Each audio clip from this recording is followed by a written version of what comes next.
will go ahead and I will call the Village of Essex Junction Board of Trustees meeting to order for Tuesday, June 9th. Thank you everybody for joining. Do we have any agenda additions or changes tonight?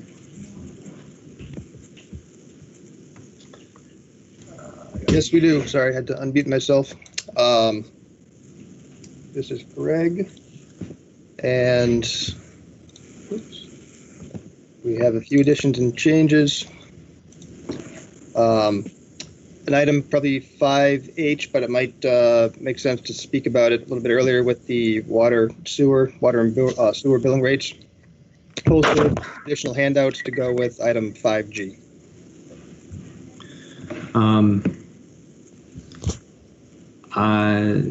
If we want to move 5H to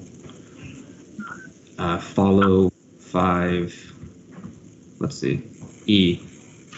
So 5H to just make that F, and then move F to G, G to H. That would work.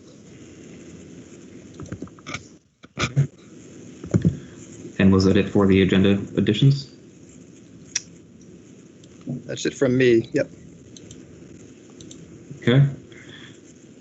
Then if someone wants to make a motion to amend the agenda to include moving 5H into 5F and then F to G and G to H. Yeah, whatever you just said. Love it. Is there a second?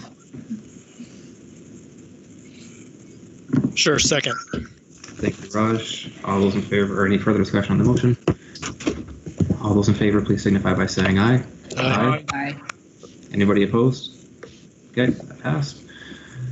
Thank you. And that will bring us into public to be heard. So this is a point of the meeting in which if somebody has something they would like to speak to the Board of Trustees on that is not on the agenda, then now would be the time to do so. The way you can do this is you can either, if you're using Microsoft Teams, you can raise your hand, you can type in the chat box. If you are if you're only joining by phone, then just feel free to let us know you'd like to speak, and please just make sure to state your full name.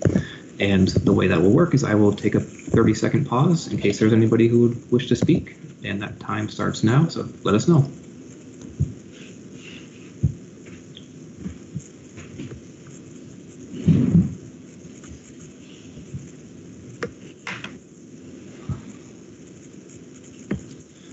Okay, I see Sue Wilson would like to speak.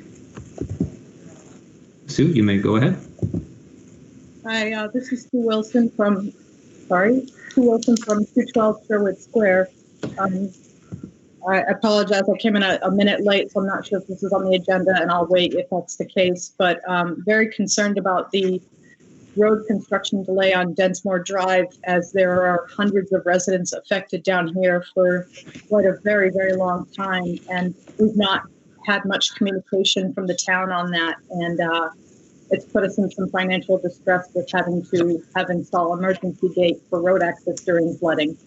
Yes, Ms. Wilson, that is on. I lump that into agenda item 5C when we talk about the preferred alternative for Densmore Drive culvert replacement. We're not there yet. Okay, we have a couple things to go forward.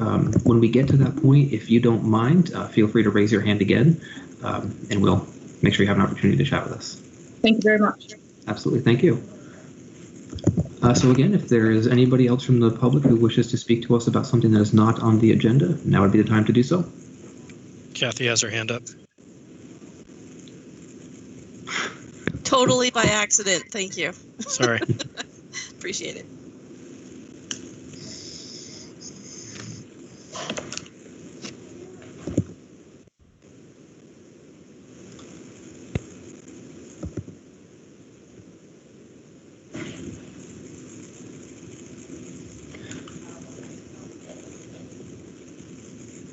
Okay, I believe that has been 30 seconds. Nobody else has asked to speak. No one's raised their hands, and there's nothing in the comment.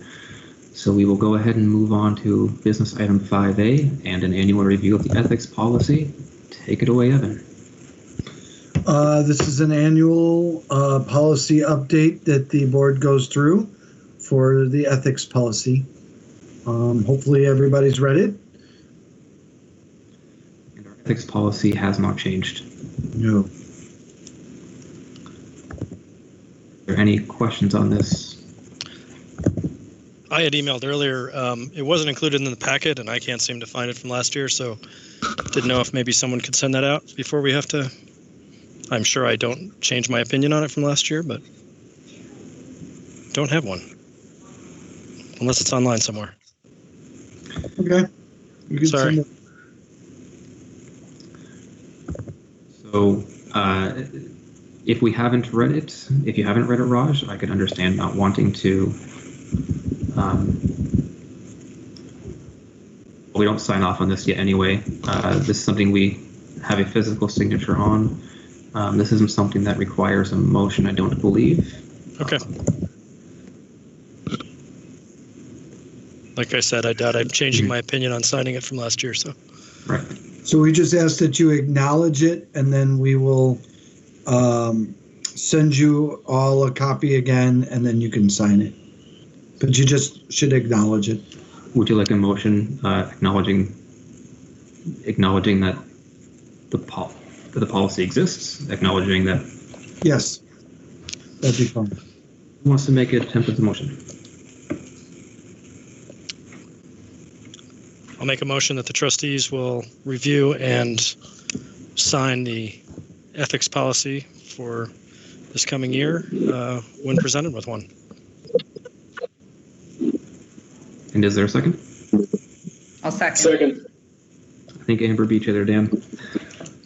So there is a motion on the table in a second, and I think that makes sense to be that explicit, Raj, so thank you for that. Is there any further discussion on the motion? All those in favor, please signify by saying aye. Aye. Anybody opposed? Okay, that passed unanimously and brings us on to 5B, a reappointment of volunteers to boards and committees. And as this is coming up, I will just ask for those who are attending the meeting, if you are not speaking or asking to speak, please mute your microphone. That way we don't get any kind of feedback.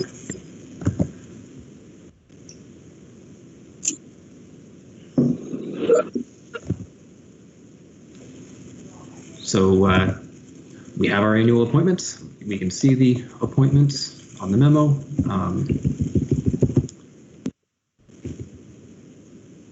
These are going through the list. These are all people who have been longtime board members, the exception being town meeting TV representative Ramona Shepherd. We had appointed at an earlier meeting a few months ago. I'm not quite sure if it was pre-COVID or not. But it was around that point of time. The rest of these members were all long-standing members. Patrick Sheld, I believe, was someone who was appointed for a one-year term. But if there are no questions, if there's no concerns, I know I don't have any, then there's quite the lengthy recommendation for someone to go ahead and take a stab at. So just a quick question, Andrew. I'm assuming, I think we usually get letters asking to be reappointed. I'm assuming everybody who's on this list wants to be reappointed. Is that accurate? Yes, Tammy contacted everybody that was up for reappointment and got them to say yes. Okay. No, the only thing that I will add is that personally, I prefer, even if they are reappointments, I do prefer interviewing to make sure that if there are board members who have any questions, if there are any concerns about philosophical stances or philosophical differences between the board and these members, that we have a chance to work that out and to talk through them. I understand that we are in the midst of a pandemic, and so for this time, I'm okay with going around that, especially given who these individuals are. But next time this comes up, please, if we could have a conversation with these members, that would be appreciated. Sure.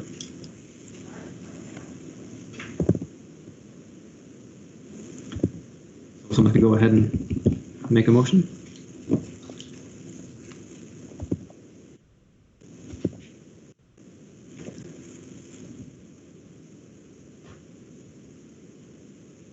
All right, if no one's going to chime in, I will go ahead and I will make a motion that the trustees appoint the, I'm going to, off the cuff here, appoint the various members to the committee or to the committees as outlined within the memo provided to the trustees.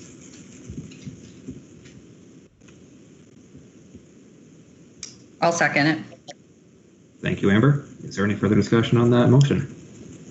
Andrew, could you at least put the date of the memo then? Sure. Dated June 9th of 2020. Thank you. Amber, do you accept that amendment? I think that's a friendly amendment, sure. All right, thank you. Any further discussion on that? Hearing none, all those in favor, please signify by saying aye. Aye. Anybody opposed? Okay, that also passed unanimously and brings us to item 5C, the Densmore Drive culvert replacement update. And to introduce this, I'm not sure if that's Evan, Greg. Actually, I just saw Jim Jutras pop up on screen. Jim, Yes, sir. do you wanna do this? Or do you want me to do it? I'd be happy to do it if you'd like me to. Oh, thank you, sir. Okay. The issue is we're at before you tonight is to do a material selection for the culvert to replace the culvert that failed on Densmore Drive during the Halloween storm in 2019. We are roughly on design schedule, even though we've taken significant risk in doing so. FEMA has not scheduled a site visitation, and until they visit the site, there are no official, there's a declaration, but there's no official discussion about coverage until they come and do the physical site inspection. That site inspection is now scheduled for June 16th. So we're getting to a point where we'll start having a clearer path. So we are into the preliminary design to a point where we have 3 materials of construction that we have before you to discuss and have a selection tonight.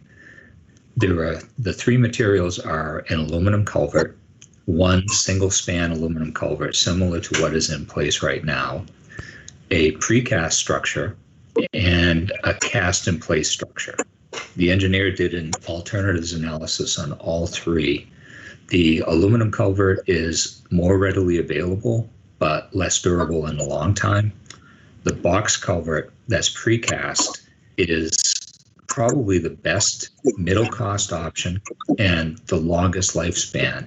Unfortunately, all the precast shops are tied up for this entire construction season, partly due to prior orders and partly due to COVID-19 delays in their inability to make some equipment and do some work during the time that we were all shut down. And then the final option would be to do a cast in place precast type structure. It increases the cost about $100,000, and it would result in some wintertime work that's probably not best time to be pouring concrete and expecting to have a good quality job out of it. So on top of all that, we've gone far enough into the design to keep running into conflicts with utilities. Every single utility has a pretty substantial design challenge for us to address in placing this culvert and doing so in a way that can be permitted and provide us with some longevity for the installation. So what we're proposing for the length of time that these systems are in is that we invest in a precast structure even though it is not available this year. And if the board supports that, we would then proceed and request a change order to the contract that we have. There's an assumption that this contract will be 75% FEMA eligible. We will not know that for sure until after June 16th. But the change order requested is for $3,822, and the increase is to provide additional technical sheets and drawings and design to stage the construction to allow a winter shutdown until the precast equipment's ready, or precast structure that we hope to select is available in the spring, and then we would wrap up construction in the spring of 2020, spring and summer. 2021, excuse me. Yes.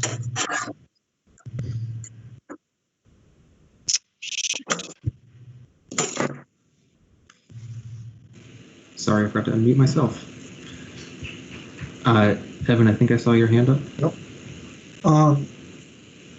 Jim and I and Ricky and Dennis and other people Chelsea have all been working on this project.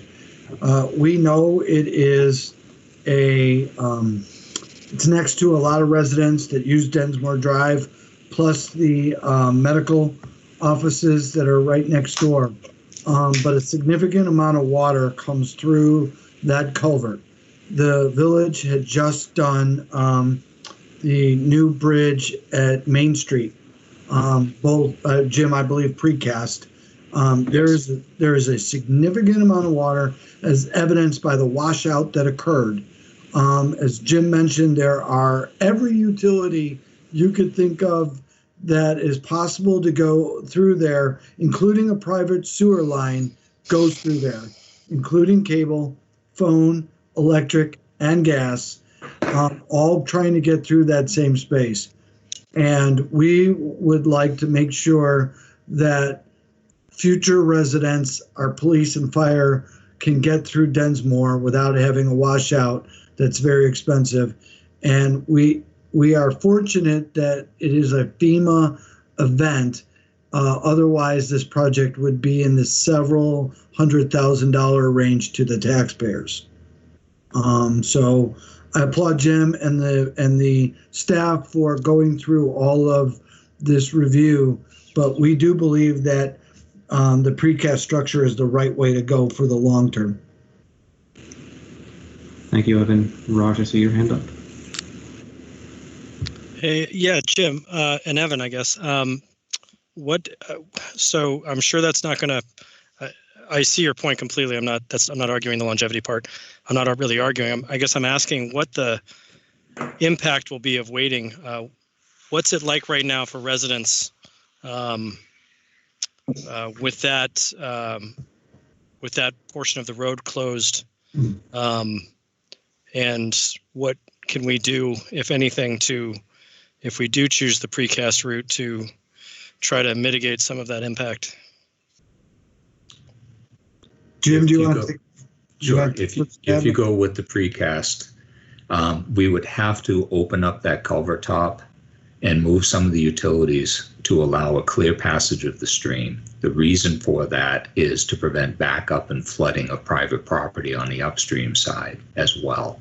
So there is a restriction in the stream at that culvert.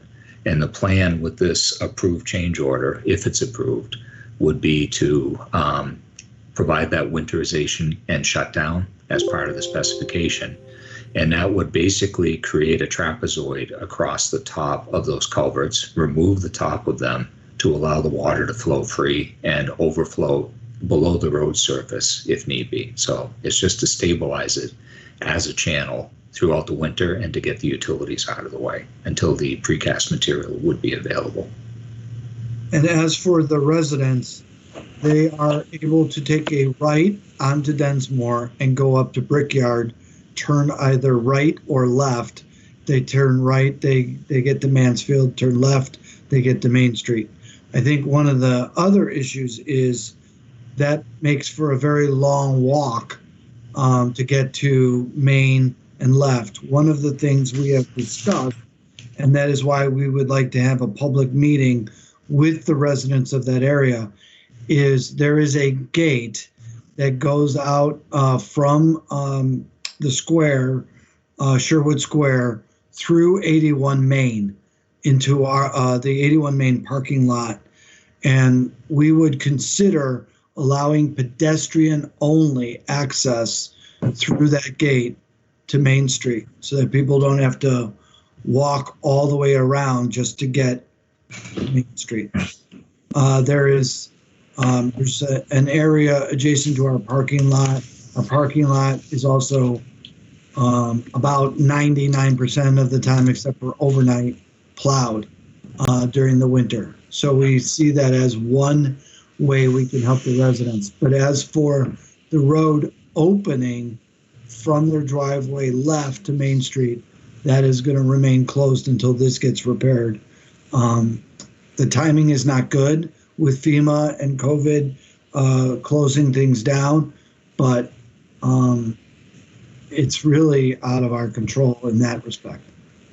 And how much, sorry, one more follow-up. Sorry, Andrew. How much longer is this desired culvert, desired material getting us versus a more immediate option? On the books, they're all rated about the same lifespan, but we know there are heavy clay soils there. The sediment washing down is heavy clay. And even with a complete and proper installation, it will get dented and dinged by material flowing down the stream. And there's a good likelihood that some of those clay silts would result in some accelerated corrosion. So on a book value, yes, they have roughly the same lifespan, but the concrete is always a much more durable installation for this type of stream crossing, especially where it's at an angle to the main road. It'll handle the weight better, and it'll prep us for the next phase of Densmore reconstruction at the same time. But due to this unfortunate situation, it'll be paid for through FEMA. We expect quite a bit of this to be covered, up to 75% as normal. Thank you. I just want to do a quick process check, because I know there are some residents who wish to speak to this as well. So just for those residents who are waiting so patiently, we're just going to finish up with trustee questions, and then once the trustees are done with our questions, then we'll open it up for public comment. So please keep your patience, and we'll be right with you. So George, you can go ahead next. Yeah, Jim. The culvert that broke was an aluminum culvert. Is that correct? I believe it was corrugated galvanized metal pipe. Okay. And how long did that last? Good question. Huh? I don't have an age on that. It was well before my time, but I'm guessing in the 50-plus year. We're thinking like 2 decades, maybe? Would that be? It was in place when I started 30 years ago, so it's been there for a while. We do inspect them periodically, and we've been accelerating that. Okay. They're showing their age. I got you. I mean, I think you know where I'm going. I'm just wondering if we're letting the perfect get in the way of good enough. I mean, if you could get, I'm just asking if we could get, maybe I'm misunderstanding, but it seems like if you put in an aluminum culvert this year, if we say that's roughly comparable to what was there, are we talking we'd get 2 decades out of it? And you should get more than 20 years out of it. You know, on the book, an engineer's lifespan on these are in the 50 to 70 year range. Okay, and what failed is when the whole thing collapsed, was it the culvert that collapsed, or was it the erosion around the culvert and erosion around the road? I mean, what I'm asking is if we could put an aluminum culvert in there, if we went with an aluminum culvert and didn't go with the precast concrete one, could we get the job done this year? And why would that really, are we talking the disadvantage of doing that is marginal? I mean, you know, it might only last 20 years as opposed to 30 years or 40 years. I'm trying to get a sense of what's the real value, you know, in practice. I know in engineering, I'm trying to detach engineering, which I understand is one issue, but from the needs and the longevity and what's the practicality of the situation right now. I mean, if we put an aluminum culvert in and finish the project, if it lasted 2 decades, that smells like victory to me. So, but maybe I'm misunderstanding something.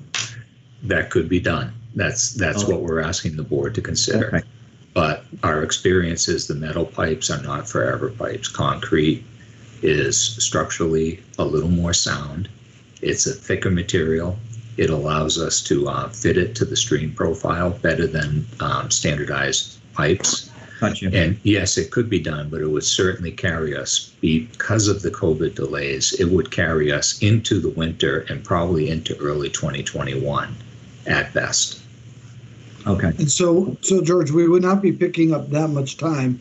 The other thing is, when we went out to inspect the culverts after the washout, and even before that, the metal pipe's bottom had eroded to the point where the whole bottom was just riverbed silt, and it was just eating away, and we were losing capacity through that pipe, which is very concerning to upstream property and upstream. There's a significant amount of water that goes through that channel from Indian Brook, and so losing capacity is very Right. disturbing to us. Yeah, I understand, Evan, but I think that I'm gonna speculate here. I'm gonna guess that erosion you were looking at was erosion that took place over 40 years, right? It So- is hard to tell when it actually occurred, but I would say, yes, it's been occurring because of the soils. And if you put that same material back in there, or something similar, you will see similar erosion. It's somewhere around again, 2060. My thing, and I hear what you're saying, George, and I'm very cognizant of the residents. If they had no access to the roadway, I would be arguing what you're arguing. What I am arguing, though, is they do have access to a village roadway system.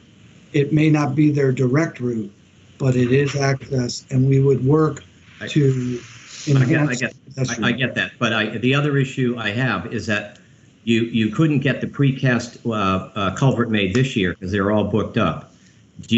How certain are you that if we wait, delay it, and then next year we will absolutely we're guaranteed to get one, or might we not get one next year either? And I also want to add that, we're counting on FEMA, but we don't have the check in our hand right now.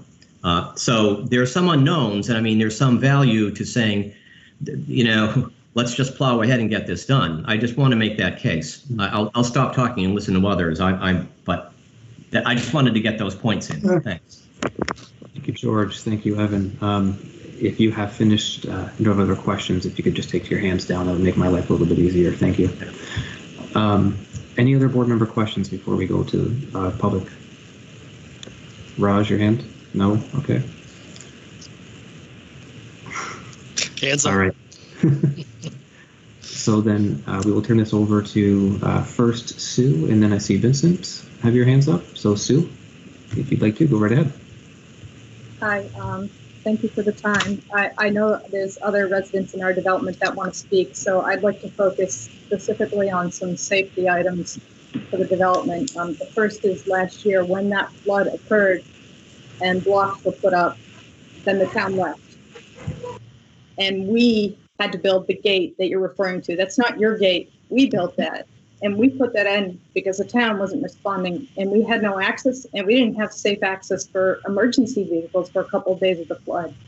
If we didn't have our handyman come and open a section of our wooden gate, we wouldn't have had that access.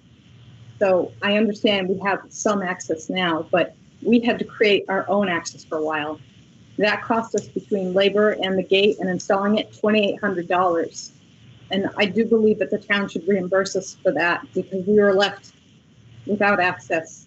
And the road still threatens to flood and has flooded since then, and we've had to use that gate again.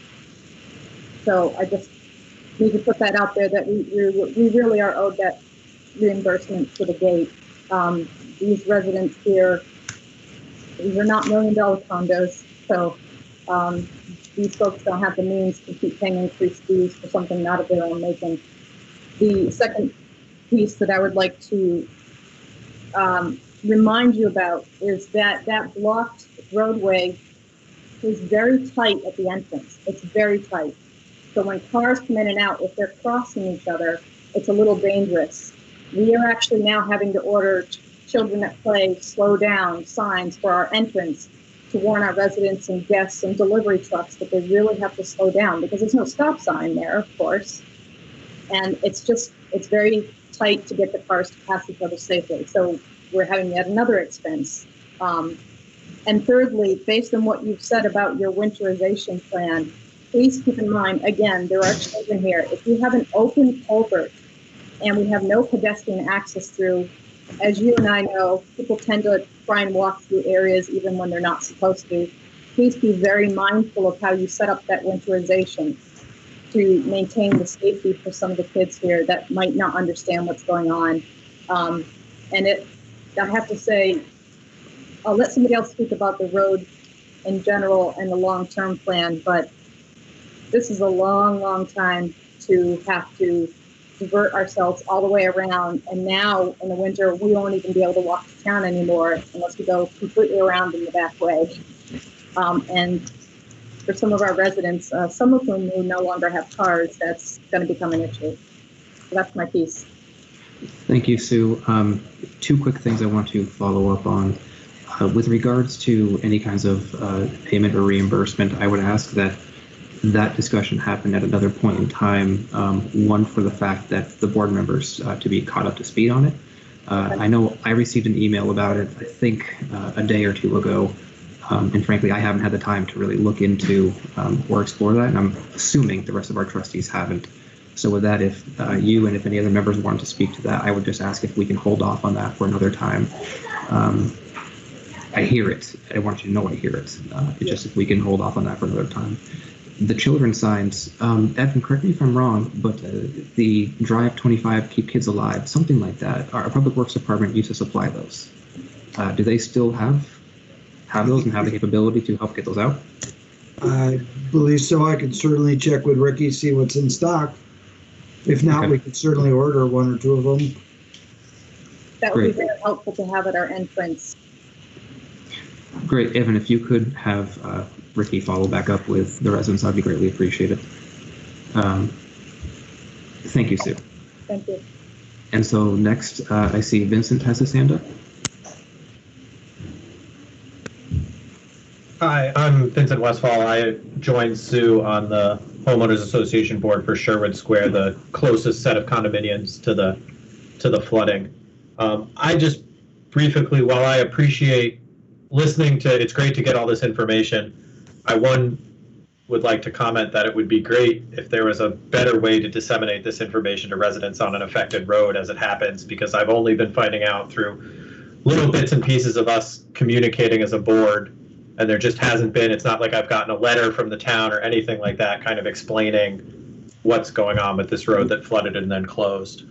The other concern I wanted to bring up as well, I clearly want everything to be done as quickly as possible. Those culverts I've lived here for 3 years. Those culverts have been failing the entire time I've lived here. Like, that storm is finally the straw that broke the camel's back, but I would be curious, and I know talking to other residents who have lived here quite a bit longer, that's not the first time that our entrance has flooded. So I definitely would be having concerns about wanting to put the most appropriate solution in place that can maintain the integrity of that roadway. And while we do currently have access, as I'm sure those people who are inspecting are aware, the rest of Densmore Drive floods as well. When that Halloween flood came, we were flooded in on both sides. You couldn't access Brickyard and you couldn't access Main Street, and the middle was flooded as well. And every time we get, while we're addressing water issues on Densmore Drive, every time we get a halfway decent rain, it floods out the culvert in the middle of the two Village Glen condos and fills up the entire sidewalk with water. And if it's at all cold, it just turns into an ice skating rink. So there's definitely more than just this one issue on Densmore Drive. It seems like that was alluded to, but just to make the concern that, yes, we've built our gate, but it's meant to be an emergency gate to get an ambulance in or out. It's not necessarily meant to be a thoroughfare of traffic, which we don't want over our lawn, and I'm sure you folks don't want going through the parking lot of the town meeting. So, we want the best solution, but at the same time, it's, and I know there's been lots of extenuating circumstances, but it's been, kind of rough, and with the lack of communication, it's felt like we're kind of getting forgotten over here in the corner. While our whole access to our area is threatened because we see the road get washed out and the rest of the road flood all the time. So it's just, I guess I wanted to, make sure that there is some urgency here, because if we get a good storm, we could lose access on both sides. The road could wash out at the other culvert before Brickyard. Thank you, Vincent. I do appreciate that. And I'm sure the staff are hearing very clearly the desire for what may be more frequent communication with regards to what is going on. Were there other residents who wish to speak to this item about the Densmore culvert?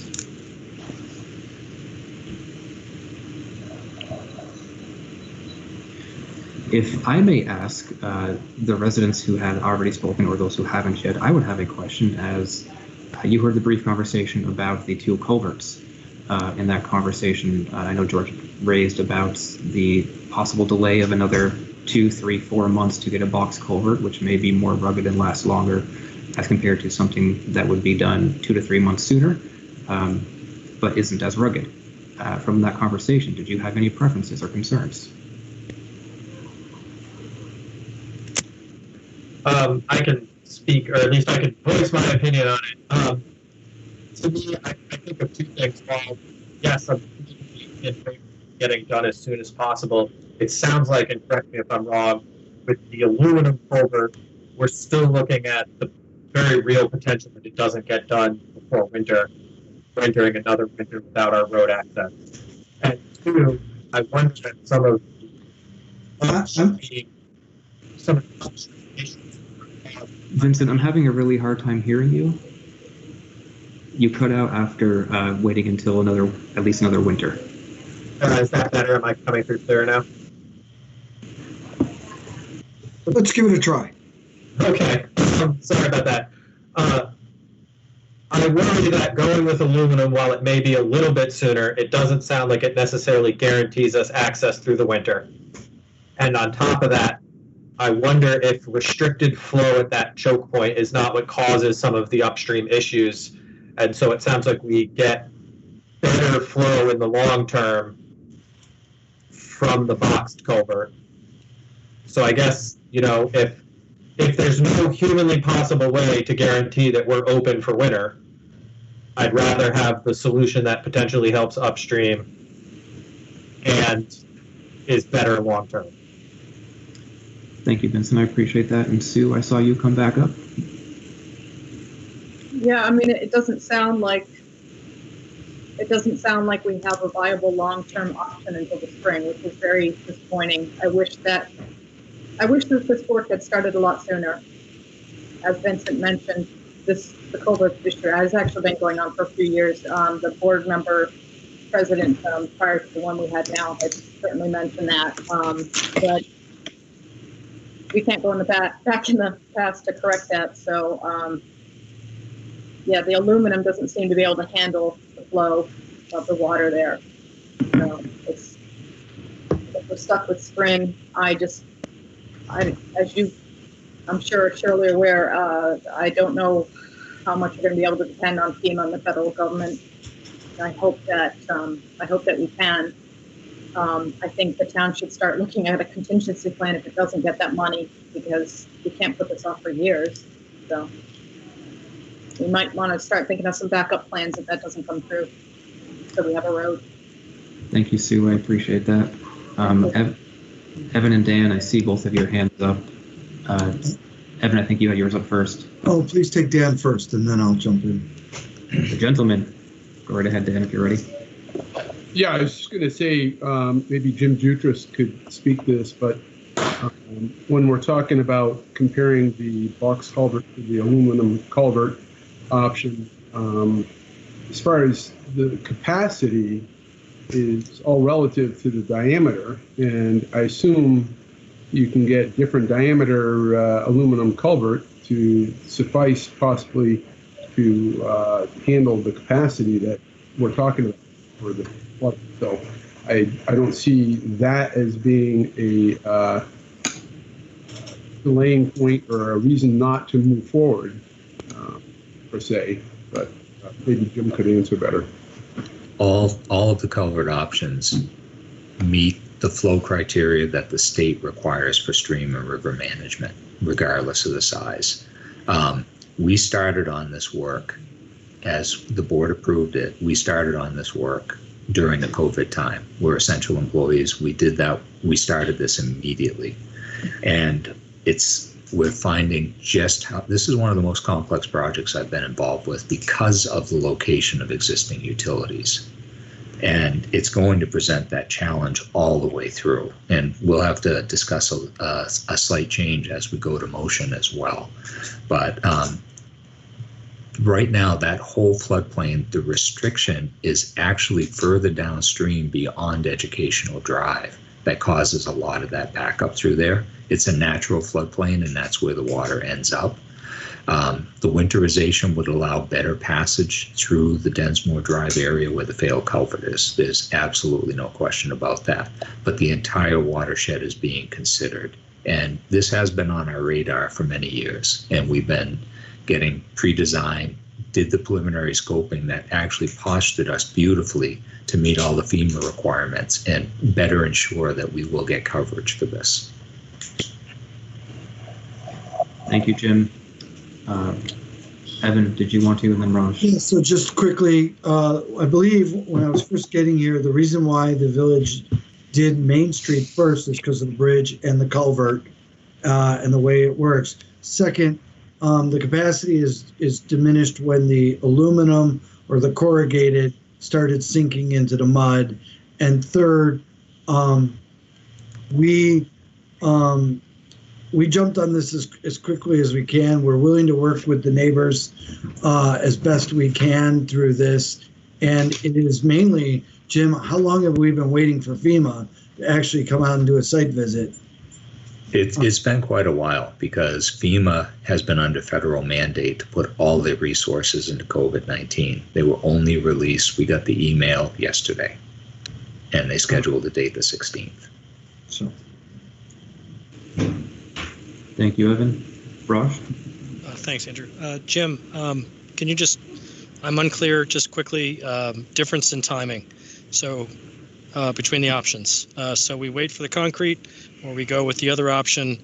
Both are after winter. How many months different do you think? I don't have a solid answer to that right now. We'd have to really talk to the engineer just because of the utility conflicts that we're dealing with, as well as the utility relocation that we have to deal with. And some of that might protract the schedule a little bit.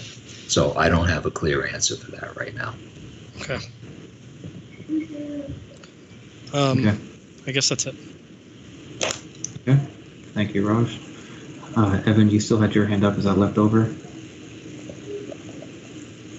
Leftover. Okay. Thank you. Vincent, I see your hand up. If you have one last thing you'd like to contribute, go ahead, and then we're going to go on to make a decision, I believe. Just real quick, I wanted to say that while residents of Sherwood Square may be coming in kind of hot here, I think a lot of this could have been a lot of this is information that we as residents are hearing for the first time.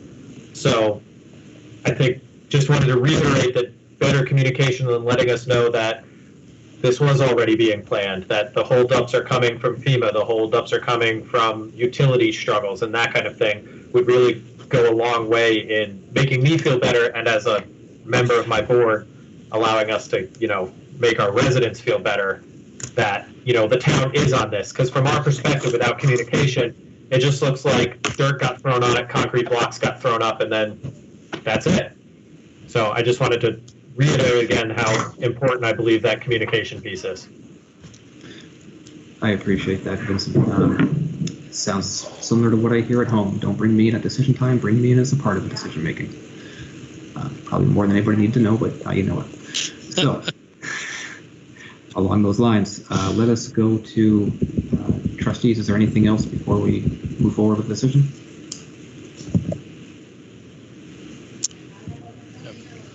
Okay, I don't believe so. So it sounds like there isn't much of a delay, or there isn't much of a difference in delay in terms of the type of material, at least to the best of our knowledge. Would someone like to go ahead and make a motion? I can do it. Actually, Raj, before you do, Jim, you had mentioned that there would be one change to the motion. Yes, we had a web meeting this morning with the engineer regarding the sewer line conflict. And rather than coming back to the Board of Trustees another time, as part of the motion, we'd like you to consider that we continue to proceed with some financial risk, and we'll resolve that issue on the 16th. But the site inspections confirmed that the sewer conflict is going to cost approximately, we just got the quote in today. It's going to be nearly $20,000 just to redesign the stream crossing for the sanitary sewer service that is in the way of the project. So I was hoping to have the trustees at least consider the possibility that we either come back to you for another change order on a contract, or we address that tonight as part of the motion and allow us to proceed and authorize the manager to sign this additional change order in the amount of nearly $20,000 contingent upon FEMA funding. And again, we should be able to determine that within the next week and a half to 2 weeks. So again, as we get into the design more and more, we find more and more surprises, and we hope we're at the end of that right now. And so you mentioned, I think you're saying up to $20,000. Given the, what was the overage, or I'm sorry, the over under of Lamoille Street, and how much that is coming in under budget is about $100,000, correct? In the capital budget? I'm not sure of that. That's to the best of my knowledge, or my recollection is that it's about $100,000 in the capital. Sounds about right. So I believe that money is there. I would personally be okay with it. And again, that should be FEMA eligible for 75%. Mm-hmm. So Ron, do you want to go ahead and make a motion? So how would I, I'm not sure what I'm supposed to, I think. so Jim, would that be for an amount of not to exceed, yeah, I'm just trying to figure out if that can be worked into this recommended motion. would you like Jim to make a pass at the sentence that would fit? Sure. I think How's the that, Jim? recommended motion could be as is, with a further sentence that authorizes the unified manager to proceed with a sewer redesign change order pending FEMA coverage. And were you saying with up to 20,000? Correct. Is that, so should I read the, so I move the trustees support the use of precast concrete as the culvert material of choice. The board further supports the extension of the construction project timeline through the winter of 2020 to 2021 with the completion of the project in the 2021 construction season. The trustees also approve the engineering services contract change with Hoyle, Tanner and Associates in the amount of $33,822. And I'm sorry, but I don't remember exactly what Jim had said there. Authorizing the unified manager to proceed with a redesign contingent upon FEMA funding of not to exceed $20,000. I believe is what Jim had said. I think that sounds right. Kathy, you got that? It should be a sewer redesign order contingent to FEMA funding up to $20,000. Great. So Roger, sounds like you've accepted that as the as your Yes. friendly amendment to your motion. Yes. I'll Is there, second that motion. thank you, Dan. Is there any further discussion on that motion? I'll just add quickly that I support this, but I think we all wish we had a lot more time to discuss this. I need to point that out. I seem like it came out of nowhere. There's a lot of surprises and a lot of issues here I would like to have had more discussion about, but I'll support the motion. Thank you. I'll say I agree with that, George. I think we're going to have that similar sentiment moving forward as we have some other agenda items to get to, and we still have a joint meeting. Yeah. So the motion's on the table. It's been seconded. All those in favor of the motion, please signify by saying aye. Aye. Aye. Anybody opposed? Okay, so that passed unanimously. Thank you, staff, for getting this together, and to those residents who have attended, whether you spoke or not, thank you for coming out tonight. Thank you for attending this date and the time out of your day to do so. And I'm certain our staff has heard about the desire to, your desire to be informed better moving throughout this process. So thank you. And neighbors in that neighborhood, please understand we're very concerned that you get a resolution quickly, and we hear you. So that will bring us to item 5D, an adjustment to water revenue budget. Sarah?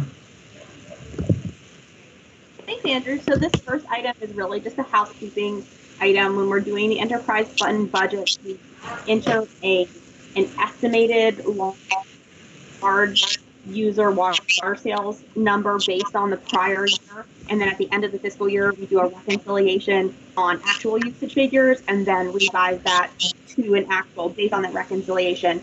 And that's what this adjustment is doing. We did this last year, and this is a practice that Lauren started. And so I expect Some of you at least are familiar with that. I'd take any questions, but I would at this point. Thank you, Sarah. And so just to clarify, this is for the one large user that we have, and it's that reconciliation that happens as some of their water bill is estimated from year to year. So it's just to make that whole. That's correct. I can go into more details if you'd like. Thank you, Sarah.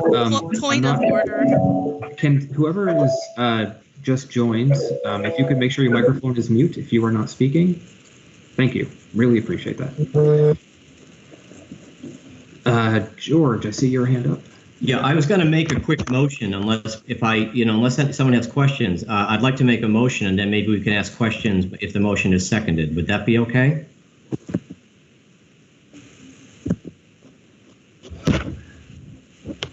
Go ahead, George.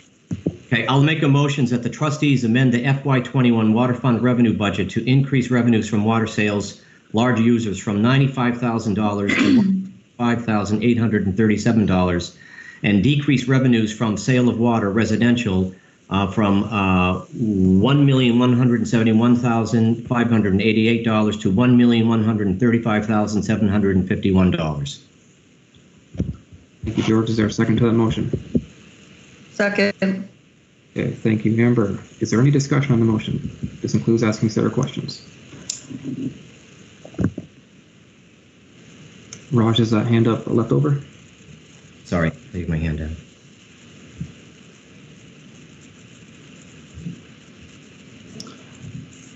Raj, did you have a question? No, I'm sorry. It's all good. Doesn't sound like there's any other questions. So hearing no questions, let's go to vote on that motion. All those in favor, please signify by saying aye. Aye. Aye. Anybody opposed? Okay, so that passed and brings us on to 5E, the water sewer rates in the setting memo. Sarah, as you bring this up, looking at the clock, can we distill this down to, if I understand it correctly, this is the first time to hear this information, though we must have 2 public hearings following it. So if the meat of the issue really is, or I think one of the issues is, can we just go forward and warn the public hearing? Or is there something that you desperately need at this point? There is one thing that I would like to talk about, Andrew. I'd look to you to say if you want to schedule that at a later date. I do want to give the trustees an opportunity to reconsider the water sewer sanitation budgets in light of COVID-19. I have detailed in this memo the very few areas in which I think could make adjustments, and those change the impact to the rate. I hope you all had a chance to read this. I know it was a little lengthy. So I was hopeful that we could, if the trustees wanted to revisit those budgets, we could do that this evening, or hear from the trustees that no, these budgets are sound. I do believe these budgets are sound. They follow the plan that we've been following for the last for a number of years, with scheduled capital increases and building capacity in the rate for bond payments. I do stand by them, but I do know that life has changed in light of COVID-19. Thank you for that, Sarah. If we want to quickly go around the board and figure out whether you want to have that conversation now or wait until our first public hearing, which would be June 23rd. Personally, I'm okay waiting until June 23rd to have that debate and that discussion. I'm okay with waiting. Raj is okay with waiting. I'm good. Amber's okay with waiting. I'm good with waiting as well, Andrew. Okay. So would someone like to make the motion? Go ahead. Looks like it would just be for the warning of the public hearings. Yeah, I'll move that the trustee. I'll move that the trustees warn the first of 2 public hearings on the proposed FY21 utility rates for Tuesday, June 23rd, 2020, or sooner. Second. Any further discussion? Hearing none, all those in favor, please signify by saying aye. Aye. Aye. Anybody opposed? Okay. There was also an agenda addition, I believe, for this one. Yeah. So this is, I can go quickly over this. I left out of the rate setting memo on accident, and Amber thankfully reminded me over the weekend. I would like to ask the trustees to consider establishing a new utility bill fee that would be for interim bills. It would cover the cost of sending a staff member out to get a reading, producing an off-cycle bill, and tracking that. It is a common practice I've listed in this memo that I emailed to you this afternoon, and which has been included here as we amended the agenda, some of the surrounding communities. This is really for informational purposes only at this point, and it's another thing we can discuss in more detail at our public hearing. So that's it. This is for your information. If you have quick questions, I can answer them now. You're also more than welcome at any point to email me. Thank you, Sarah. Use us informational. If the board is okay, we can go ahead and move on to what was 5F, although that being the executive session. Quick question on the executive session. Evan, did we have any resolution as to how we're going to deal with that tonight? Actually, I have a quick question. I believe the board is aware of this item. We don't have to do it in an executive session if there aren't any questions or a desire to change the amount.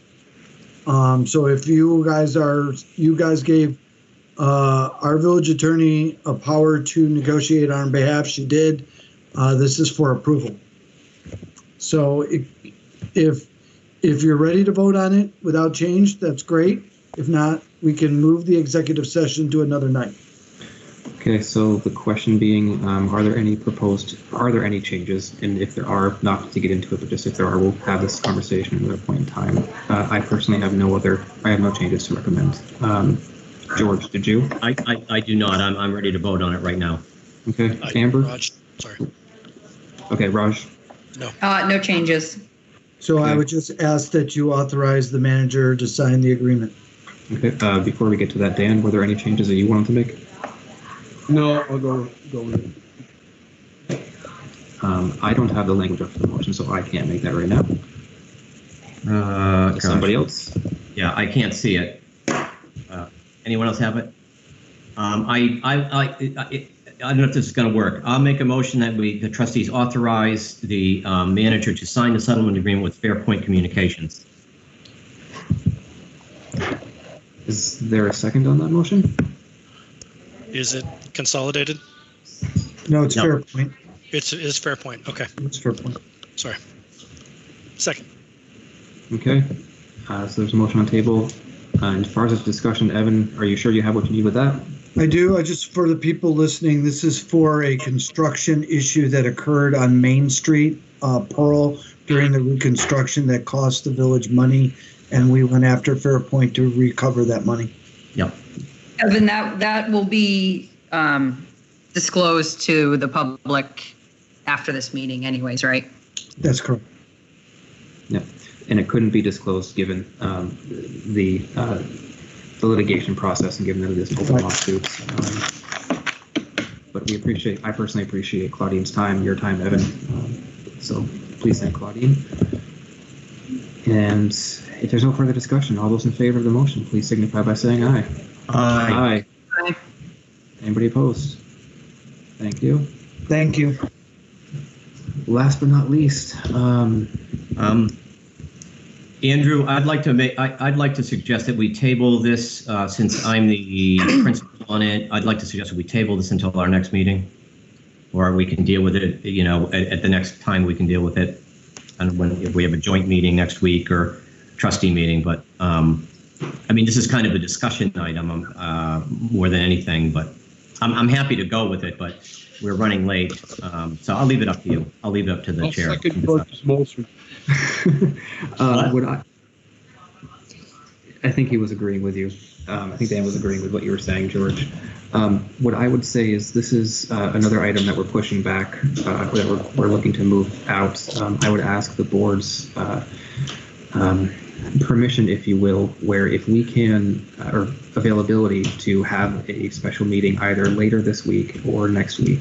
There are a few items that we do need to get to, and given this time constraint and some previous time constraints, I think we need to actually have some good, meaty discussions that we're not able to have right now. So you may see a doodle poll from me coming up in the next couple of days to get some things set up that we don't currently have set up. Sounds good. Great, Andrew. Sounds good. Yep. Great. So 5G, we will skip over for now, or that was H. Looking back at the agenda, on to the consent agenda.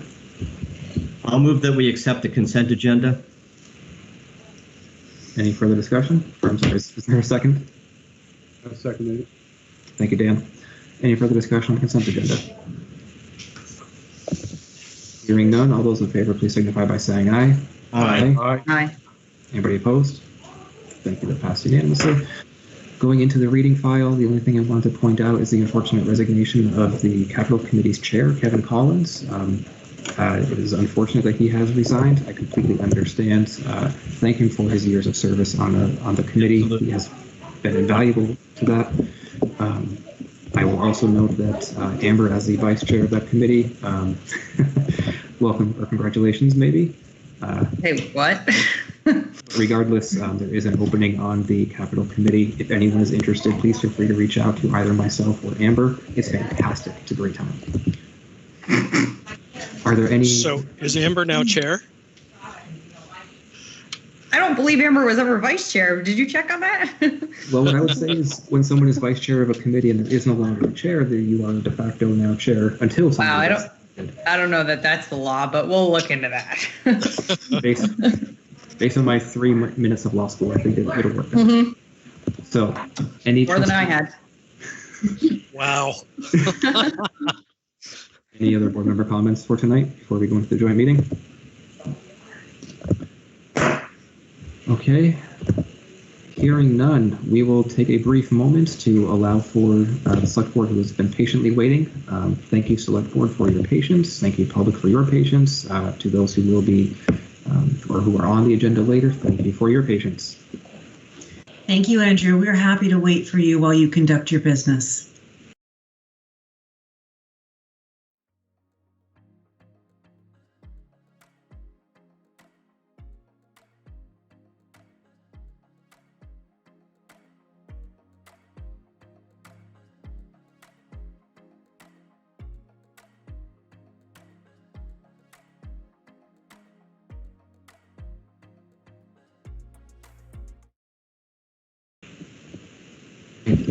Thank you. Do we have any agenda additions tonight? This is Greg. No additions or changes. I just want to call out the first item on the agenda is the CSWD budget presentation. Sarah Reeves has been waiting patiently, and I believe she has somewhere else to be later on this evening. Another presentation to another community. So just wanted to let you know that for her time's sake. Thank you, Greg. Does anybody want to pull anything from the consent agenda? Well, without further ado, then let's welcome Sarah. Thank you for being here, Sarah. It's good to see you again. Thank you for having me. And I was actually able to secure a little more time tonight, so I am without constraint, although I know you are. So there's plenty of time for questions from any of the members of the Select Board or the Board of Trustees. So I was able to switch my meeting to next week for Shelburne. So thank you. All yours right now. And I see also that Alan Nye is here, our representative to the board. Welcome, Alan. Please feel free to give your presentation. Thank you very much. Did you want me to share the screen, or do you have your packets available and would just rather I chat? Please share your screen so the public that's watching can see what you're talking about. Perfect. Thank you. Yep, I didn't want to do that without asking first. Sarah, can I just interrupt for one quick second? My apologies. Andy just reminded me in our anxiety to make sure that you had enough time. We skipped over public to be heard. Oh, no problem. Can we backtrack a second? Absolutely. If you are a member of the public and you'd like to say something, please either raise your hand or let us know in the chat. And just a quick clarification for anybody from the public to speak to the boards about something that is not on the agenda. If there's something that's on the agenda, we'll get to that. Thank you.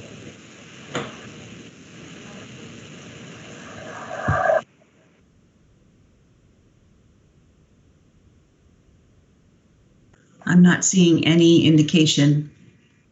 So why don't we go ahead then? Sarah, thank you. Sorry for that interruption. Thank you, Andy, for catching that. Quite all right, thank you. So what this year's budget for Chittenden Solid Waste District, particularly the packet, looks a little bit different than what you may be used to receiving from the district. And I think that's probably not unusual. I think every municipal budget probably in the country has had to have gone through some changes, and we are not immune from that. So what we decided to do this year, and we also had a change in our personnel where we were without a finance director for more than half of this current fiscal year. So things did look a little bit different because of that as well. So for those two reasons, I wanted our cities and towns to have more of a narrative information rather than simply the Excel spreadsheets that you're used to seeing. So we provided this, why we exist and how we're funded document at the front of the packet, because I think we don't often do a good enough job in letting people know kind of why we're here, and that we were formed as a municipality by our member cities and towns back in 1987. And we did this through Act 78. And basically, the cities and towns, all 18 in Chittenden County, decided to create this regional entity, Chittenden Solid Waste District, to fulfill the solid waste management mandates legislated by the state of Vermont. So the primary way that we do that is through our solid waste implementation plan. And this first page in the packet is a description of how we achieve those goals on behalf of our member cities and towns. So this is also this packet is on our website. So anyone who is a member of the public can access this packet and can take a look at all of this information on here. So I'm going to go down to the how are we funded document in that piece.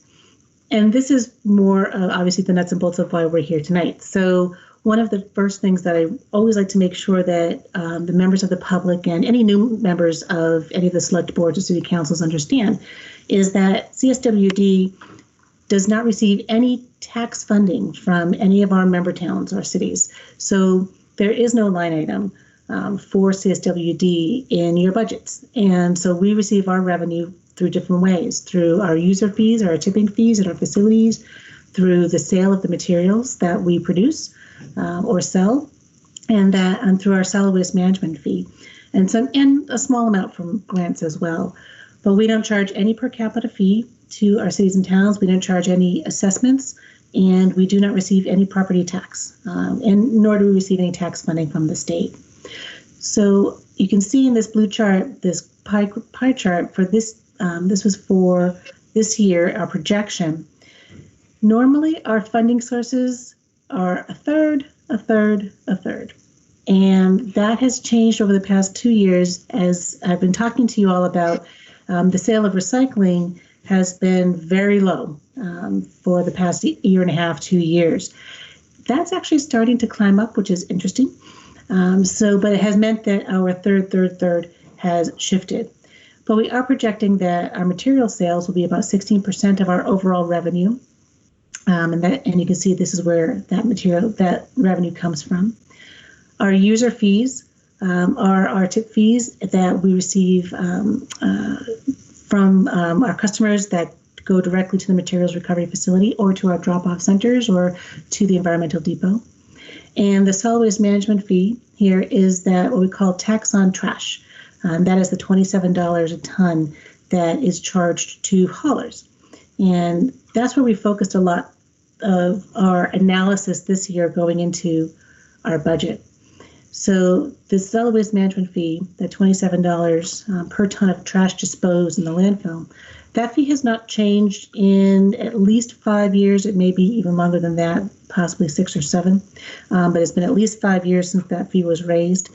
And we're not raising that fee again this year. So that is going to remain $27 per ton. Our user fees, again, as we mentioned, tip fees paid at the materials recovery facility. We just raised that fee in March, so to $80 a ton, and that fee will remain through this fiscal year. So that fee is not slated to increase. That fee is directly related to the revenue that's received for the sale of recyclables. So we have priced that $80 a ton, and that's still the lowest MRF tip fee in the region because we don't need to make a profit. We just need to cover our costs and pay for our capital.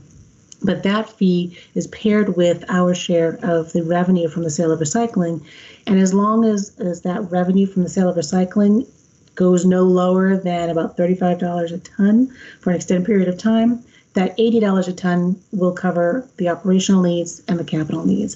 Anything that is higher than that $35 a ton for the average value of recycling will be contributed towards the capital reserve for the MRF.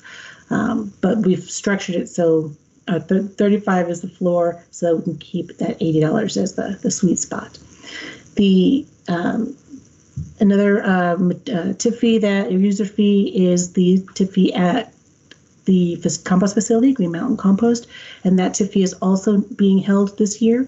We are not increasing that tip fee. It is at $60 a ton in the current fiscal year, and we're holding that for the next fiscal year as well. The user fees paid at the drop-off center, normally if you're a customer at the drop-off center, you would pay by the bag or by the item. And with the switch in operations, we've implemented a temporary pricing structure at the drop-off centers, and we've implemented the flat fee system. So that anyone, if you've gone to Williston or if you've been going now to Essex, that's been reopened, you will have noticed that is continued to be in place, and it is intended to be temporary. We're not sure what temporary means. It does not mean 5 years temporary, but certainly through the end of this fiscal year, which our fiscal year is July to June, through June, most likely into the summer, we'll be maintaining that flat fee. But that's something we're going to have to continue to evaluate and look at monthly. Just like everyone else is needing to evaluate their budgets monthly, we're doing the same thing.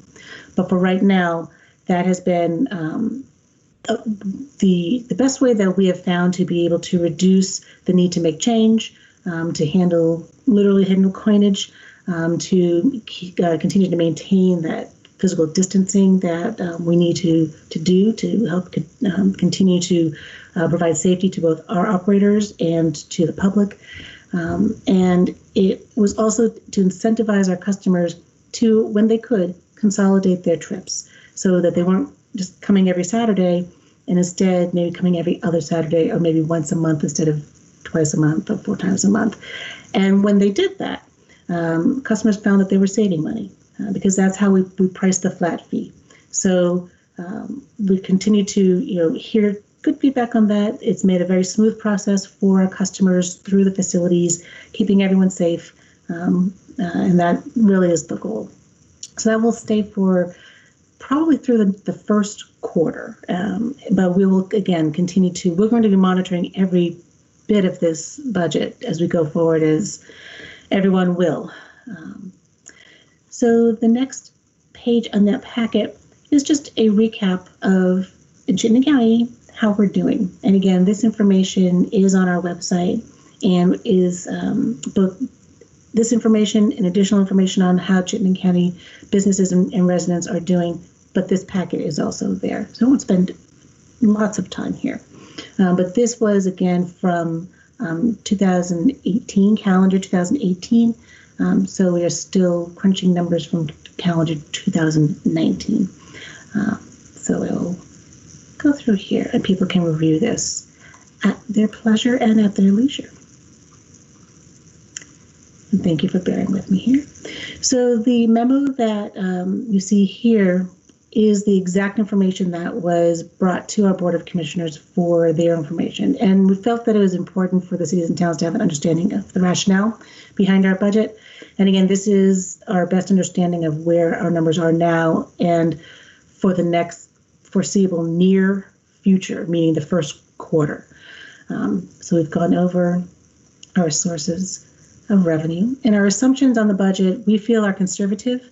We are already seeing some changes from the assumptions that were made just 3 weeks ago when our board approved this 2 weeks, last week, 2 weeks ago, last week. Oh gosh, the time is just all flowing into each other. And so, again, these are the items that are making up the solid waste management fee, tipping fees, materials, sales. And I want to come down to the revenue snapshot. And then we had an expense snapshot, and we talked about cuts as well, and then the bottom line. So as you can see, these assumptions do reflect the changes that we made. We had one budget that we were hoping to present in January, and that is this is not that budget. So we have adjusted our assumptions, and you can see here is the biggest adjustment in the revenue downwards is on that solid waste management fee. And again, that is the tax on trash. And remember that portion is 28% of the overall revenue, and the reduction is about an 8% reduction in just that line over, if you look at it in the whole of the revenue. So we're not dismissing it, it is a chunk, but it's also very volatile. And the assumptions that we went into calculating that are all around, as you can imagine, tonnage. So we looked at statewide impact projections, economic impact projections.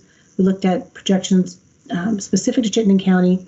We talked to folks in the restaurant industry, the hospitality industry at UVM. We talked to our haulers in the area. We talked to large commercial generators, and we just researched through our own historical database, and to come up with these reductions and these projections. And this is what I say, we, as of 3 weeks ago, 2 weeks ago, UVM and Champlain and St. Mike's are saying, yes, students are coming back in the fall. That's how we baked our assumptions.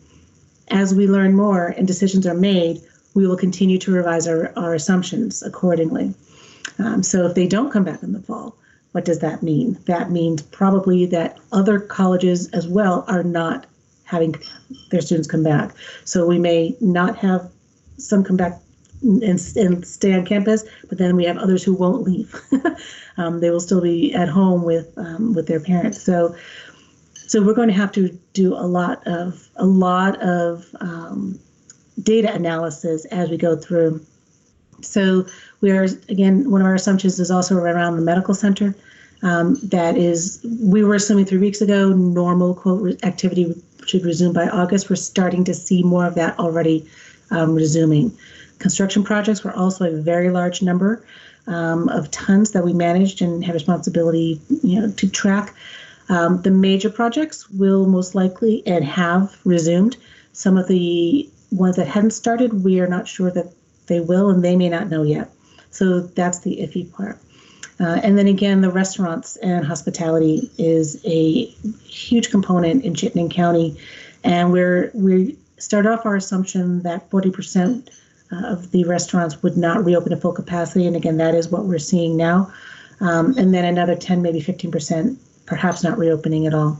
And the other factor that is not in here, but we did factor in, are just the schools, just the general schools, the K through 12, and how, not knowing if, again, students are going to be brought back in. So will there be waste being generated in the classrooms or not? Again, this is very fluid, but we feel this is a conservative and on the low end. We are starting to see more economic activity, but it will be different. We've assumed 0 events. That much we are fairly confident in that assumption.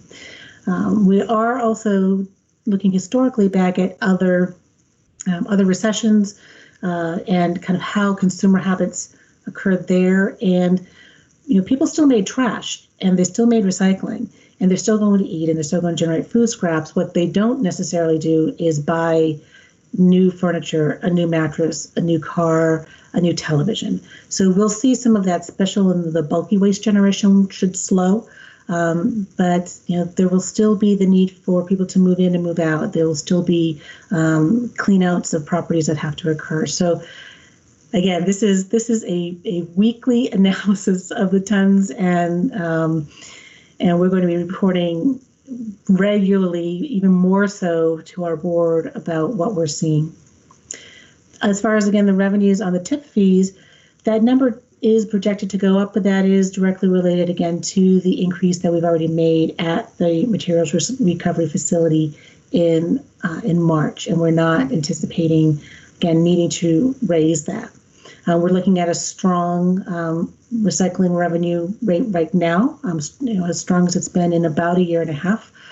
So we're hopeful that that will continue through the end of this quarter and into the first quarter, and even better would be into the second quarter. And if that does happen, then we're looking good at the MRF. The organics diversion facility, or Green Mountain Compost, again, tip fees being held. We've reduced our anticipated inbound on food scraps to just over 5,000 tons, and that is even with the July 1 ban still being in place. And we are, that is still there. There were a lot of conversation over the past 3 years about moving that, eliminating that, changing that. That has not happened. So the July 1, 2020, a couple of weeks away, landfill ban on food scrap disposal at Coventry is still in play.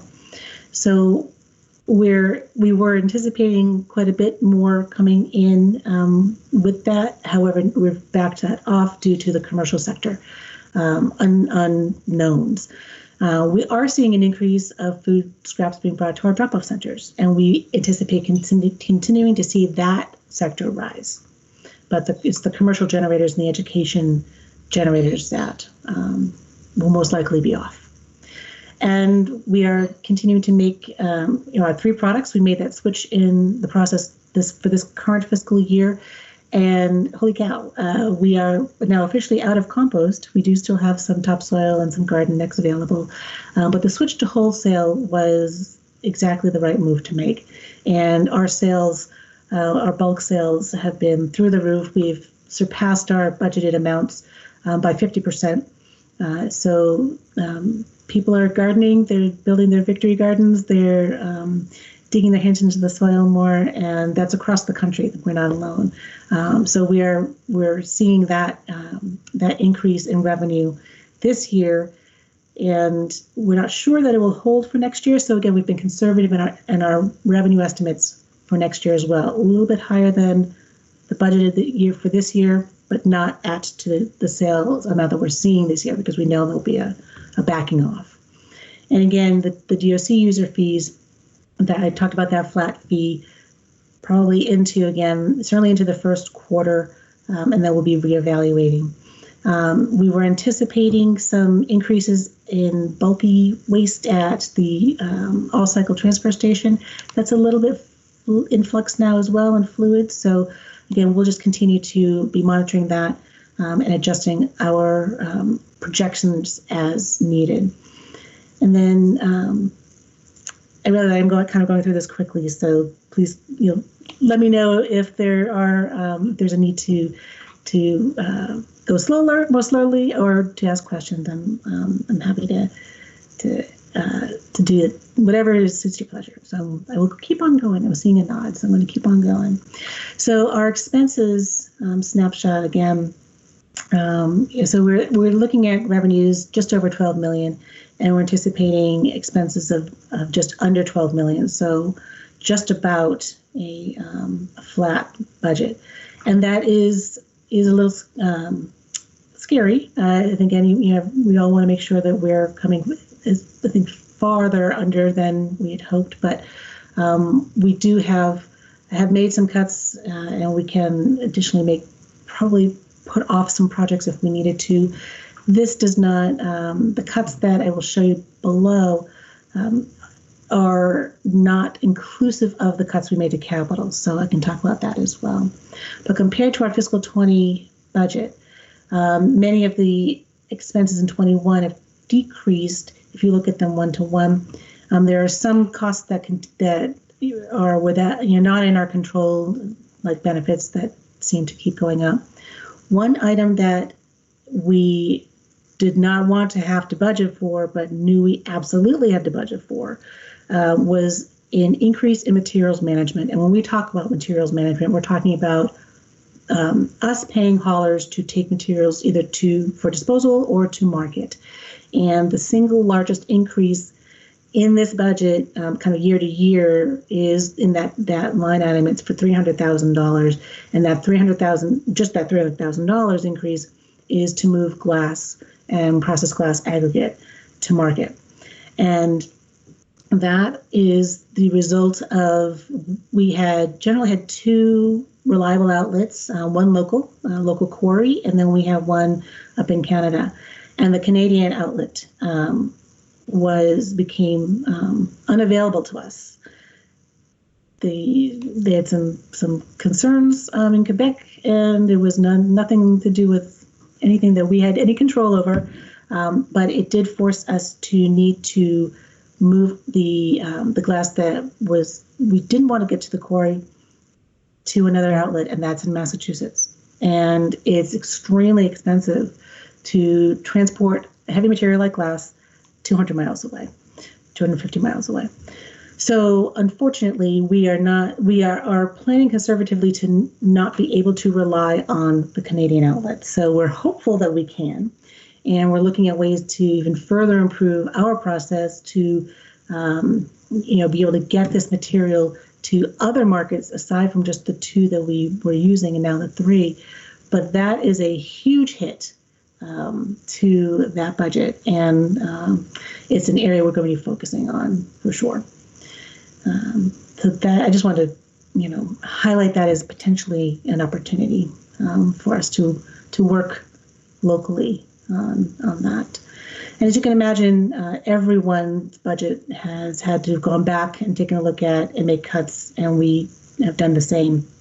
So some of our cuts, again, were wages and benefits, outreach and communication, our operations, general administration, compliance.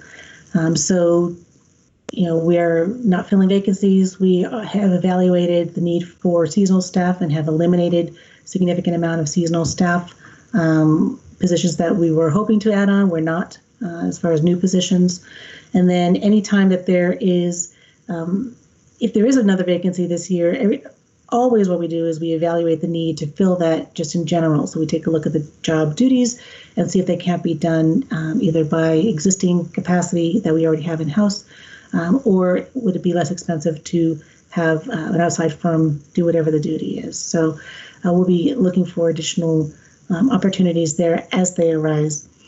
Advertising, printing was cut. We either cut or eliminated travel and training budgets across every program. Legal services and individual programs were reduced or eliminated. Things like signage, subscriptions, dues, transportation charges, some grants. The waste reduction grants were reduced by 60%. We cut our advertising by 50%. We have eliminated some of our subsidies for bins. And we've also cut printing costs, which again fits with our mission, but there are some things that we held on to printing because when we do our surveys, people say they want a hard copy of something. We are going to be taking another hard look at that and probably cutting, and definitely cutting more of the printing. So one of the things that we did not touch, that we did not cut, are the funds that are in the Community Cleanup Fund. And those are the funds that every community have access to every year to do local either cleanups or waste reduction programs or something that is very specific to the community. And the requests for use of the Community Cleanup Funds would go through your commissioner, would go through Alan. And then every year the district puts money in according to population size into each community's fund. So those funds are not touched. They are yours to use locally for those purposes as you like. So the fiscal 21 budget, again, what we propose, we feel is realistic. Some of the other items that we did on our capital budget, we divided our capital projects into two tiers, first priority, second priority.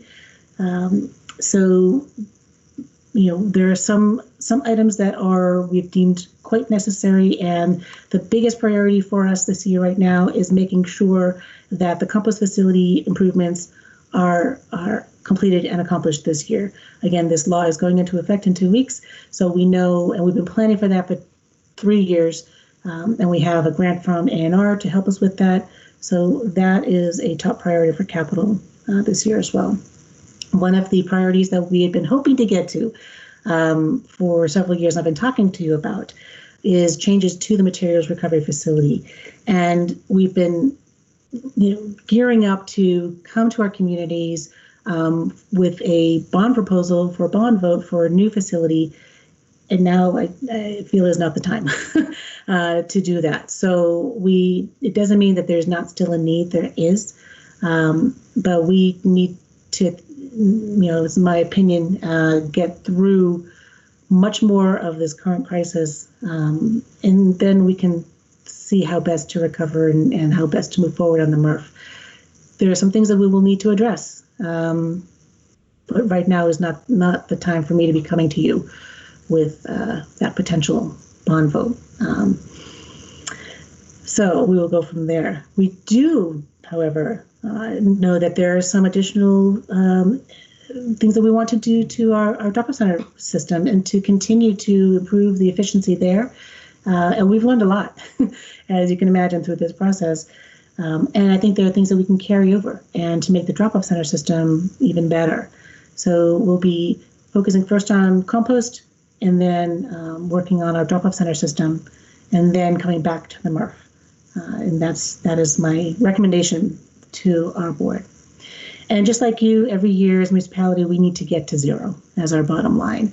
And for the past few years, we have been fortunate that the solid waste management fee, that tax on trash disposed at the landfill, has generated revenue in excess of the need for the use of the solid waste management fee in our operations.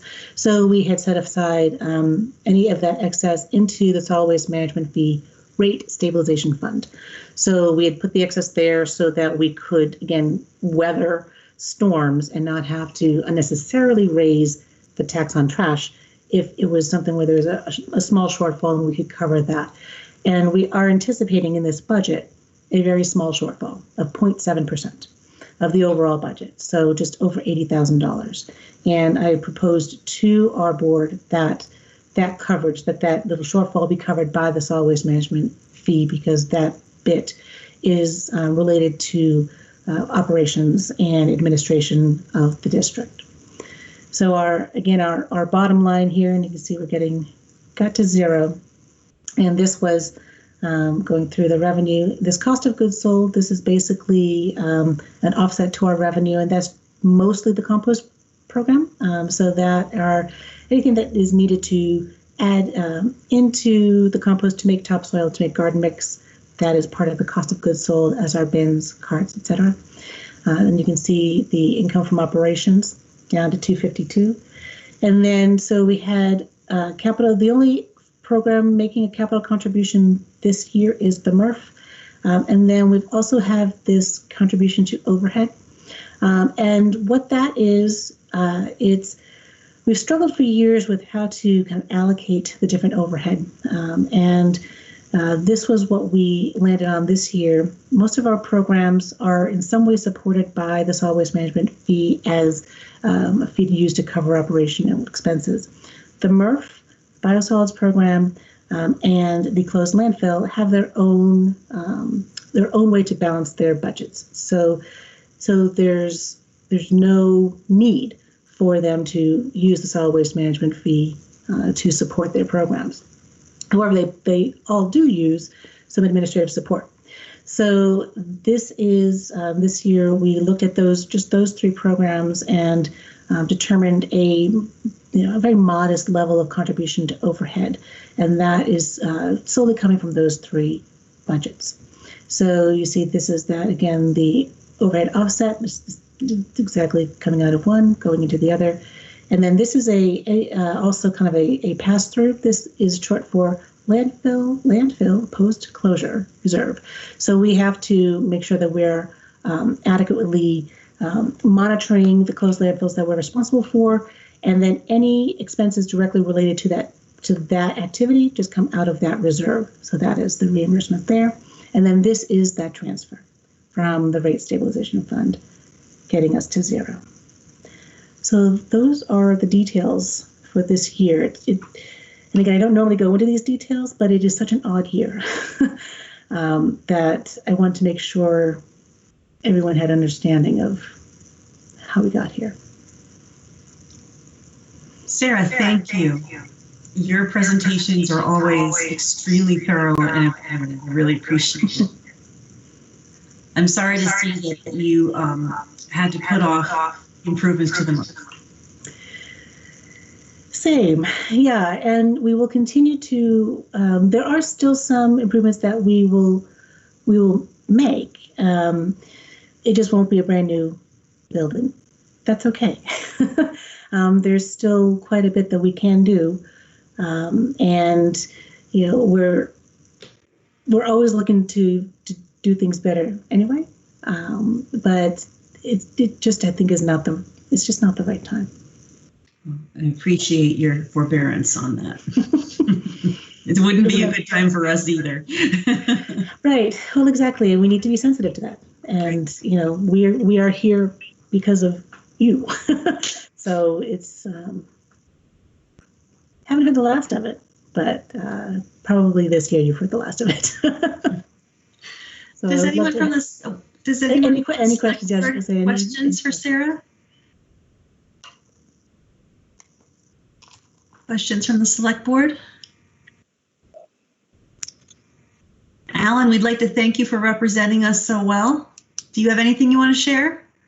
No, it's just been a very interesting exercise. Sarah and I finally got off the finance committee, so I didn't have to make those meetings. But they've started down one road and then they have to come back and redo something and go back another road. But the board. Our board feels very comfortable with the budget and the estimates that we are going to see over the year, and appreciate it if we can get approval from both the select board and the trustees on the budget, so Sarah can move forward to implement it. Thank you. I appreciate being reappointed. Yes, thank you.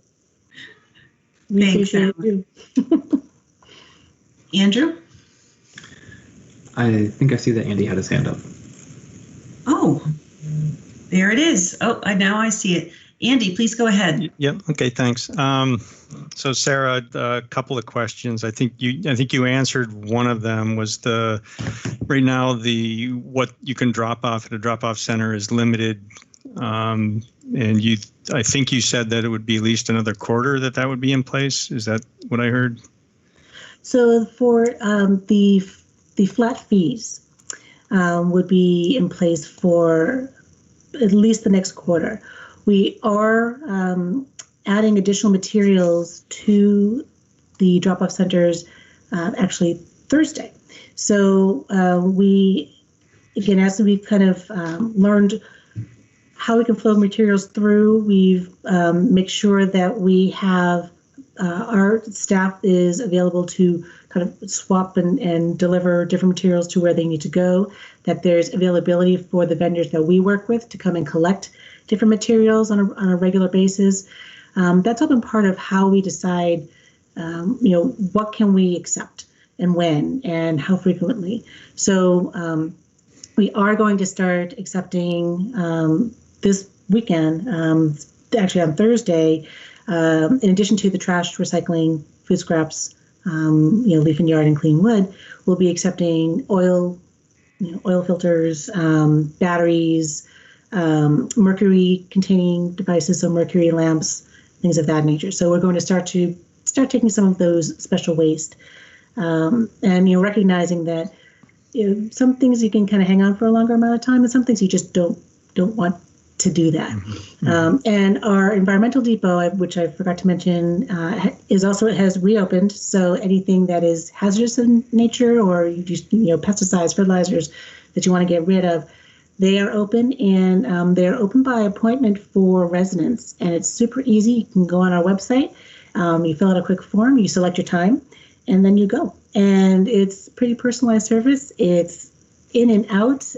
It's very hands off, and we're, again, it's to help meter traffic flow, make sure that flow through, that we can maintain our physical distancing, but still provide that service. So That's been very successful as far as kind of getting folks back to feeling like, okay, now I don't have to worry about the kids or the dogs getting into, things I don't want them to, and helping to maintain a sense of normal. Trying to get back to that. So yes, so we are slowly adding more materials back in, and you'll see too, like when you go to the drop-off center, and hopefully everyone knows here that Essex has now been reopened, and we did just this week also last weekend reopen Milton. So we now have Williston, Essex, and Milton are open. We'll be looking to add another drop-off center before the end of June as well. And then we're looking, again, we're trying to space them out 2 weeks at a time where we can to make sure that our staffing maintains availability, and that, again, any, glitches are worked out and smoothed out. But by the end of June, 4 will be open. And then we're going into the summer with the remaining and staggering and seeing the needs there. So as we're doing that, we're also, again, talking with our vendors and saying, okay, what can we add back in now? There is availability, though, for alternatives, and that's the other factor. So where there are alternatives for disposal, like with scrap metal and appliances and bulky items like sofas and things, there are other places for people to be able to take those materials right now. So we recognize that having a one-stop shopping is super convenient, but we have to keep in mind, again, our ability to adequately and safely staff those facilities. Is it easy for folks to find out what those alternatives are? Yes, we have on our website, we have a list of just that, alternatives. And so, yes, and so we can, there's a banner at the top of the page. It's, COVID information. And then if you, our A to Z list has been updated as well. And that information and we're constantly updating our website with the info. But yes, so we've added that to that quick little search bar. If you go to our website, you go to A to Z, and it's basically you just type in the item, and it will take you right to that page, and it will tell you whether or not we accept it at our drop-off center, or if there's an alternative that you need to use right now, what those alternatives are. And it's cswd.net. Net. Okay. Yes. My other question is, I asked you last year because you had commented that paper was hard to get rid of. When I get junk emails, they often at the bottom have an unsubscribe button, and I can stop junk email. But when I walk out to my mailbox at the end of my driveway, often much of the content never makes it into my house. It goes straight into my recycle bin and then into your materials. You have to deal with it. So, and I know you lobby with the legislature. Has that topic ever come up to allow me to unsubscribe to unsolicited print mail that I get? The print, yeah, and it's interesting.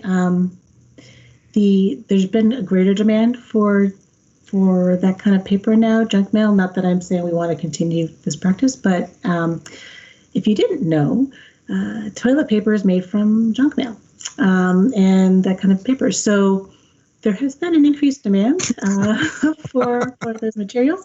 So, the prices and the opportunity and the prices, there it is. But in general, we know that that's going to stabilize, and then you'll still be left with, your penny savers and your unsolicited material that comes to residents. And that's a lot of what I think this is. So one of the things that we've been strongly supportive of and have been talking about for a long time, and has legs as early as today, is something very exciting, and it is extended producer responsibility for printed paper and packaging. So that's a long, very jargony way to say that, like in many other countries in the world, in Canada, in Europe, in Asia, a lot of countries in Asia, manufacturers of certain products are required to pay into a system to manage the end life of their products. And that has in many places led to better design for the environment. It's led to a use of more recycled content in their products. It's led to a reduction in raw materials of that container or that paper. And just today, the Senate heard a bill that would include a line in it to direct A&R to come back to them with a program, not just a study commission, but how would this work? So that would be huge. That would mean if by some way that passed, Vermont would be the first state in the United States to have that law. There's a whole host of reasons why it hasn't passed in the United States, but it is standard in many, many countries. It wouldn't. So what that might do is that could incentivize the producers of this unwanted mail to provide a way to opt out, because then that would then reduce their costs on having to manage this material.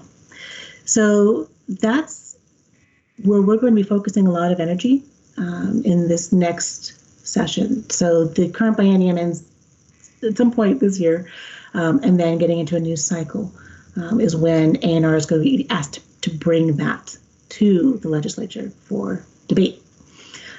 So that is where we're going to focus some efforts next year. It does need to go to our board and be vetted through them, but we've been talking about this for a long time. Okay, great. Thanks, Sarah. You're welcome. Elaine? Yes. I just wanted to let Patrick know that there is a meeting tomorrow night, and I will forward him the information for that meeting. Terrific. Thank you, Alan. Appreciate it. I got in touch with Alan earlier this week, and we had a conversation, and I've gotten all the materials, so I'll be ready to jump on board. That's great. Looks like Dan Karen has a question. Yes, I bring my trash over to the transfer station in Williston, and usually once a month. My daughter is working remotely from my house now, so I'm going more like twice a month. But just a couple things I've noticed. Obviously, I'm grateful that the Essex facility is open. I still feel it's a quicker trip for me to go to Williston, and glad to hear you're opening more transfer stations as the weeks go on. But some of the difficulties, obviously, on the weekends, that's when everyone's showing up. This last weekend, I think there were probably 40 vehicles ahead of me waiting to go in. And the other process that makes it a little bit different, which I'm kind of surprised with the whole COVID thing, that the box or the building that you speak to the person right there at the transfer station and pay for whatever you have, you don't take cards, you take cash and check, which obviously carries a lot of germs. Is there any thought of maybe going to something? And the other thing is, when I go there and I don't know exactly how much it's going to cost me when I have certain items that could cost more, it might be easier for cards maybe, or is that something maybe down the road you guys could be doing? Thank you for asking. And yes, so this is one of those lessons learned, right, that we said we had been planning to implement credit card use at the newest drop-off center in Heinsberg that we had just completed building and have not opened yet. So we had already started to set up that structure. And one of the key factors in not having it at Williston was we had to get, and this may sound familiar, but we had to literally run the line and get Fair Point down the road. And it was proving to be quite difficult. However, we have solved that. So the goal is to bring credit card service to Williston, to Heinsberg when it reopens, and then we're going to be looking at the connectivity of each drop-off center and bringing credit cards wherever we can as soon as we can. And it's about making sure that the connection is secure enough so that there's no way that any problems can occur with that transaction. So yes, this summer there will be credit cards, and I have been asking why not credit cards since I got here? And sometimes it takes a crisis to move a mountain. But yes, that is coming for sure. Great. That's great news. Thank you very much. Yeah, I'm super excited about it. That is great news. And Sarah, what was mentioned before about the A to Z directory on your website, I just wanted to just quickly say how much I appreciated that, as well as the environmental depot. We've done some home projects during this COVID time, Yes. and it was a great resource to have. And in addition, the links on the website to those places who accept things that can be reused, how helpful that was. And one such place, I won't name right now, was able to just come to my home and pick it up, so I never had to even lug it around. That's great. If I could, I would like to make one comment down the line. The lines at Essex on Saturday are not long. So I encourage you to come back to Essex. And the lines in Milton were not long. So the lines at Williston continue to be long because we get a lot of the commercial, like the landscapers and contractors use Williston. So Essex is your better bet, believe it or not. I'm just saying. And it's open Tuesday, Thursday, and Saturday, 8 to 3:30. Thank you, Sarah. Trustees, were there any other questions?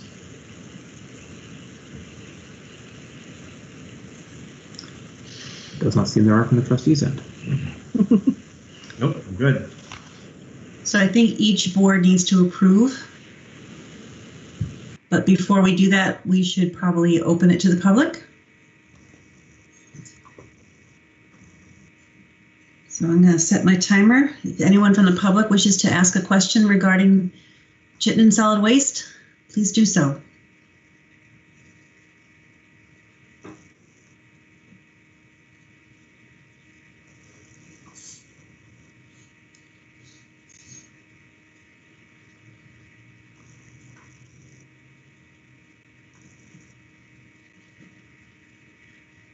Seeing none, I think we could probably move on.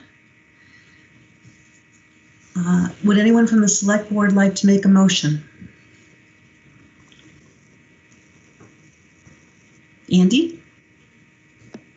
I move that the select board approve the Chittenden Solid Waste District fiscal year 21 budget. Thanks, Andy. Is there a second? Second. Thanks, Pat. Any further discussion? All those in favor, please say aye. Aye. Aye. Opposed? All right, thank you. Dan and Andy, could you raise or lower your hands? Oh, sorry. And trustees, would someone like to make a motion? I'll make a motion. I'll move that the trustees approve the CSWD budget for the 2021 fiscal year. Thank you, Dan. Second. Thank you, George. There's been a motion on the table. Is there any further discussion on the motion? Hearing none, all those in favor, please signify by saying aye. Aye. Anybody opposed? Passed from the trustees. Sarah, Allen, thank you. Thank you very much. Thank you, Sarah. Thank you. Take care. Thank you, Alan. Thank you. Great. And so, Elaine, if you don't mind, I'll just, as we get to agenda item 5B about a Village and Select Board Joint Housing Commission interviews, at this point in time, I'm going to recuse myself from this conversation, given my employment in the affordable housing industry. As such, it would not be appropriate for me to be a part of this conversation from a board perspective. I will note that according to the village's policy, while I am going to recuse myself and not participate as a board member, I am allowed to participate as a member of the public. So you will likely still see my face, and if I ask a question, it will be as a member of the public and not as a member of the board. And so as such, George, it's now your turn. Okay, thank you, Andrew. I appreciate it. And Elena, you can take the lead on this one. I'll just sort of tag along. So go ahead, go for it. Sure. Okay. So many months ago, the boards jointly agreed to create an Essex Housing Commission.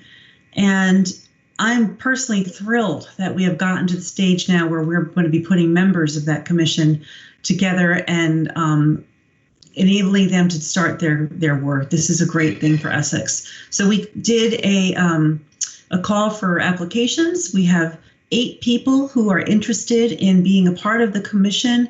There are 7 seats, I believe. So we have a choice to make. So we're going to interview 4 people tonight and 4 people on June 23rd.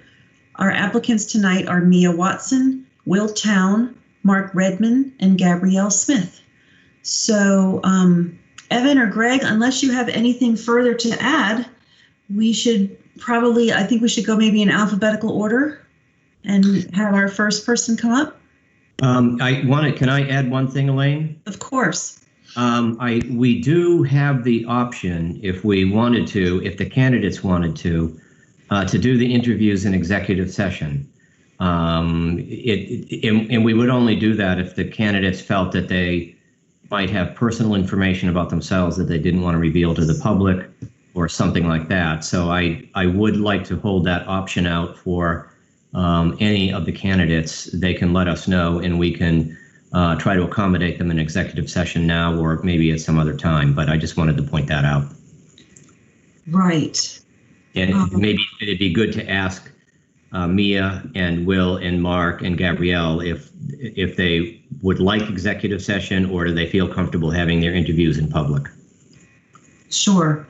We can do that as a per person basis. Is that what you're thinking? Yeah, either one or collectively. They can just raise their hands right now and let us know. So.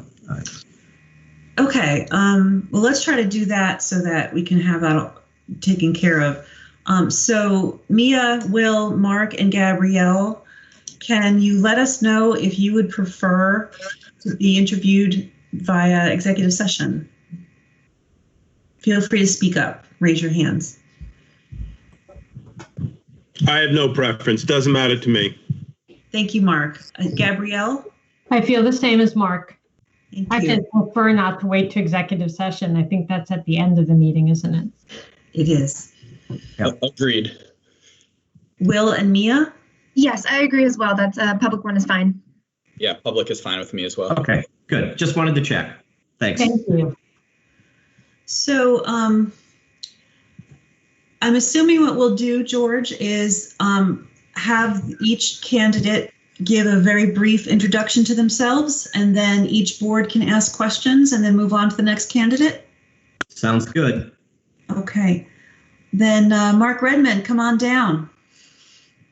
Okay. Yay. Here I am. Hi. Hi. There you are. So Yay. Mark, please take a few minutes to talk to us about your reasons for applying to be on the commission. All right. So it's very brief. You know, I work in social services. I'm the director of Spectrum Youth and Family Services. I've been there since 2003. I've lived in Essex since 2003.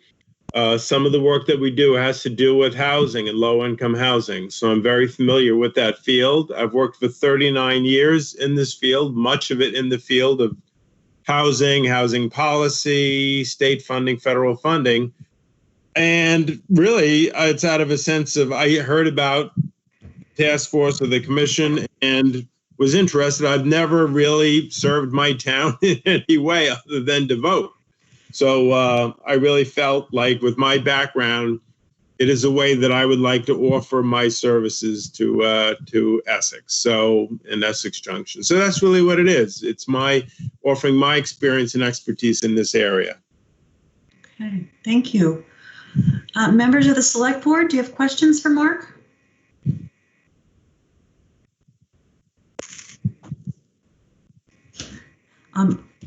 Pat. Hi, Mark. Good to see you here. So if we do appoint you to this commission, I was wondering in particular, are there directions that you would like to see the commission go, particular areas that you would like to see the Housing Commission focus on? And just maybe if you'd like to speak 30 seconds or so about, what, you see your role on that commission, like where you would help take it, I guess is maybe a brief way of putting it. Yeah, I mean, most of my experience has been in, building housing and providing housing for low income or moderate income people and families. So that's, what I would really look to do. You know, I think Elaine knows too. My wife and I took in a Somali family 14 years ago. They live with us, and now they're back in Essex. After living in Burlington and Winooski, now they're living in Essex, and they have managed to secure, affordable housing, but it's difficult. So I guess that's what I would want to focus on. Okay. Any other select board members? Andy? Yeah, I'm not sure. I'm going to ask a question, Mark. Good to see you again. Yeah, good to see you. I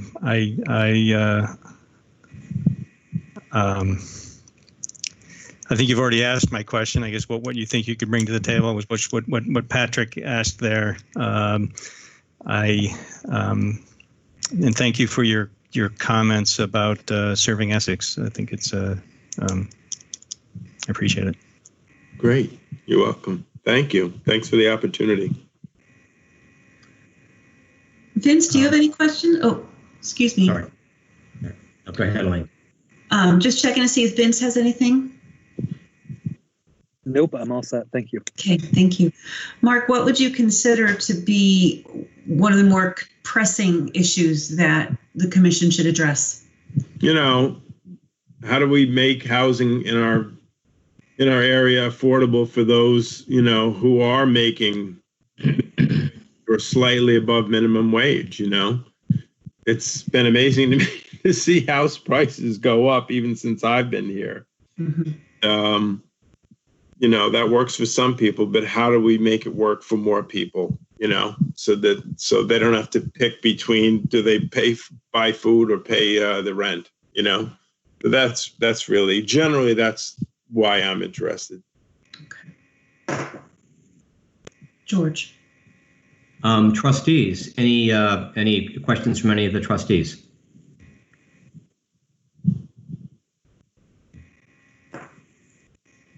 One observation I have in seeing you is it's hard to believe you've been at this for 39 years. You don't look that old, but everyone looks young. Thank you. You're very kind. Yeah. I started when I was 10. Okay, good. Affordable housing in your blood. Just you grew up with it. That's great. That's terrific. One question is actually, that might be interesting. How did you get into this? What was your first job? I'd like to hear that. What sort of catalyzed you to keep going with it? So I actually had a degree in finance. I had landed a job at Madison Avenue, and I had a studio apartment on Park Avenue. And I made the mistake of volunteering at a shelter for homeless teenagers one night a week. And that's really what I wanted to do. So I, to my parents' chagrin, I quit my job, gave my car to my brother, gave away the suits, and moved into a hovel of a room across from a crack house, and working with homeless teenagers. Oh, that's a great story. That's a very good story. Thanks for sharing that. That's great. That's terrific. Sure. Trustees, any questions? I think this is Raj. I think people have pretty much covered my questions. I'm very excited to see you applying for this, with your experience. I think you'll bring, I think, a lot to the table. So thanks. Thank you. Thank you. All right, Mark, thank you for your time. And usually what we do is we will interview everybody and then let everybody know at the end of that process who will be on the commission. So it won't be till after the 23rd. All right. So can I disconnect for now? Am I done, Elaine? Unless you want to stick around for the rest of our incredibly exciting meeting. I think I'll bet. Thank you for the opportunity, everyone. Thank you. Thank you. Thank Mark. you. Thanks, Mark. Next in alphabetical order is Gabrielle Smith. Oh, hi everyone. Hello. Can you all see me? Okay. Yes, we can. Now we can. Yep. It was light when I chimed in, but I think it's getting pretty dark out. So hopefully you can all see me well enough.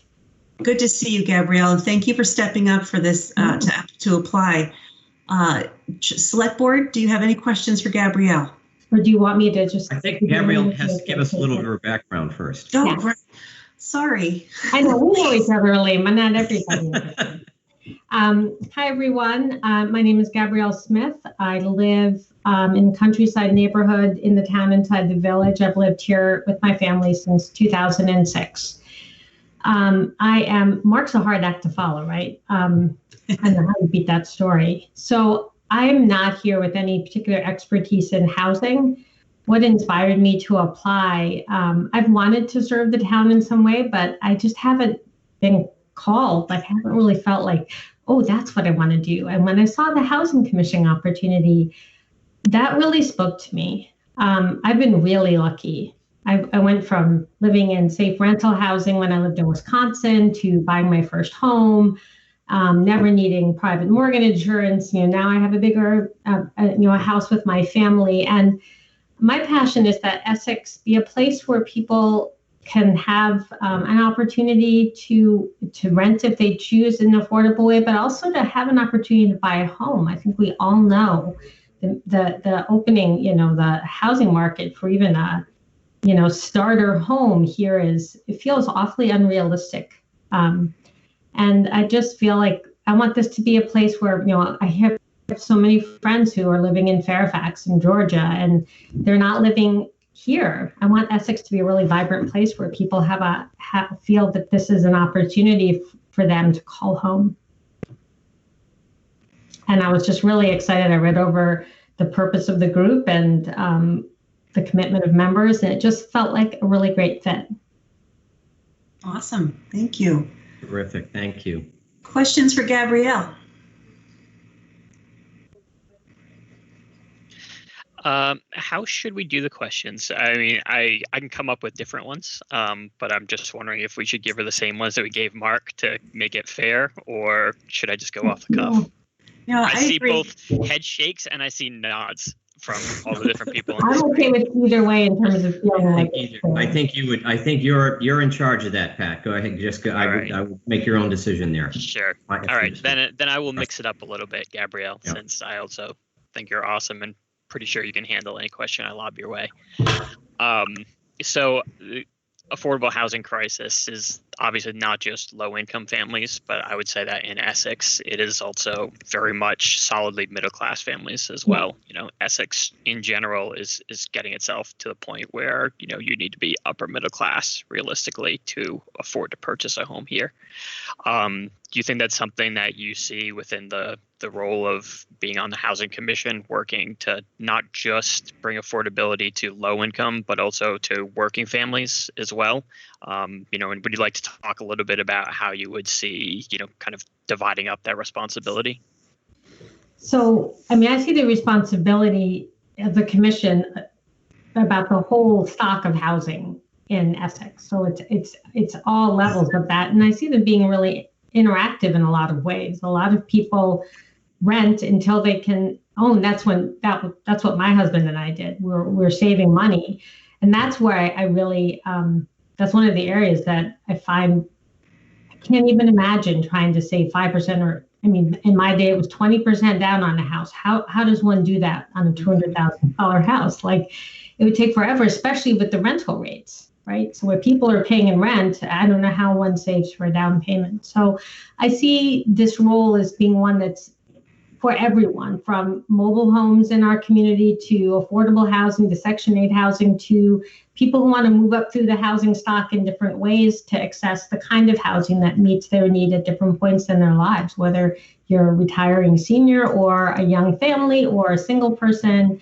I want Essex to be a place where there's some choice and affordability at different rates of where you are in your fit to the market. Awesome. See, I knew you could hit a home run.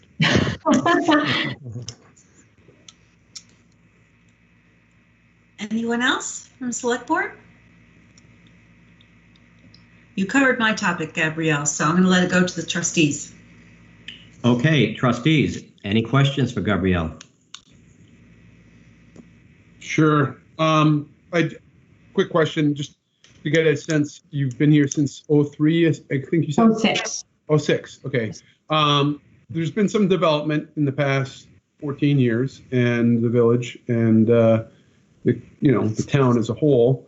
And what do you think of what we have established for residential development, some of these planned unit developments, planned residential developments in the community. So as a non-housing expert, my reflection on that, Dan, is going to be totally like observational. And just my memory of having read the report that's online. I love that there's more, there seems to be huge demand for rental units. So it seems like, especially in the village, we're seeing a lot of that happening around us. And personally, I think that's, I'm heartened to see that, but I also would love to see there be an opportunity for some of that to be potentially, I don't know if condos are an option, but something where one could afford to begin to build equity, if that's what the person desires. I think that's a really tough ticket. Most people are building equity in the housing market. They have to leave Chittenden County, have to leave Essex because they just can't afford a starter home here. So our starter homes are generally people who are coming in from somewhere else. So I think that it's great to fill both sides of the market, but I also feel like I'm not as educated about how to make some of that type of opportunity available for some home ownership or equity building under that 180 or whatever the threshold is for homes to purchase, to own in this town. Well, right now the current we always refer to as the current average home in the community is estimated at $280,000. Yep, I'm aware of that. And I hear what you're saying, and I agree with that. And I'm curious, with bringing, it depends on the age, I guess, of the people that we're addressing this to, because obviously there's a lot of senior housing going on. I know it was quite contentious here in the village with some of the development we've done with housing that was built here, and that was more along the lines. I'm looking to see what people think about what we're doing. It's different for different areas, but we're looking at density here in the village and outside the village. Yeah, I don't have any criticism personally about some of the construction that's gone on downtown, and the mixed unit, the mixed down, the first floor being for businesses, and then above being for apartments. And I've heard a lot of people are really happy with that opportunity to live downtown, and I think that's great for a vibrancy in the village as well. I think you want to have people downtown instead of, if I'm a renter, it's easier for me to be in a place where I can hop on a bus or, where I'm downtown instead of having to be more isolated. But I think having a mix of options in that is good too. And that's really, for me, I feel like having options is ideal. And I personally have enjoyed seeing some of that mixed use coming in downtown. Thank you. Andy, your hand is up. Yeah, I just wanted to ask if you had any comments about the family sizes are getting smaller, and our population is getting older. And when you find your house is paid off and you want to downsize, there aren't options there either. So, that you're essentially trading your large house for a much smaller house at the same price, kind of thing. So thoughts on that? Yeah, it's interesting. My parents are actually entering that. They're in their mid 80s and thinking about selling and wanting to potentially move in with my husband as our kids go off to college. And well, I'm maybe starting to look around for places that could suit both two different households coming together. That's just by choice. I think that there's the people have such different needs as they age. And that downsizing, especially having read the report, I think if I were downsizing and I had a 4 or 5 bedroom home that had a really high value, I don't know if it's a tricky time to sell or not, but I think it's tough to downsize too, because now the pressure is coming from both ends, right? People who are downsizing and people who are trying to get into the market. Mm-hmm. It's different. It's different pressure on the market from another end. I'm really excited at the opportunity to learn more and also to educate other residents so that we can all make more informed decisions and support all of you in making choices around this issue. Thank you. Thank you. Other trustees, questions? Well, Gabrielle, thank you so much. We appreciate you getting involved with this, and we'll be hearing more from you, I'm sure. Yeah, thank you all. Thanks so much for Thanks, Gabrielle. this commission. And like Mark, as the sun sets, I'm also going to bow out and leave you to Will and Mia. Have a good night, everyone. Thank you. Thank you. Thank you. All right, next on the list is Will Town. All right. Thank you, everybody. I appreciate it. I am the Director of Operations at Spectrum Youth and Family Services. So as Gabrielle said, Mark is a tough act to follow, especially when he is your boss. I also think that it's important for transparency's sake, just to note that, unfortunately, as of June 1st, I did have to move from Essex.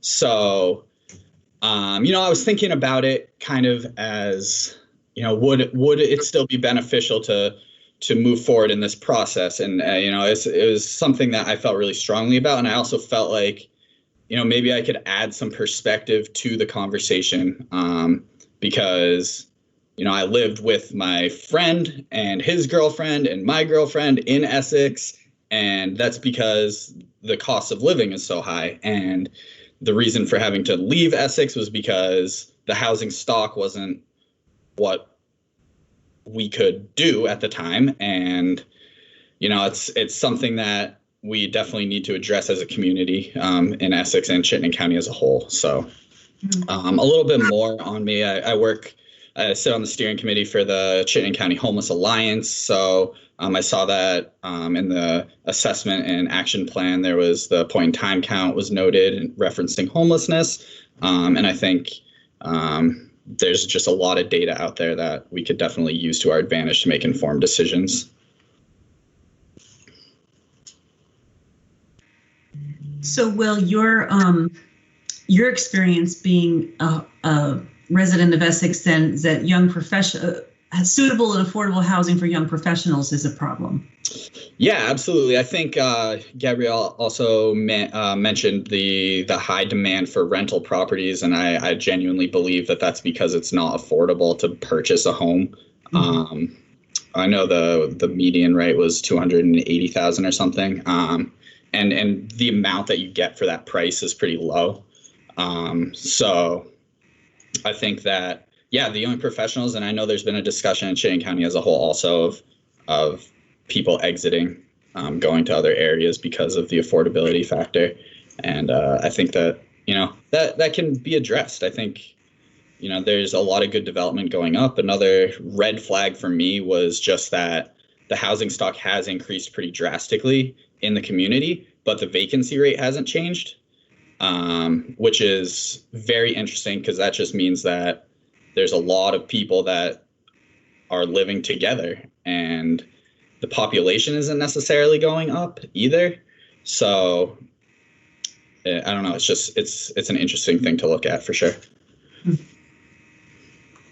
Select Board, questions?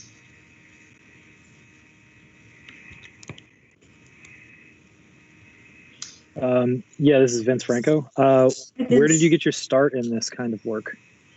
Yeah, great question. So I went to St. Mike's, studied psychology there.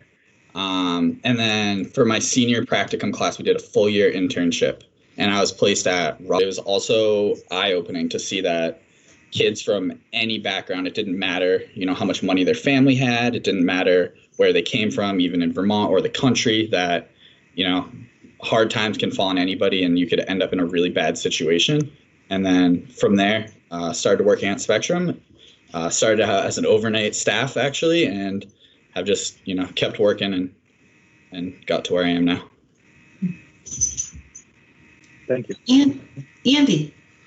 Yeah, Will, you mentioned that housing, the number of housing units has increased significantly. Is that do you find that, do you think that's due to, or partly due, at least partly due to there was an effort to build a certain number of housing units in a certain number of years? I don't remember the numbers there. I don't know if you're familiar with that. I guess my question is whether you think that's been successful, whether it will be successful, whether the goal of that effort is going to be adequate.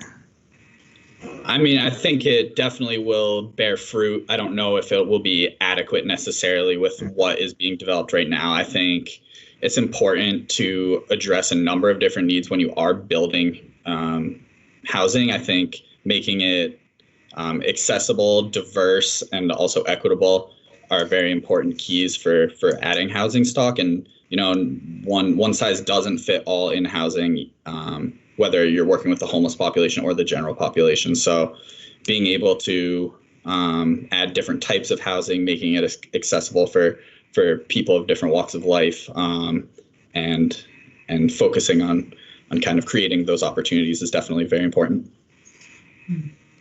Thank you. George, you're muted. I'm sorry, trustees, any questions for Will? Yeah, just one quick question, Will. Where you said you, as of June 1st, you moved out of Essex. Where are you living now? Yeah, Williston. Okay. Didn't get too far. Not too far away. No. I couldn't get that far separating away. us. Yeah, it was. I mean, honestly, it was tough. We looked really hard in Essex, and especially when you're looking at rentals with a dog, that complicates it even more. So. Yep. No worries. Yep. Thank you. Yeah. Other trustees?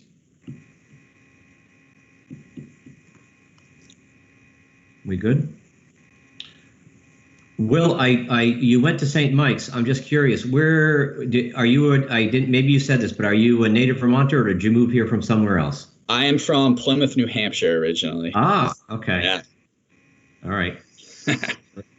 But hey, I never went back. You never went back. You came up to. You're kind of like me. You came up to Vermont and you just didn't want to leave. No, there was never a chance once I got here. It's way better than Plymouth, New Hampshire. Agreed. Oh boy. Well, Will, thank you very much. Oh, sorry. Go ahead, Lane. Sorry. Thank you very much for stepping up and applying. And as you heard, we'll let you know after the 23rd. And thanks again. Yeah, absolutely. Appreciate all your time. Take care. You too.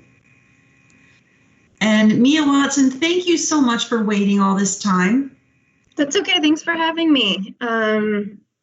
So just a brief introduction about myself. I work for Vermont Housing Finance Agency. We are sort of like a bank for affordable housing. We finance affordable mortgages and affordable rental housing. And I am the Research and Communications Coordinator. My job involves a lot of housing market research and other housing related research. We recently worked with the state of Vermont on completing the statewide housing needs assessment. So it was a really deep dive into all of the housing issues that impact Vermont. And then part of my job also involves outreach to municipalities to support and encourage them in developing affordable housing. And as part of that, myself and my executive director, Maura Collins, really encouraged the town and the village to pursue a joint housing commission. And we provided some of the guiding language to help institute it. And I'm really excited to see that that this is happening and that we can start to work together to make really great changes in our town. I'm also a Essex homeowner as of late 2018, so I'm still a newbie here. And for several years before that, I actually did rent as well in Essex. Mia, if I recall correctly, you were instrumental also in creating the housing data website that the village was the fiscal agent for. Is that correct? And you used Essex Junction data to create that website? Yes, we definitely did, and the data is still there. It's housingdata.org, and we pull in data from a variety of sources, including census data, just making it a lot more digestible than what you can get from the Census Bureau, but also home sales data, data on homelessness, a bunch of different data. And that was used to inform Essex's housing needs assessment, which we didn't write, but we were able to provide a little guidance to Darren, the town planner, to help him get that done. So that continues to be a resource available for everyone, and I hope that the commission will take full advantage of the resources that are already in place on the site. That's great. Select board members? Vince, you're fading into the darkness. Pat. Hi, Mia. Thanks for joining us tonight.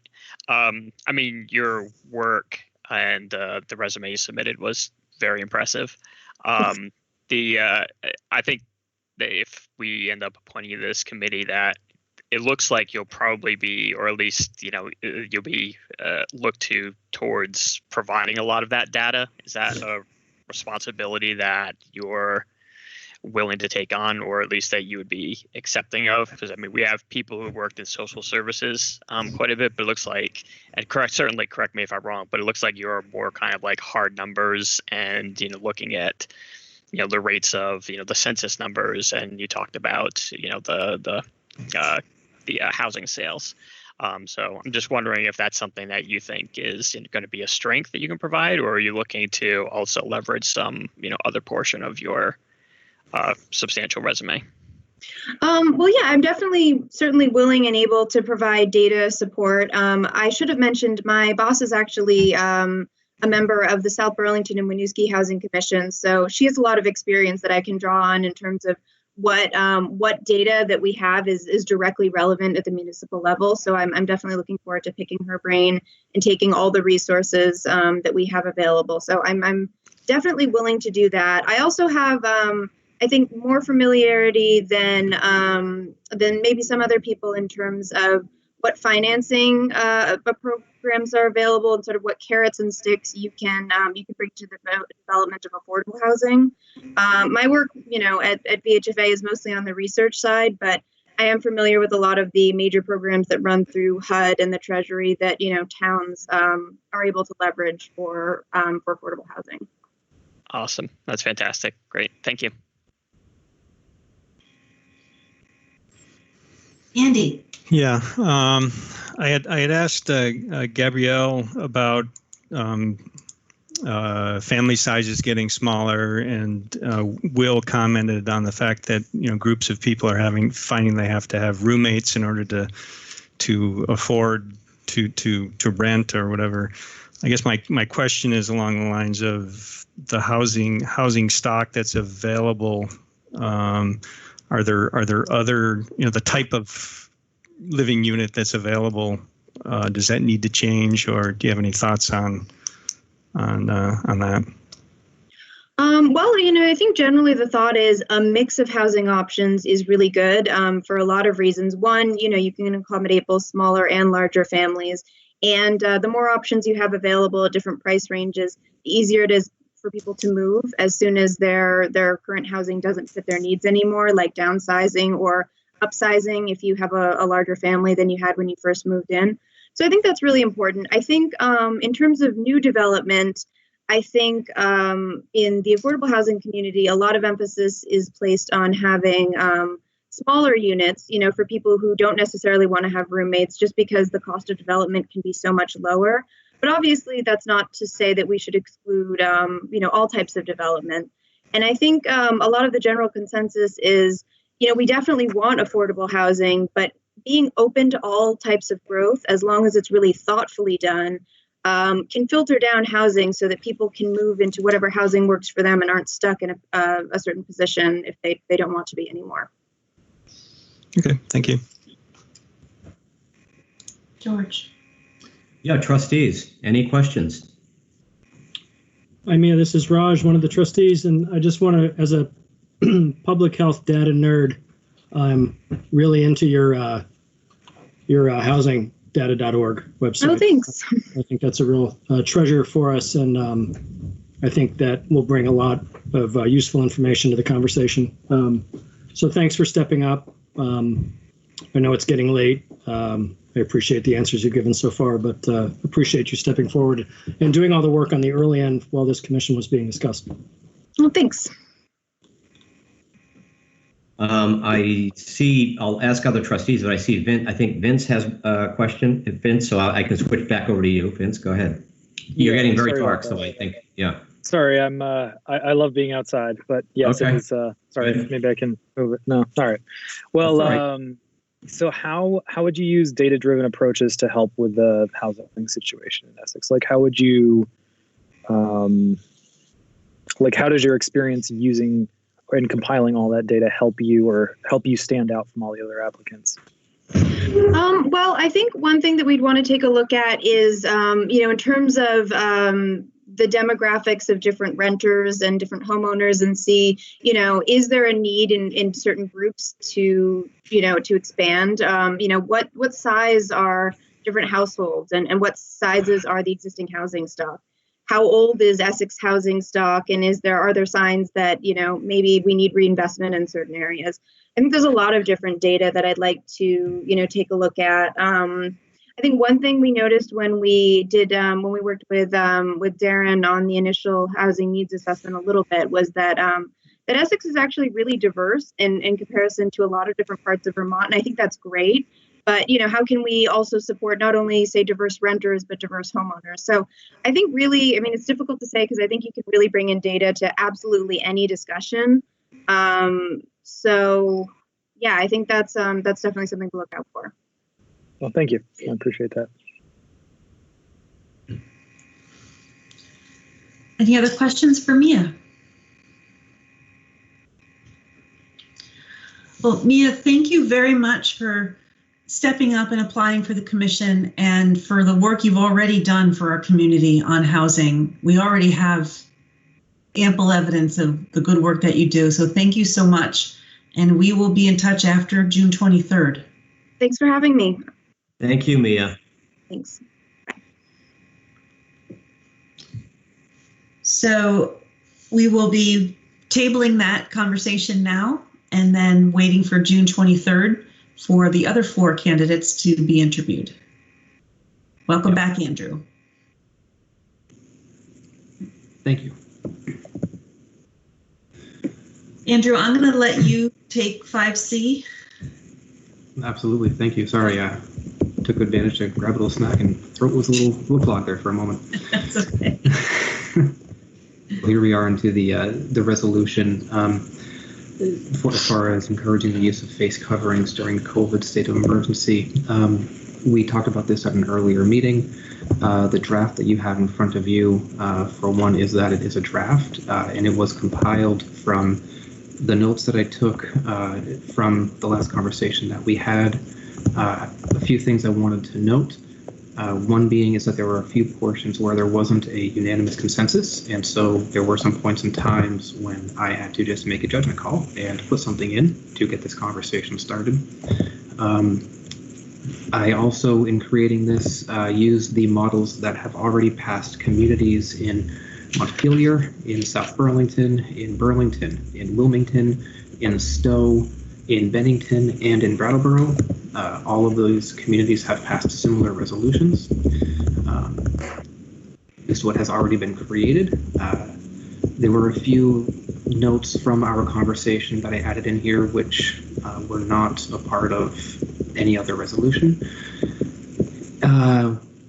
Those include, as I'm trying to find it, basically the statement on mask shaming, whatever that is.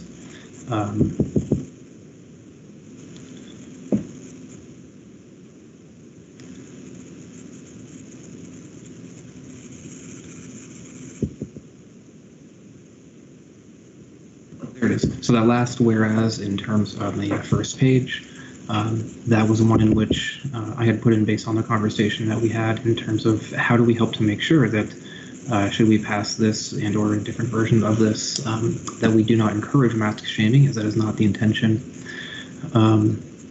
as well as within that to talk about how we would appreciate people's understandings with this process and not jump to an assumption that simply because somebody is not wearing a mask that they're making some kind of a political statement. I can tell you that having a mother-in-law who essentially has such severe COPD that should she wear a mask, she would be unable to breathe and may very likely suffocate from wearing a mask. So if she ever leaves the house and goes to a store, for instance, she would not, and that is perfectly fine.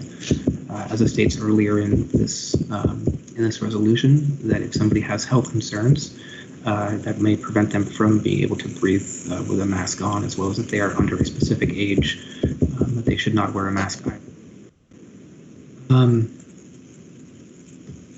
As well as I also included the first whereas in the second page about how we are recognizing that this is a resolution and that this is not an ordinance, and that we are not asking the police at all to get involved in this matter. We are not asking for the police to become de facto mask police. We are not asking for the Essex Police Department to watch every single person going into any establishment, and if they don't have a mask, to slap the handcuffs on them or give them a fine. That does not make sense. We are going down this resolution route. And the final thing I want to really address in this is the intention of this. The intention of this is to show our community and tell our community that we care about the public health of our community, and that based on the best recommendations that our public health experts have, that wearing a mask is second to social distancing, and that when social distancing cannot be accomplished, that wearing a cloth mask is the next protection. Necessarily protection from somebody catching it, or not so much as you protecting yourself, but rather you protecting the others when you are asymptomatic or when you are not presenting symptoms, to pass it on to you. You may have absolutely no idea that you may have this virus, which has already killed over 100,000 people in our country. We are currently seeing the numbers in Chittenden County increase because of some recent incidences. And so if we can do our part to help protect the health and welfare of our community, then that is the intention of this and pushing this. So with that, what I would like to do is I'd like to open it up to board members. You've had a chance to review this. If you have specific comments or things that you would like to address. I saw that Andy had his hand up. Yep. Andy?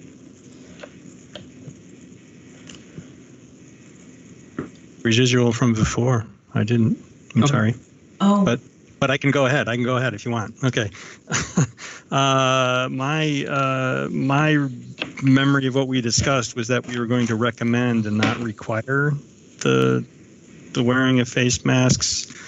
Also, I think there's a contradiction in here where we're requiring store clerks to wear masks, while some businesses have already gone through the expense of putting up plastic shields.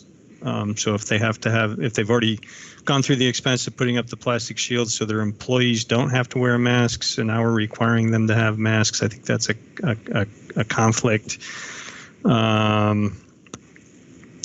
The fifth whereas makes reference to response says responsible and common sense. I think we're shaming people that don't wear them by saying that they're irresponsible and don't have common sense if we have that section in there. So that raises concern with me that although we're saying we don't want to have mask shaming, that we've included this sentence in there that essentially says if you're not wearing a mask, you're being irresponsible. Another concern I have is at the end of the resolution, it says that it says by order of the select board and trustees, and my question is whether we have the authority to order anything in a resolution. I'm a little concerned about that language. It seems like an overreach. Thank you, Andy. Sorry, the other thing is signage. We're requiring signage. Again, I thought we were going to make signage optional. And if we're going to require signage, who's going to define the language that needs to be in the signage, the sign? Those are my concerns with it. Okay. Instead of addressing each one, if you're okay with it, how about we just keep going through the list? going through the rest of the board members.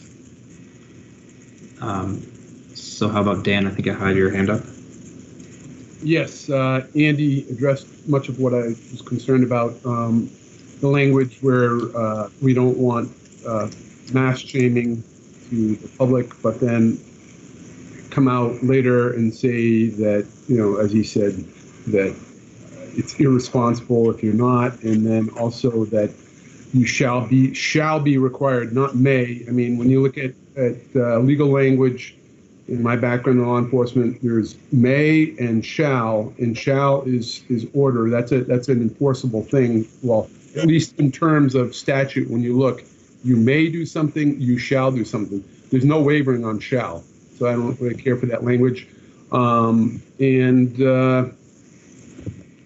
Like I said, you've already gone down this path with, and brought up shields that have been put up in a lot of the stores and other things that have been done proactively to try and prevent passing of the virus from customer to clerk or clerk to customer. I think we should come across, I forget who she was, one of the people that spoke said something about more of a positive reinforcement. Thank you for wearing your mask, as opposed to shaming or saying you've got to do this. I think we should come through it, recommending it, maybe explaining, not going into the long detail of why we recommend, all the details, but recommend it and thank people for, if they do, would choose to do so, please, we suggest to do so, and we thank you for, considering these things. That, I think, is a more positive way to approach this. That's it. Thank you, Dan. George, I think you're next. Yeah, I agree with a lot of what both Andy and Dan said. I think this is a little too, even though it's not an ordinance, it sounds like an ordinance, and it could be interpreted that way. It's we're commanding people, and I would say in the last paragraph, in the last section now thereof, instead of required, we say request or we recommend, but I would say request. And in the very last paragraph, I think this order, again, that sounds like we're demanding something, and that could be confusing. I would suggest that we say this recommendation shall remain in effect. Thank you, George. Patrick?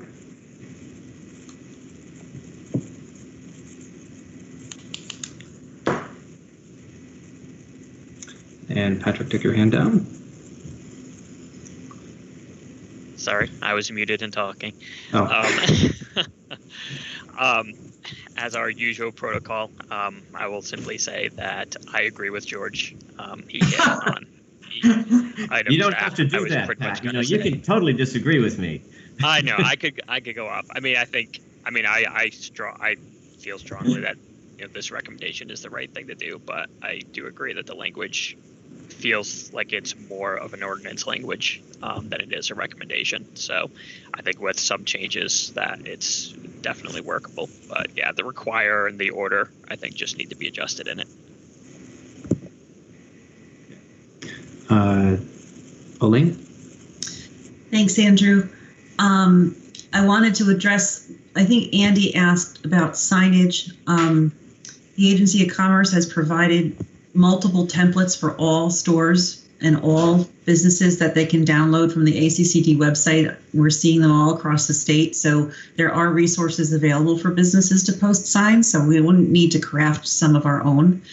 And then just a technical thing, Andrew. So the contradiction that I saw in the resolution was that you quoted the ACCD language saying, you can substitute a shield for a mask, but then later on it says you need to wear a mask. So if you're going to quote that language, then we can't be prescriptive about mask wearing later on. Absolutely. Vince? Yeah, I just want to echo that I think it was a little too strongly worded, but I think, we should probably maybe say that we strongly recommend. So like kind of keep that like strong recommendation, like that the select board and the trustees want to really impress upon the community that, this is serious and that we want to do the best thing for our community. And the best thing for the safety of the residents and anybody who's visiting and shopping in Essex or working in Essex. But yeah, I think it was a little too ordinance worded. Thank you. Raj? A couple of small details. Just a typo in the first whereas. The word other, I think, should have been another. Sorry, just little nitpicky stuff. CDC and VDH and other WHO, I believe, are recommending masks for, you had age 5, they're actually saying age 2. So I think just for consistency's sake with the public health agencies and the professionals, we should keep it consistent. And I see the point of the whereas language where we could potentially be sounding like we're backdoor shaming someone. I can't remember which paragraph it was. I'm all over the place on this right now. But on page 1. I think you know what I'm talking about. I think this is good. I think it'd be nice if we could be stronger with it. I think this is far from over as we're looking at the news today. Things are ramping back up nationally, internationally, and it would be nice if this were able to be a little stronger so people got the idea. But I think it's a good step. Raj? Amber? So I don't want to kind of reiterate what everybody else has said, but I guess I will. So I said when we discussed this before, we like the language in the South Burlington resolution, and their language is encouraged. So I'd like to see that kind of language. I also think that one thing that's missing is South Burlington has a requirement for public buildings, meaning the town clerk that there, and I think that might be in this situation as well. So we're not requiring it to be Hannaford's, but we are if you come into the town clerk's office to look at the public records, to pay your water bill or do anything like that, you've got to be wearing a mask to employees. Thank you, Amber. Just with that, when I did see that one within the South Burlington, their resolution, I didn't see that in many of the others. And I saw that there was some debate at one of the other communities where they decided to not put that in as it was in a previous order from the boards. But regardless, we can, as an the public building thing. Yeah, I mean, I know just from my own, from my current work situation that we're seeing that in almost every municipality that we're going in, that it's a requirement, as well as gloves. Mm-hmm. Great. Vince, your hand is back up. Is that intentional?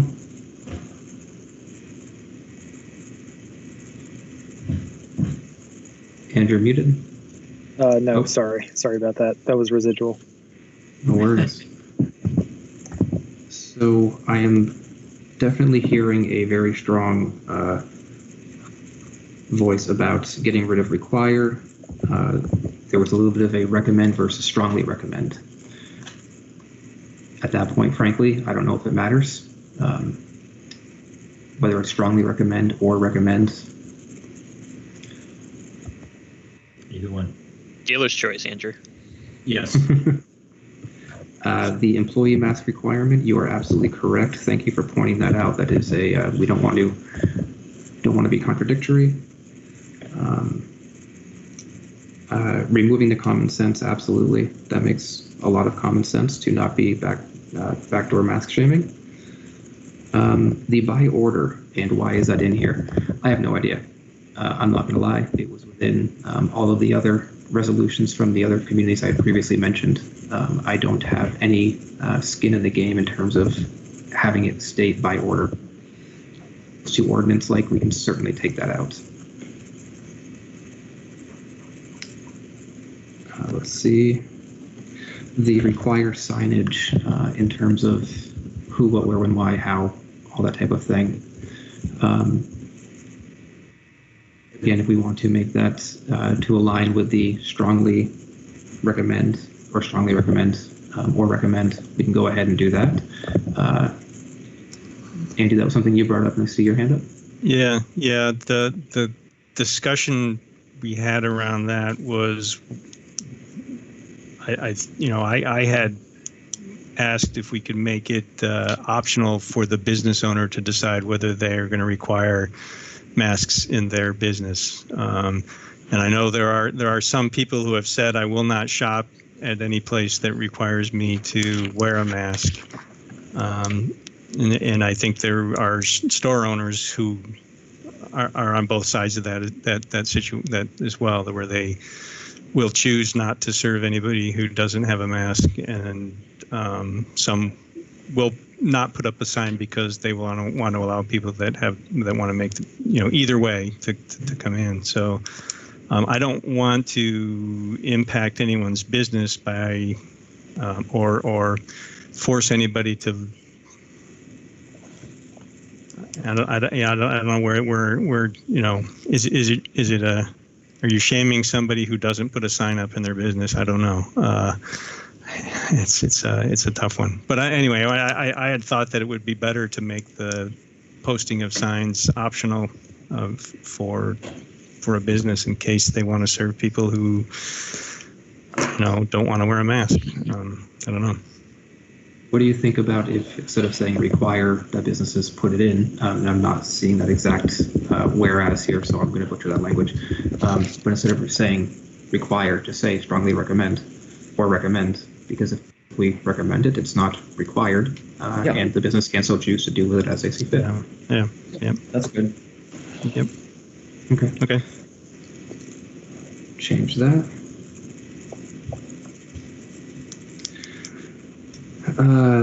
The shalls versus mays.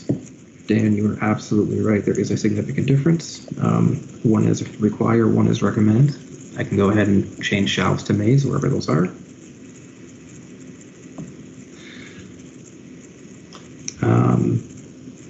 About explicitly thanking those for wearing a mask. So would you say something to the effect of whereas the entities thank individuals who choose to wear a mask, or Mr. Editor? Well, I don't know who's the editor here, but I'd recommend maybe now, therefore, at that paragraph, after you go all the way through it, when appropriate social distancing is not feasible, and then add just a very simple sentence, such as, our businesses and citizens appreciate your cooperation. Okay. Does that sound good? I like it. Okay.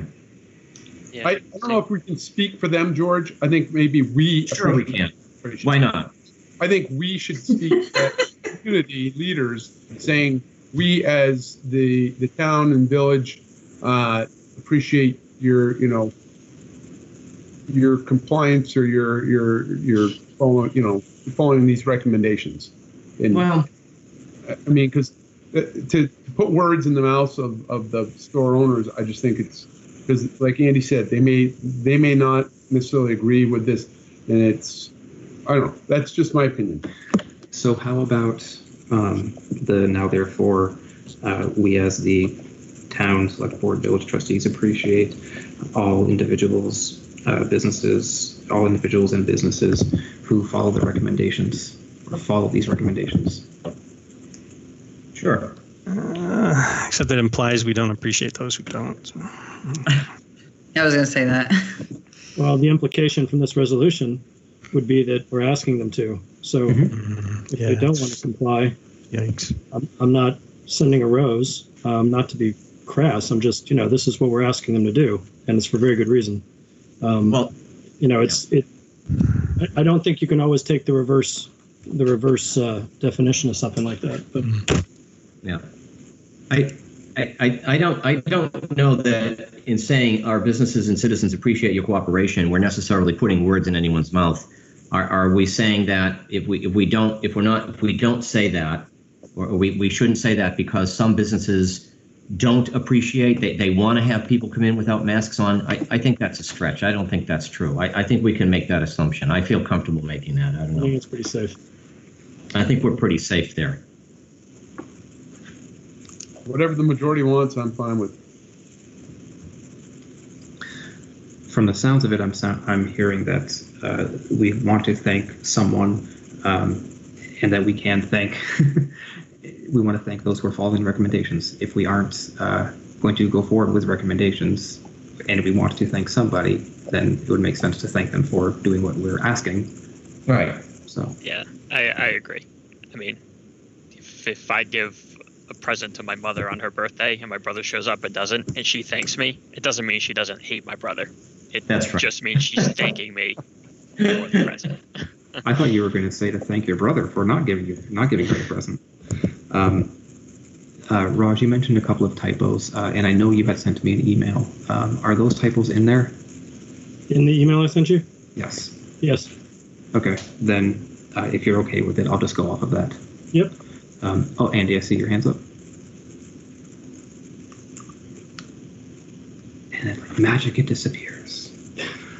I don't know. There's some weird glitch that puts my hand up randomly, it seems. I'm doing it to you, Andy. It's me. We're doing it remotely, Andy.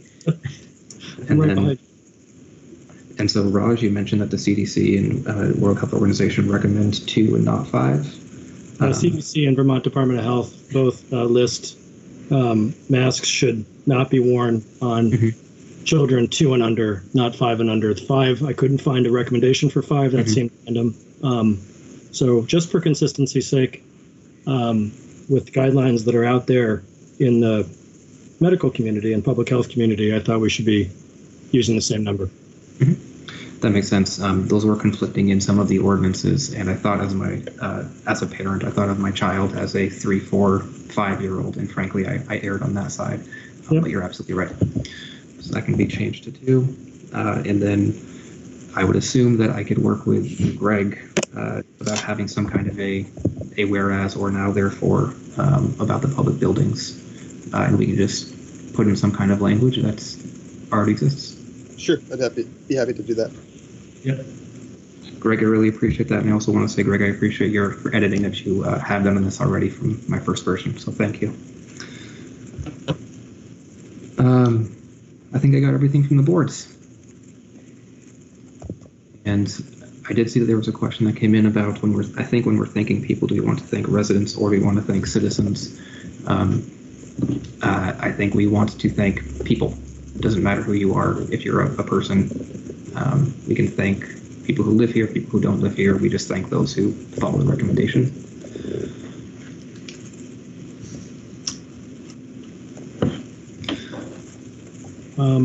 I have a question from a procedural point of view moving forward.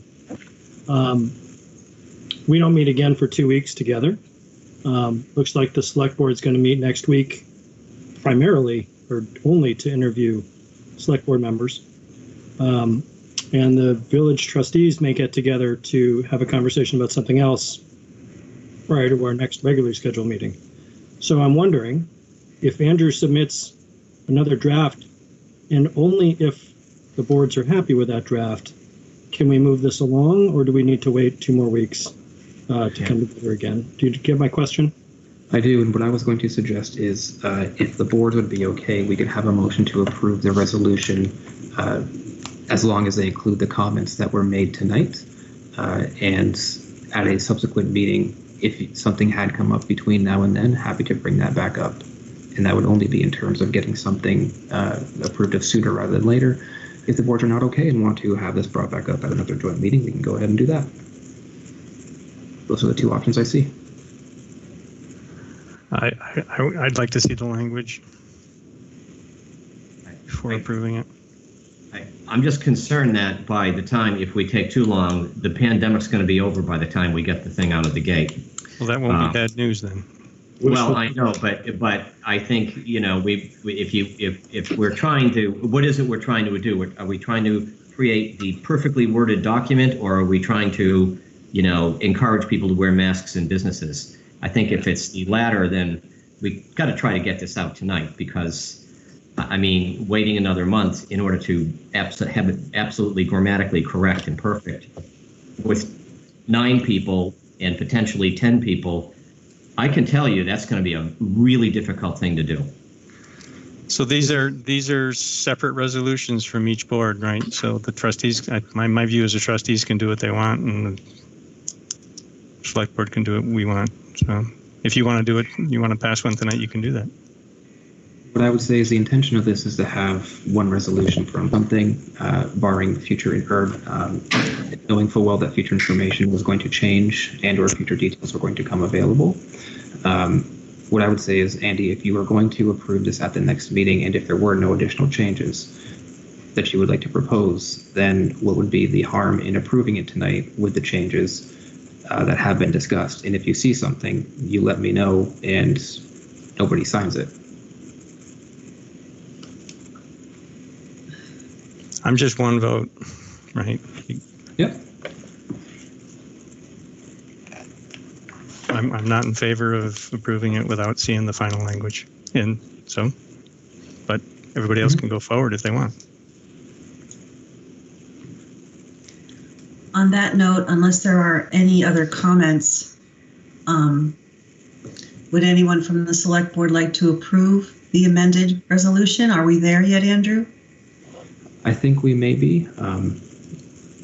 Yeah. Then I will make a motion to approve the amended resolution. Is there a second?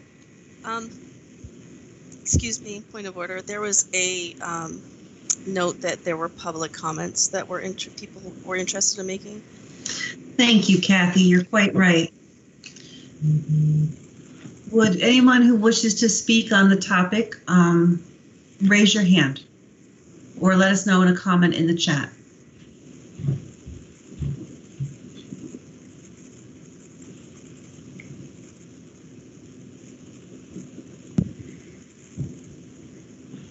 Okay, it's looking. Elaine, do you want to Daryl take has that? his hand up. Go ahead, Andrew. Looks like Daryl Langworthy. Yes, thank you. So, probably shooting myself in the foot for even saying anything on this, but I just listened to you guys go back and forth here for 20 minutes roughly about this. And look, again, I'm going to clarify. If you want to wear a mask, you wear a mask. That's your decision. I'm not holding anybody or shaming anybody. That's our personal choice. But the verbiage I saw in this, and then we're going to make some alterational changes in this verbiage. Again, the confusion that's going to come forth from this as a business owner, I can tell you right now, is going to hurt businesses for one. It's going to drive the police crazy with the phone calls they're going to get on a regular basis about this establishment just doesn't have this sign up, or, you know, they don't require other people to wear a mask as far as their customer goes. You know, I want to be clear. My business follows all the guidelines we have to by the Board of Health and everything else sent down to us through the governor and everything else. But we're really just trying to pass a resolution here that mimics the exact same thing the governor's guidance has already given. For what?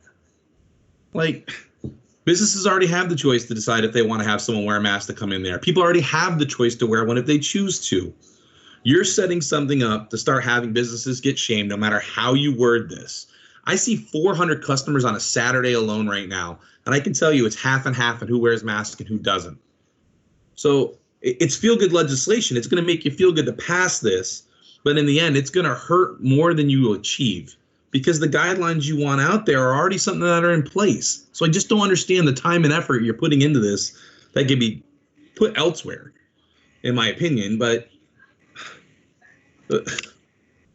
you know, I know I'm looked at as just some like redneck who owns a barbecue restaurant, but I have 15 and a half years in the service. I have a BSN in nursing. I've been a paramedic for 10 plus years. And I've worked in Florida and other places where I've seen some of the worst things you could possibly imagine. And where they're having larger outbreaks, they're not putting efforts like this into guidance that's already coming down from their bigger government. Is there better time and effort we can put somewhere else? I mean, honestly, I can tell you as a business, it's already confusing enough with the amount of stuff that's coming out on a daily basis on a state level. To add something like this and want us to hang a thing in our window or don't, you're going to cause confusion, just more so than an effort's worth. And I say shoot myself in the foot because I have something that's getting voted on tonight. So God only knows if I upset somebody, I may not get something that I feel I deserve to have the right to have, and to help my business, try to recover from some of the hits we've taken with all this. I mean, I applaud you guys with the job you have and the things you do all the time. It can't be easy to sit there and try to think about this, but you're really looking at this whole approach one-sidedly, and you're not taking all the residents of Essex and Essex Junction and the village and stuff into consideration. You're going with one-sided view and an approach to pass something that I don't totally agree with. And now you want to pass, as long as we change the verbiage, let's vote tonight that it's okay. Well, maybe the public wants to rehear the verbiage before you vote on it. I'll leave it at that. Thank you for your time. Yeah, can I just chime in there real quick? Go ahead, Vince. I just want to say that, I understand your frustration as a business owner. I don't own a business, but my father does, and over in Williston, and I kind of can see some of the parallels that you've stated. And I just want to say that I can't speak for the rest of the board, but that I personally would never hold you expressing your opinion against any other item on the agenda. Like, I think you have the right to express your opinion. You're a resident of this town. We're the elected representatives that you can air your grievances with, and that shouldn't preclude you from speaking your mind just because you have something else on the agenda. And I know personally I won't hold that against you. So I just want to let you know that. Thank you, Vince. One thing I wanted to also just address is I really hope that there is nothing that I or our boards have ever said or done to give you the impression that we think that you're and I think these were your words, a redneck who owns a barbecue restaurant. That is not at all anything that I know I personally feel. I have been there more times than I probably should admit, or my waistline may show it. So if I've ever given you that impression from my perspective, I hope you will sincerely take an apology from me and let me know how I've done that so I don't do it again. I just want to rebuttal to that. Now, I won't say it was you personally, but I will say I've had members of the board. Let's say I've had visitors in the last few weeks because member or two of the board here or there have a question about something I'm doing when they can just pick up the phone and call me. And if I'm not right there, leave a message. I'll give you a call back to explain my idea or what we're looking to do. I'm not trying to do anything to hurt the village. I mean, I think my record actually shows I only want to do things to help the community that my business is growing in, and hopefully continue to thrive in. I believe in Essex a lot, and I think it's a great community. I'm that kind of person that backs down. I speak my mind, and I listen to everybody fairly, but I do feel like, my phone number is published for the restaurant. You can feel free to call me if you have a question about something. And, do I feel like there's ripple effects because I speak my mind? Yeah, I do. But you personally, I would say, no, I don't feel like there's been any issue there. And that's not really what I wanted to bring up at the moment. But it just, do I feel concerned that I can have a ripple effect because I speak my mind? Absolutely, I do. But again, it's not going to stop me from speaking my mind. So I appreciate that. And again, I appreciate each and every one of you for the very difficult job you have. But again, I do think its efforts could be put better elsewhere than to worry about something that's it's literally already out there. But thank you very much, though.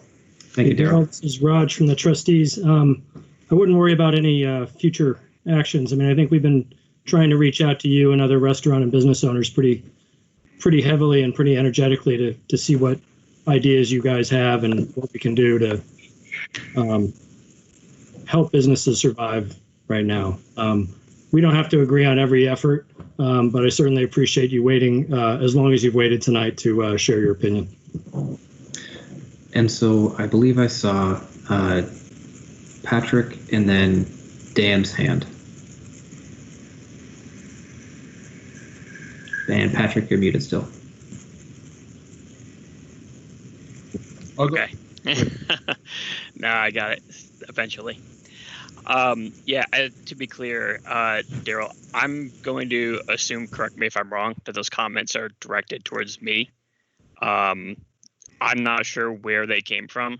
I did send an email to Evan, which we actually discussed at our board meeting last night, asking about your parade and whether or not the 4th of July, that the EJRP had been canceled. And I hadn't heard about it because you were planning a 4th of July parade. And that was literally the extent of anything that I have sent to the town.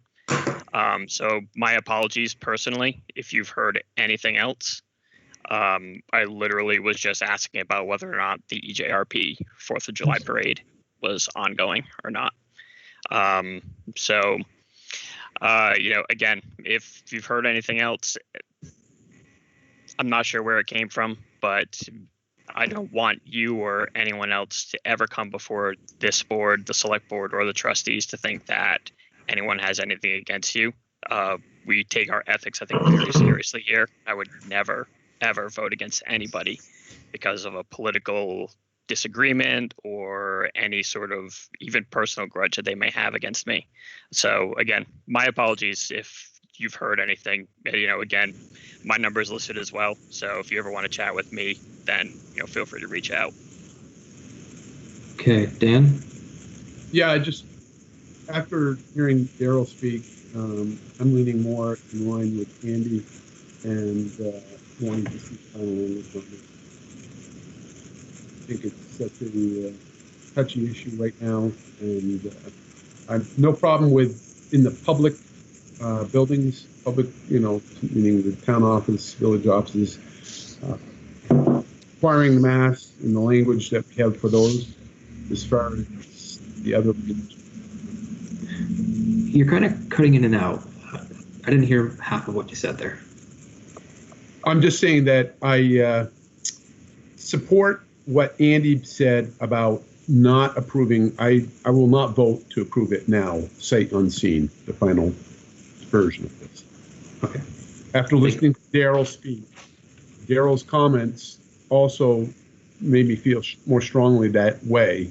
And I have no problem with the language pertaining to public buildings, 81 Main, 2 Lincoln, what have you, the rec departments. But as far as going to stores and restaurants and saying what the language, how they should do what they, it's difficult. I want to see the language, the final language before approving it. That's all. Thank you, Dan. I believe then, Daryl, I see your hand is still up. If you don't mind, I'd like to go forward with some other people who haven't had a chance. Thank Sorry, you. just forgot to look it down. I apologize. No worries. Looks like Karen, you're up next.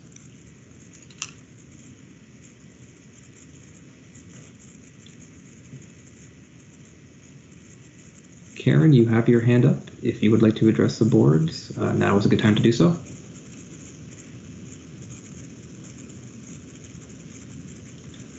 We will come back to Karen.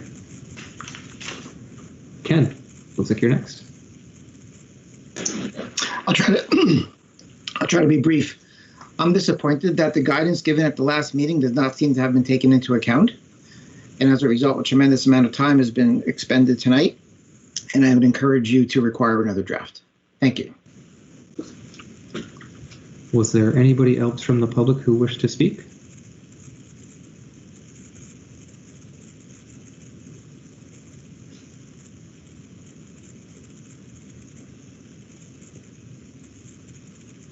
Okay, Karen, we'll give you one last shot here before we bring it back to the boards.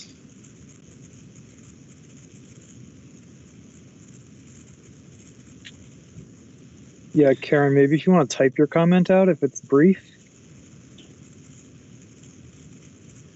It does seem as if Karen is unmuted. I'm not sure why we're not hearing her.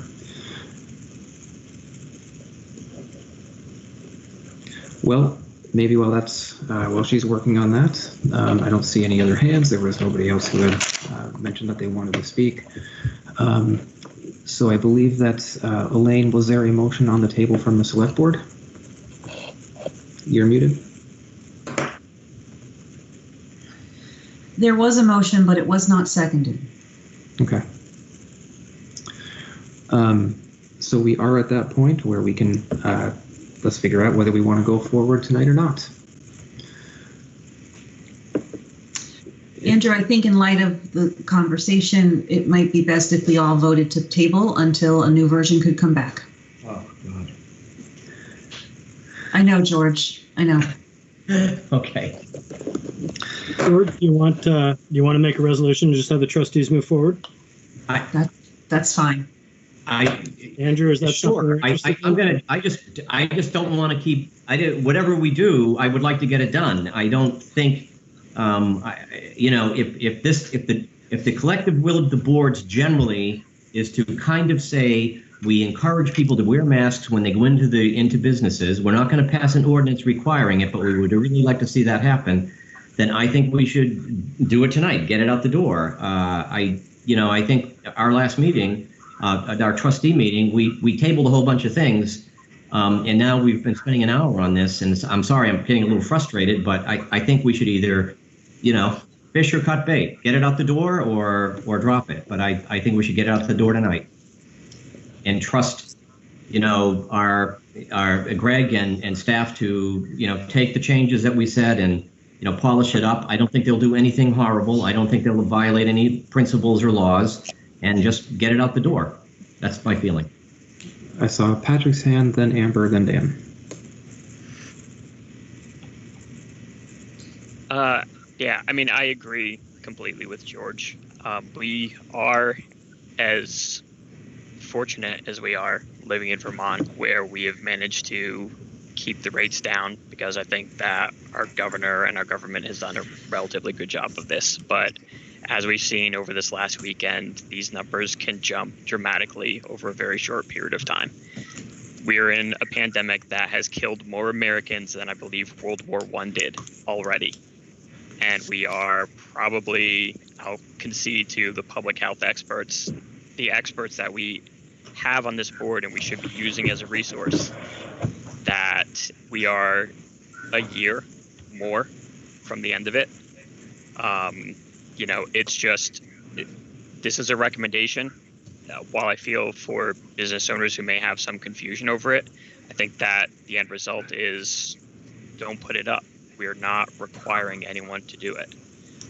But for those who feel like they need the backing of the local government because they are not comfortable yet putting up signs, then we need to be, I think, one, providing that backing, and two, realize the gravity of this situation. I know it's a tough political decision. I have good friends who don't want to wear masks because it's just, they don't think that it's a thing. They don't think that they work, or that, they've read X, Y, Z studies that say they don't. But I think we have to go with what the guidance that we're getting from the state is, the guidance that we're getting from the CDC, and that says right now that we should be encouraging mask wear as much as possible, and that's it. I really don't understand why this is such a difficult thing to get out the door. Thank you, Patrick. Amber, you were next. I took it down. You're all good. Oh, thank you. Dan, you're next. Well, I'm not opposed to just passing a resolution. I'm opposed to putting out something written without viewing what's written. We can pass a resolution, the language on what the written document is, resolution in just supporting the wearing of masks, with a document to follow, pending whatever, it just, that's how I feel. Whatever, you want to go with the vote, go ahead with the vote. My vote will be nay as far as passing without seeing the document chronologically. Thank you, Dan. I believe, Patrick, is that your hand up left over? Yeah, sorry, residual, taking it down. Okay. Trustees, would you like to make a motion to go ahead and approve tonight? I'll move that the village trustees ask staff to amend the resolution encouraging the use of face coverings during COVID-19 state of emergency as amended during tonight's meeting, and make it available for trustees to sign at their earliest possible convenience. I'll second that. Thank you, Raj. Thank you, George. Is there any further discussion on that motion? Hearing none, all those in favor, please signify by saying aye. Aye. Aye. Opposed? Okay, so that sounded to pass unanimously. Hey. Oh, there we go. Dan said nay. Yep, since we are remote though, this has to be done by roll call. I will go first. Andrew is an aye. George? Aye. Raj? Aye. Amber, Aye. Dan. Nay. So that passed 4-1 for the trustees. Select Board, would anyone like to make a similar motion?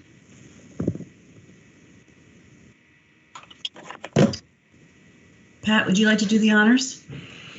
Yeah, I'll repeat my motion from earlier. I move that we pass the excuse me, I'm looking for the language here. I move that we pass the recommendation with listed adjustments. Is there a second? I'll second that. Any further discussion? All those in favor, please say aye. Aye. Aye. Opposed? Nay. Nay. Okay, we have a roll call vote. My vote is aye. Pat Murray? Aye. Vince Franco? Nay. Andy Watts? Nay. We have a tie. Therefore, the question fails. So the Select Board will not be approving that motion. Okay, and that will conclude business 5C and brings us on to 5D. Our future meeting memo for future meetings. I'm going to jump in on this one, Andrew, if that's okay. And Yep. Greg, thank you for putting the memo up. This is not a request of staff. This is a request. This is a request of staff to have the boards figure this out. They have made multiple efforts to accommodate the multitude of wishes that we have around scheduling, timing, dates, grouping together, not grouping together, lumping things together for ease of use or ease of attendance. It's not getting any easier. We're keeping people waiting all the time. So the trustees expressed some really unhappiness about the way the Select Board goes over all the time. And this evening we've gone over again. And so this is an attempt to have just another conversation about how we might be able to address dealing with our meetings so that the staff can manage all the packets and we can still get our business done. Thank you, Elaine, and I would also just echo that I don't think this is just a Select Board issue. We ourselves went over from our meeting earlier. We were not able to get to everything on the agenda in terms of trying to respect the time that we started. So I don't want the Select Board to feel this is sole blame on the Select Board. At the same time, what I would recommend in terms of a starting place is we go back to what we had before. We can have one board start off similar to what we do now, then have a joint meeting. The subsequent week, one board meets. There is no joint meeting. The week after that, a board meets, then a joint meeting. The week after that, it's just a single board meeting. It's a schedule we had beforehand and would allow us to continue to do the business we had.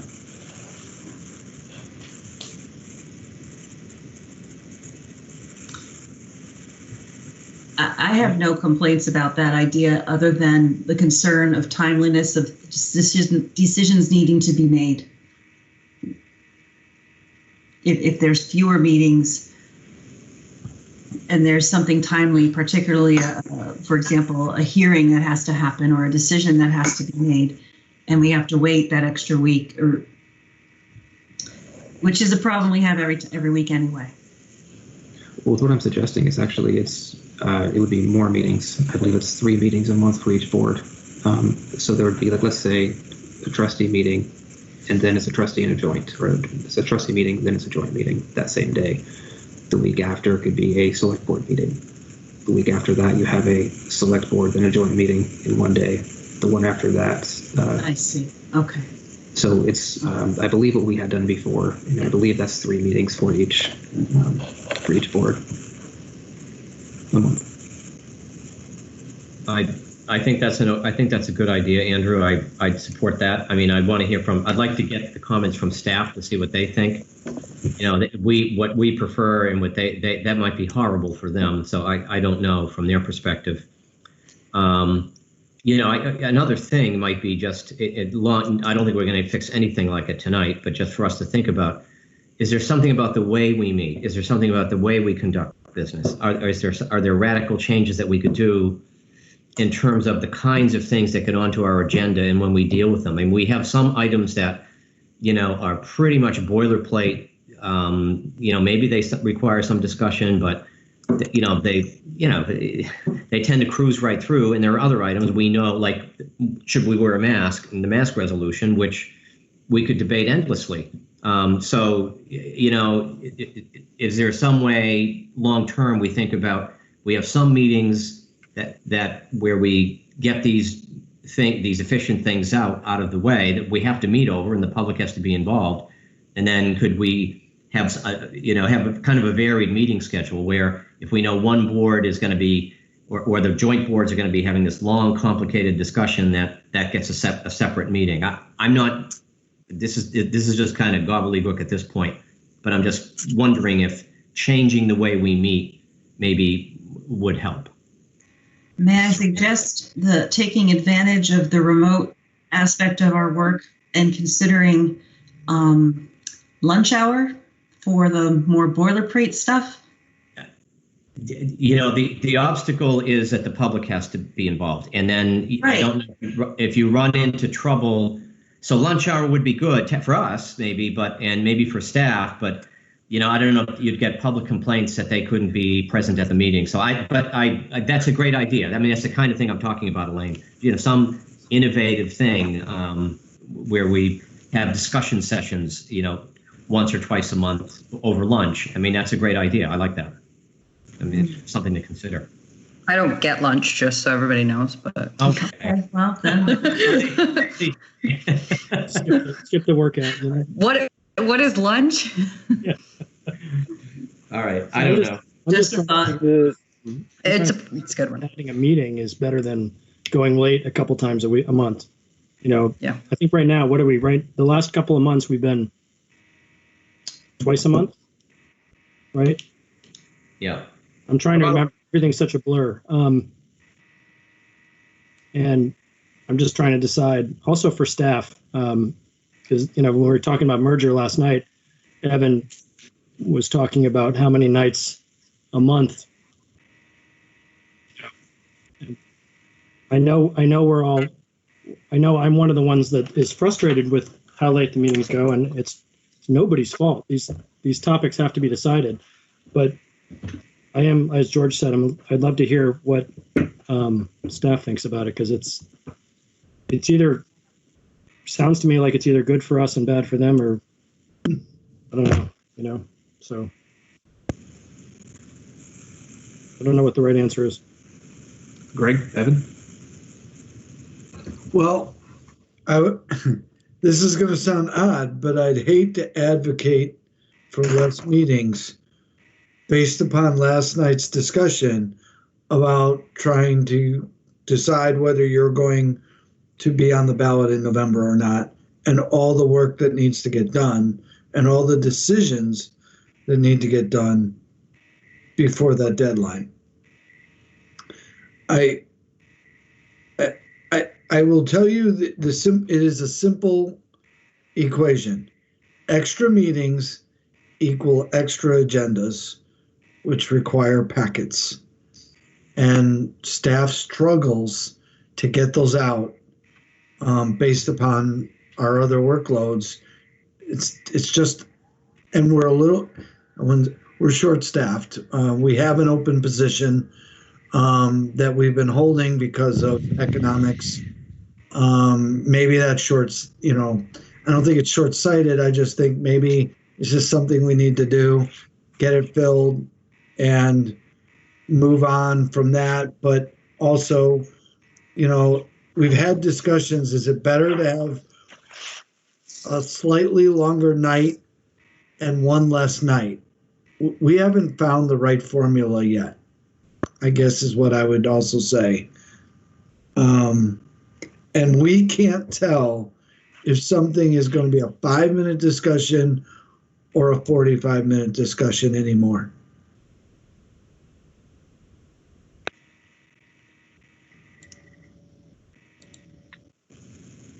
Go ahead, Greg. I'll echo everything Evan has said. Full disclosure, when we started doing the 2 meetings, 2 nights a month as opposed to the 4 or 6 that we had before, we were optimistic it was going to be a little bit easier. It's not. Putting out 3 packets at once, never mind 5 like last week, is just absolutely brutal. And we're going to make mistakes, and that's not fair to you or the public. So my thought is, going back to what we were doing before, as Andrew proposed. I think it's a good solution for the short term, the medium term. But kind of what we talked about last night, it's not ideal for the next 2 years or 4 years. So I'd say to be continued, but comfortable with going back to the prior status quo for at least the time being. I'd also like to throw out one comment that is particular to all of us board members. We all need to be respectful of everyone's time and speaking space, and speak concisely, say what we mean, and stop talking.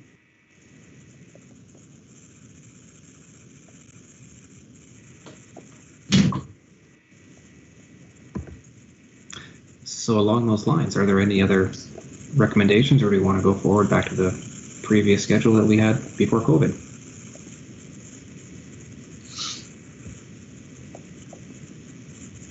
I would defer to staff. Yeah. Yeah, I would defer to staff. I agree with that. I agree with that also.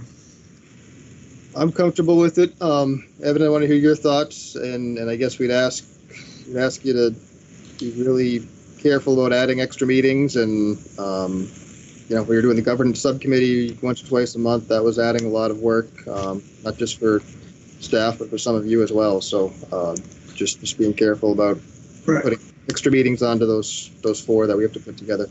Couple of things. Andrew, can you repeat the back to the proposal? Trustees, we used to meet on the 2nd and 4th Tuesdays of the month. One of those meetings was a joint meeting with the select board. The select board, I think you met the 1st and 3rd Mondays of the month, and then one of those was a joint meeting.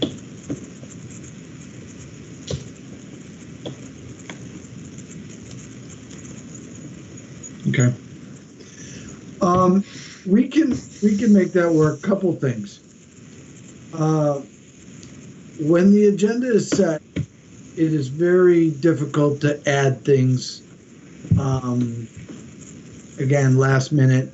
So normally packets go out on Friday. So we like to make sure that all the material are in the packets when they go out. That gives the members the longest period of time to be able to read through their packet. That's one thing we'd like to do. And then 2, if there are going to be extra meetings, one would hope that they are needed in the time space that they are coming up, and be mindful of the other meeting schedules for that week. It is very difficult to get this, several packets out a week. And then we will accommodate the trustees. You have the people's business to do. I'll follow up with Andrew and Elaine about some other internal things. Thank you.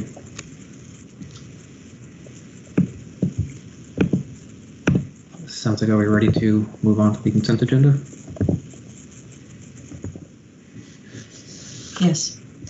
Before we do, for the trustees, I had meant to say this before. I'm just going to recuse myself from voting on the consent agenda, given that the 6A is literally in my backyard. So I am not going to the consent agenda since I didn't pull that out from the beginning.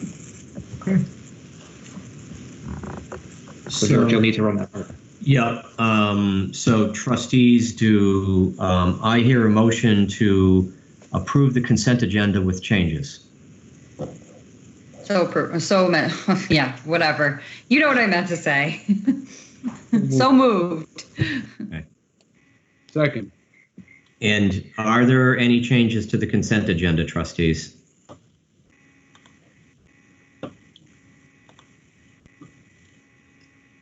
No? Okay. All in favor? Aye. Aye. Aye. Opposed? Okay, thanks. One abstention. Yes, one abstention. Thank you. One abstention, sorry, yes. Select Board, can someone move the consent agenda? I move that the select board approve the consent agenda with comments. Thank you, Andy. Is there a second? I'll second that. Any further discussion? All those in favor, please say aye. Aye. Aye. Aye. Aye. Opposed? Thank you. To the reading file and board member comments.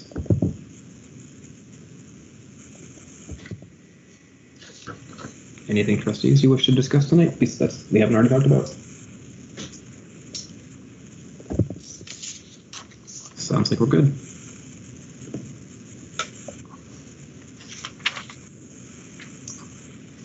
All right. Anything from the Select Board you wish to discuss in the reading file? Nope. All right. Looks like that's everything for the joint meeting. We'll be doing an executive session at the next joint meeting after we interview the remaining 4 Housing Commission candidates. Is that right? That is correct. Yes. Yes, that's correct. Okay. Would someone like to make a motion to adjourn? I move to adjourn. Thank you, I'll Dave. second. Thank you, George. Is there any further discussion on that motion? Hearing none for the trustees, all those in favor of adjourning signify by saying aye. Bye-bye. Aye. Aye. Thank you, trustees. Passed unanimously. Thank you, guys.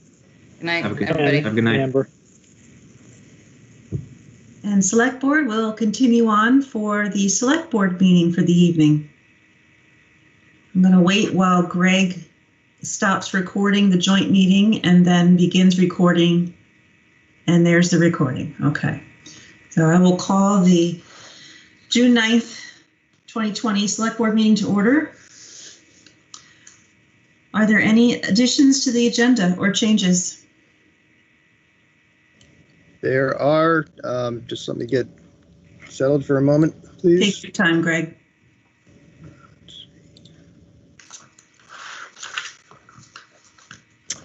We have a couple of items for your consideration to add.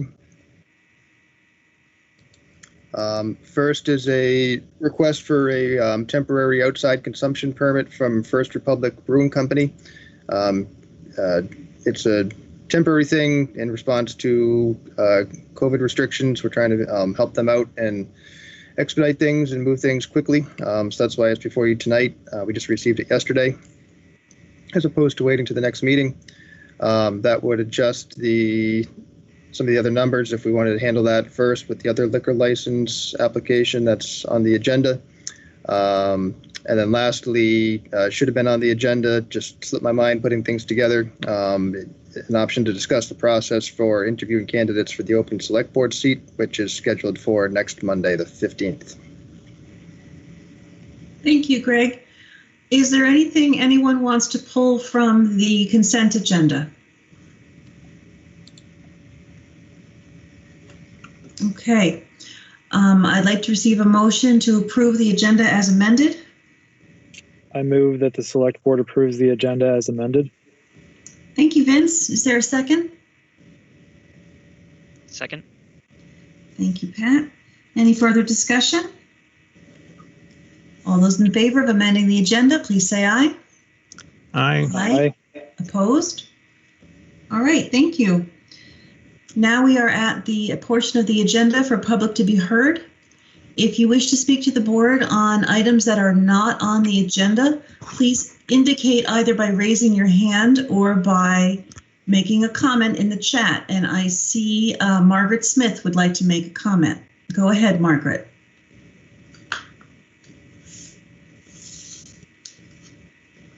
Hi, I just wanted to pass along something that happened to me. The $1,200 stimulus check, a friend of mine got a check. I got a debit card. And by the time I jumped through all the hoops on the computer to activate the debit card and checked my balance, it said my balance was $1,153.20. So somebody took $47 of that right off the top. And there were also a long list of fees associated with certain uses of the debit card. So I sent a letter to Bernie, but I just wanted to make people aware that this had happened, and I don't know where else to go with it. So, but thank you. Margaret, that's terrible. I've heard that a lot of people got debit cards and they looked like junk mail and that they didn't realize that there was actually money on them. I'm really sorry to hear that you're experiencing that. And I think contacting Bernie was the right idea. Anyway, so I did want to make people aware. And yeah, I almost just thought it was another request for membership or something. So anyway, and that's all. Thank you. Thank you. I see that Ken has his hand up and then Irene. Hi. I have some things I wanted to say about a vacancy appointment, but I really wanted to say them before you begin the interview process. It's really late. And if you would allow that to happen at the next meeting, I'd be happy, very happy to not say anything now. That would be much appreciated, Ken. Thank you. So at the next meeting, before the interview process starts, I want to make sure I have the opportunity to say what I would have said tonight. Well, that would be fine. It'll be on the agenda and you can speak at that time. Thank you. Irene? Thank you. I wanted to also make a statement about next week's interview process, but I will try to say it now since it's brief. I would request that you consider not just interviewing people in public, but then deliberating in public so we can see the thinking behind appointing certain people. And I think if you were careful, you could do that very easily. It's not a personnel evaluation. You're just talking about, wow, this person has a lot of experience here and this person has lived here a lot of years. And I would hope that you could try really hard to, like I said, interview in public and also deliberate in public. So with these 10 wonderful candidates who have applied, we can actually see how you get to number one. Thank you. Thank you. Anyone else from the public wish to make comments on items that are not on the agenda? Okay, then we will move on to business item 5A, approve outside consumption permit for Mark Barbecue LLC doing business as Heart and Soul.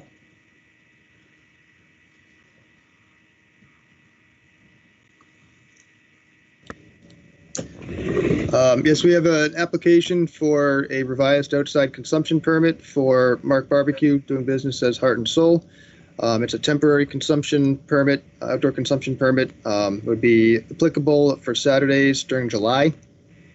The police department and village ComDev department have reviewed the application and they are both comfortable with it. I believe the applicant still needs to obtain a temporary use permit from the village, which is how we're handling the establishments within the village, just to get it processed and reviewed by community development. But otherwise, the application is recommended for approval with that contingency. Right. And you have the applicant online if you may wish to hear from him. Daryl, tell us what your thoughts are in terms of how this additional seating and the temporary permit is going to help you out. Yeah, so I'm glad that it was clarified because I felt like some people thought I was trying to get it, like my outside consumption completely extended to that area, and that's not the case at all. It's just for Saturdays in July. My thought process is, as we go through July, my restaurants don't have a ton of indoor seating. So there's a lot of talk that the outdoor seating will expand a little bit more as indoor seating does expand some. And that's from talking back and forth directly with the governor's office and his aides. So I'm hoping, if all works out, I'm taking a chance here, that in July we might have a little bit larger outdoor seating capabilities. So if I can accommodate that, my math comes in, I could probably, with beverage sales and things like that, rake in about 30% of my loss for the last 2 months that I've had. Especially because one of my restaurants was completely closed for 2.5 months. We just now started to reopen it. So that's kind of what we're looking to do. Within all the guidelines and everything set forth by the governor, I think I restated that in my application. And we've already spoken to the village about the space that we're looking at. They have the application sitting on their desk. Robin does. He's ready to approve it, but he wanted me to go through this process first, so it would just all be streamlined together. I'm willing to answer any other questions necessary, but I mean, we got a pretty good plan in place to make sure, like I said, not exceed anything that is guidance that we're supposed to do in compliance with the state and government and everything. And moving forward, we're just hoping as things kind of expand a little bit into that month that we might be able to recoup by having a little bit larger spacing. And that also allow us to have a lot more spacing between tables. We're talking 12 to 15 feet between tables instead of just your standard 6 maybe, which might make people feel a bit more comfortable, which was kind of our thought. Okay. Select board questions?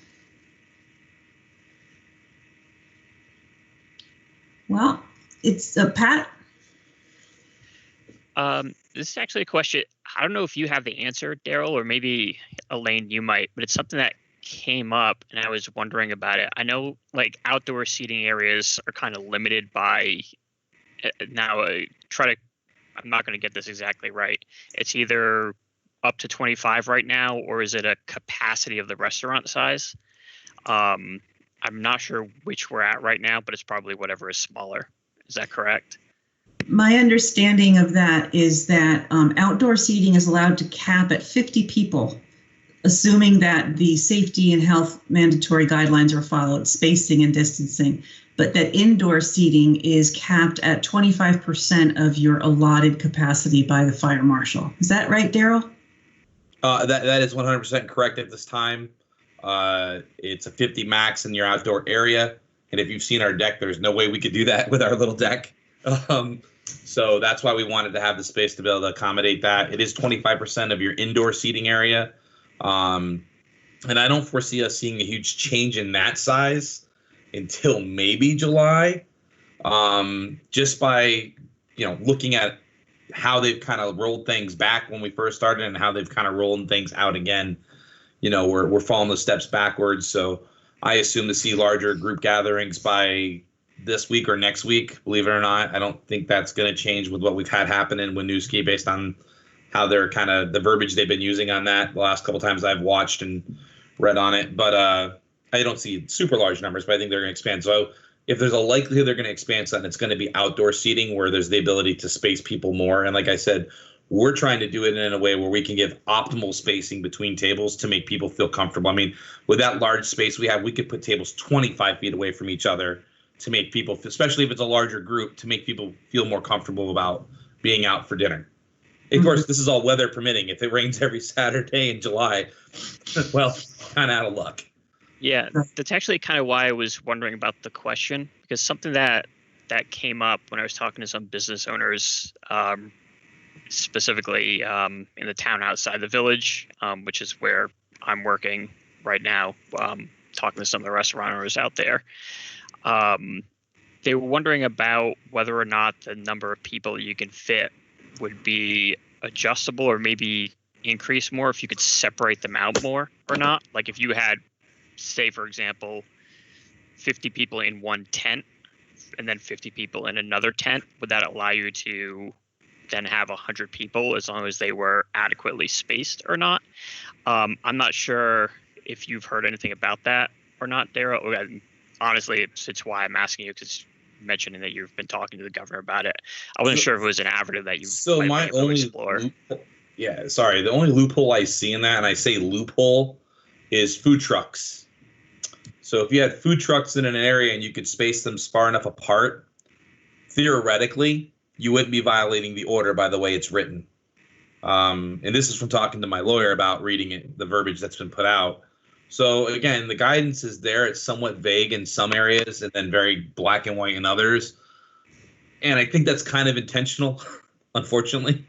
But I mean, theoretically, yeah, but could one owner put up multiple tents and then try to say, well, I only have 50 in this tent and in that tent? I think the only way they might say that and not technically be breaking the rule would be if they said this is a private event that's catered and then this is open service.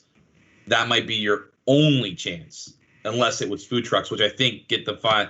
They kind of get that like thin line right there where there's nothing really directly written for them, if you will. So Pat and Daryl, you're accurate. There is an allowance for if you have a facility that has many acres, say you are a bed and breakfast or you are a conference center or something like that, you can have more than one group present on your premises as long as they're separated a great deal. And then there could be a gathering of 25 in one corner and a gathering of 25 in the other, because gatherings without food are limited to 25.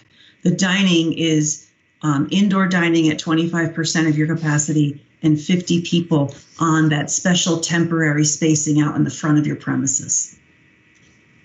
Okay. If you have more specific questions about that, let's talk about that offline, because I can direct you to some additional guidance. But Daryl's got it right. Yeah, that would be great, because I think some of the, what I've heard is that some of the orders that people are getting are gray areas, or Sure. They're feeling like they're black and white, so they're not sure where they should go with it. So we had an expert. I figured I'd ask someone who's been through the process. So if anyone doesn't have any further questions about Daryl's application, I'll take a motion on his approval. I move that the select board approve outside consumption permit for Mark Barbecue LLC doing business as Heart and Soul, contingent upon the applicant obtaining a temporary use permit from the Village of Essex Junction Community Development Department. Is there a I'll second second? that motion. Thank you, Vince. That's okay. Any further discussion? All those in favor, please say aye. Aye. Aye. Opposed? All right. Daryl, you're on your way. I hope it doesn't rain. Thank you so much. So do I. Y'all have a great evening. Thank you so much for your time. Yep. Take care. Have a great night, Daryl. Now we'll do the consumption permit, outdoor consumption permit for First Republic that was added to the agenda. Correct. So similar concept. Another establishment trying to expand some outdoor seating temporarily during COVID. This one's First Republic, doing business as First Republic Brewing Company. They are on River Road in Essex, and they'd be looking to take over 2 or 3 parking spots. Town Community Development has reviewed. They're okay with it. Police have given they're okay with it. So they're just looking for the select board to sign off on it as well. And I can try to answer any questions. Does anyone have questions for Greg? Is there anyone from First Republic in the audience? I don't believe so. Okay. Well, if there aren't any questions, then let's do a motion. I move that the select board approve the outside consumption permit for First Republic Brewing Company. Is there a second? A second. Thank you, Pat. Thank you, Andy. Any further discussion? All those in favor, please say aye. Aye. Aye. Opposed? All right. Thank you very much. And thank you, Greg and staff, for making this feasible for businesses. And please thank Robin for us as well. Absolutely. Okay. 5B. We are looking to appoint or reappoint volunteers to seats expiring on June 30th, 2020. Greg, do you want to give us a preamble or anything? Sure, I'll just be really quick, but it's about that time of year where boards on the various, or terms in the various boards and committees are getting ready to expire at the end of the month. Tammy has compiled the list of all the applicants or all the candidates who are looking to renew their positions. The list is in front of you in your packet, and I believe I saw at least one or two people in the audience who might want to speak, but otherwise, the following names are recommended for reappointment. I do see Dustin in the audience. And Dustin, would you like to share anything?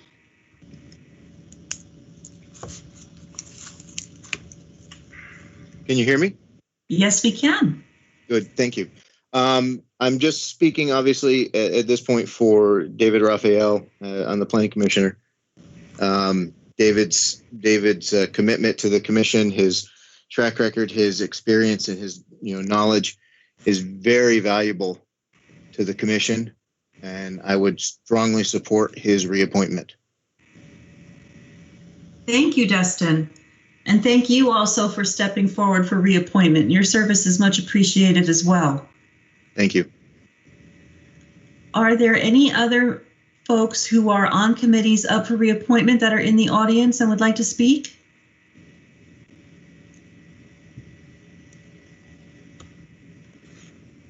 I don't think I saw anybody's names that look familiar otherwise. Board members, any questions or comments on the list of reappointments? Yeah, I've got just one question. Green Mountain Transit, there's 2 seats open. That's correct. There's the representative and the alternate. Tammy has been in contact with Paul Boney, who is the representative. She has not heard back from Marty Powers yet, who is the alternate. Okay. So we may see another request for reappointment later in the month. Yep. Any other questions?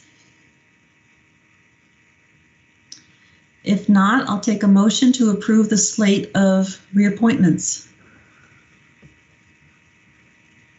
I move that we approve the slate of reappointments. Thank you, Vince. Is there a second? Second, if that's going to work. Thank you, Pat. Any further discussion? Well, the other option is to read them all. I don't want to do that. I was going to say, I wasn't sure if we had to read them all or not. I thought it might have been required, but I'm not positive. How about we go with Vince's motion to approve them as presented in the memo from staff? Greg's got his hand up. And the date, please. I was going to say that Evan had his hand up. Yeah, and just add the date of the memo. Okay. Vince, is that friendly amendment acceptable to you? Very friendly. And you, Pat? Yes, absolutely. All right. So to be explicit, that's adding dated June 9th, 2020. Correct. All those in favor of the amended motion, please say aye. Aye. Aye. Opposed? All right. Thank you to every volunteer who is on that list for being part of our community and for working with us to make our community as good as it is. We appreciate your service very much. Okay. Next item on the agenda. Update on Essex Fire Department mold repair budget. I see Tom and Dennis in the audience.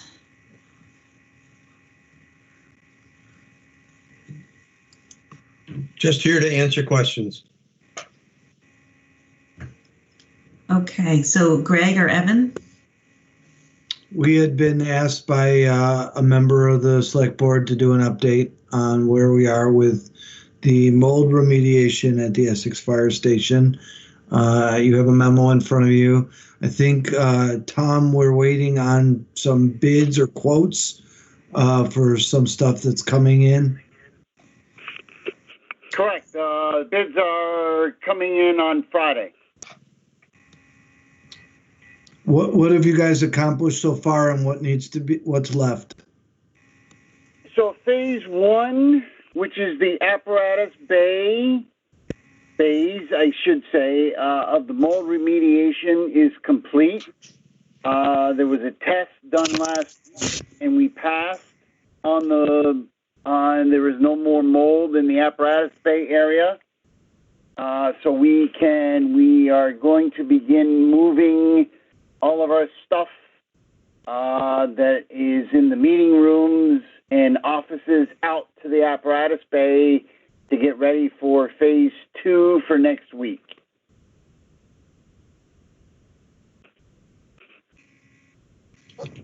Phase 2 is the conference room, the kitchen area, and the offices. We don't expect as much work in phase 2, but with any time you're dealing with a building like this, every time you open up a wall, there's always a surprise behind it. So we've got our fingers crossed, and hopefully phase 2 will go smoothly.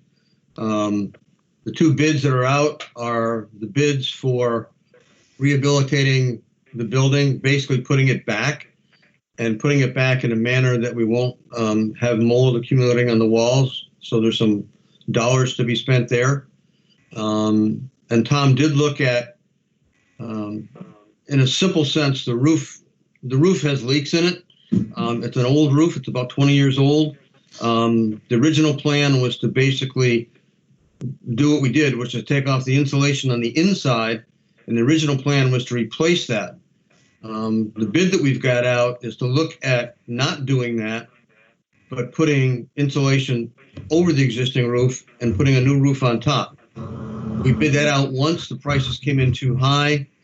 Tom adjusted some of the features of that bid, talked to a number of the bidders who we thought were going to bid but did not. And that's one of the bids we're opening on Friday. So that would be an option to consider if the price for the roof came in reasonable, that we could afford it within the context of not insulating on the inside, but actually insulating on the outside.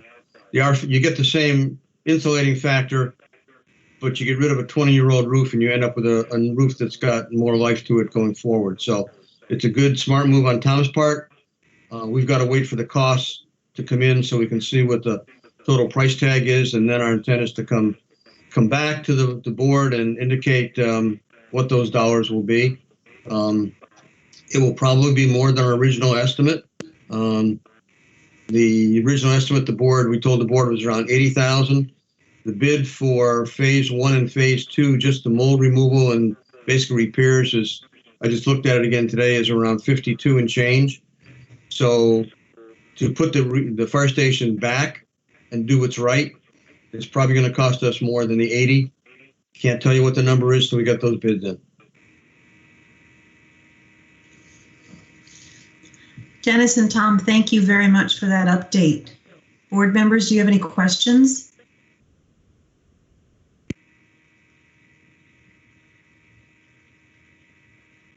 I have my hand raised. I'm sorry, Pat. There you go. Go ahead. No worries. So I had an 81 Oldsmobile Cutlass that I bought for $50, and I had to get the brake pads repaired. And then once I did, it turns out the entire brake line was rusted. So I had to replace the entire brake line, and then found out that the heat didn't work, which in a Vermont winter, not so great. It just kind of seems like we keep coming back to this fire station in the same situation as I was with that Oldsmobile. We keep finding more things that were wrong with it. Like the mold obviously is a problem, but now we're looking at the roof. I'm just wondering, at what point, do we need to do a full building assessment on this? Because it just seems like this keeps coming back to us with more stuff on it, and I'm just not sure why some of this wasn't caught before this. Or am I missing something to it, or it just seems like there's just more and more and more as we go? I'll try to answer that one. The roof is really not the issue. The issue was the insulation on the inside had to come out. And so once that insulation came out, you've got to put the insulation back. Once we removed the insulation, we found that there were issues with the roof, and it is a 20-year-old roof. Tom did some research back into the original records. It's hard going back 20 years trying to find out who the roofer was, all those kind of good things. these are buildings that to a great degree, and we all know this, have been to some greater or lesser degree neglected over time. Just the facts. It's what happened with 81 Main. It's what happened when in the police station side where we had to build a police station. We're now trying to put together what needs to be done. And every time you open up a building that's that old, that's been added onto numerous times, you're going to find stuff. And you can't find stuff until you open up. And so the question really becomes one of, the only way to really evaluate it is to take it all apart and then try and put it back together. And you really can't do that either, not if you want to try to stay within reasonable costs. So, yes, there are costs to it, but the other side of the coin is that building is a valid and important part of the town infrastructure. We can't go through the winter with the fire department vehicles sitting in the public works garage. We've got to put that building back. So now the question is, how do we put it back? And I think we have to put it back smart. That doesn't mean that we put it back in a Cadillac version, but we've got to put it back so it's in the Chevy version so it's functional. And I think that's, with any kind of a rehab project, you don't have the answers until you open stuff up. I mean, it's the nature of the beast.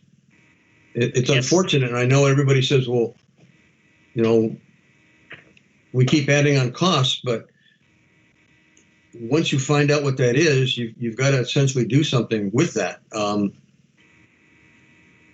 Yeah, I mean, let me be clear that I'm in no way discounting the building itself or, you know, what you guys are doing as far as the jobs that need to be done there. It's clear that they need to be done. I approve of them completely. It seems like I'm just wondering if we're at a point where, like you said, you know, do we need to open up the entire building and really look at everything so that we have a complete idea of everything that needs to get fixed, instead of us coming back here in 2 weeks and, you know, going, hey, you know, we got to the kitchen area, we pulled it apart, turns out all these pipes need to be replaced. You know, I guess I just want, you know, your guys' opinion of, are we to that point yet? Because it seems over the period of time that we've been looking at the fire station, the number of things that we've pulled apart and then found that we needed to address it and then seen a cost increase, it feels to me like we may be getting there. But, you know, I'm going to very much defer to your expertise on this. Yeah, I appreciate that. I think we have to wait it out and see what happens. You know, the price, just one example, and I know it's late, but one example, the price to do that we put out, because we knew some of the windows had problems around the windows in the kitchen area, was to pull off the material that's about a foot around each window. To determine, we know the windows probably have to be replaced, but how much damage is there around the windows? So we'll pull off a foot. If we're lucky, it's limited to that area and we keep going. If we're unlucky, maybe it's 2 feet out from that window, and we won't know until we take off that material that's around the window. But you had to start someplace with the price quote, and our best estimate going in was, let's expose what's around those windows, let's see what's there, and determine at that point where we go. I think there are limits to what we're going to be able to do too, in the sense that right now the bay that Tom talked about, if you were to go in there, is essentially totally taken apart. I mean, there's nothing else to take apart in there because it's all empty. I mean, all the walls are bare. The roof is, you know, the underlying mainland of the roof is bare. There's nothing left. And so when we get into the kitchen area, we don't want to get to that point, but can't make a promise till we open it and see. That's the best we can do.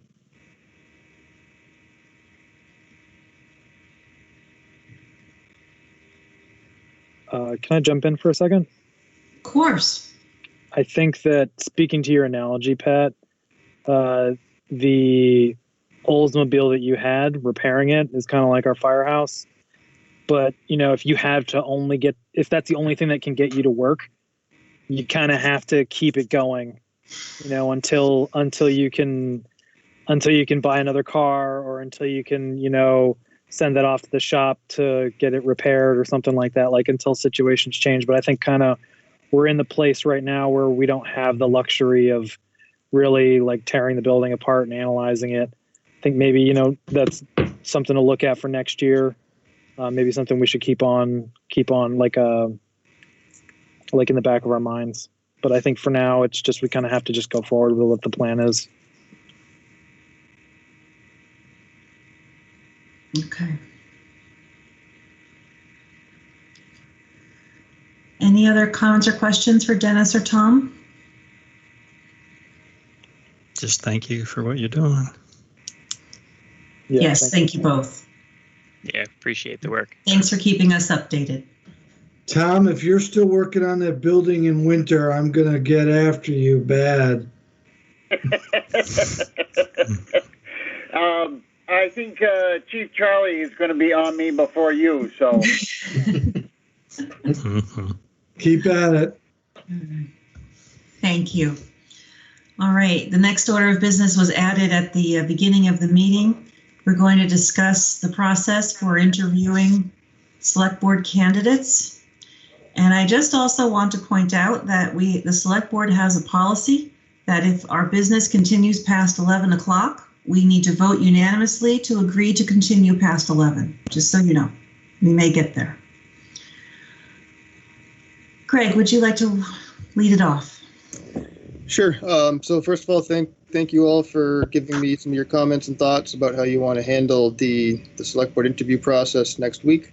Try to compile those into a memo for you to review tonight to see what you're pretty much all in agreement on and some of the details that still need to be worked out. Those are listed in the memo that hopefully you can see as I'm sharing my screen. And then also compiled a list of potential interview questions that you had submitted as well. So might want to take a look at those and maybe we can narrow some down just with the understanding that the interview is going to be only 15 minutes. I think we got about 12 questions. So that's a lot in 15 minutes. So you might want to take a look at those and weigh in on how you want to handle some of those questions and which ones are most important. But beyond that, I'll leave the discussion to you, and Evan and I can jump in if we need to. Thank you, Greg. What are your thoughts, board members? With regard to how to conduct the interviews, I think we need to do them in open session. I was a little surprised when George offered to do our earlier interviews in executive session. So I'd like to have those open session, and then I guess we could make the decision in the meeting whether. I guess my feeling is that we need to do the deliberation in executive session, only because I don't want to, certainly don't want to have any. Well, I don't know. You have to be careful of insulting people or. I don't know. Not that I anticipate saying anything bad about anybody, but if I may, Andy. Yeah. So I have the open meeting law open on my computer, and a public body can go into executive session after making a specific finding that premature general public knowledge would clearly place the public body or a person involved at substantial disadvantage. And it specifically says that the appointment or employment or evaluation of a public officer or employee. So I do think that we have very solid footing for doing it in executive session, and that's our usual practice. Yeah, I would support that, but I think we should do an open session. There's the question of, I've always been uncomfortable with asking people to leave a public meeting while we're talking to the other candidates. So, and I know it potentially implies some advantage to those who speak later, but it also gives them a disadvantage because it's harder for them to differentiate themselves from others. You don't want to be, certainly don't want to be repeating what people before you have said. I kind of liked, and with regard to the questions, I kind of like the way we did the interviews earlier, where really we didn't ask the same questions of every candidate. but I don't know. This is maybe this is a I guess I'd like to hear others' thoughts on whether we ask the same questions to everybody or whether we do it more free form depending on comments that the individuals say. Okay, Pat and Vince? I agree with Andy's almost 100%. Definitely deliberate in executive session. Absolutely feel like we need to hold these interviews in public session, given the enormity of appointing a select board member. As far as the interview questions, I do think that tonight went fairly well as far as asking and getting people's perspective on different questions.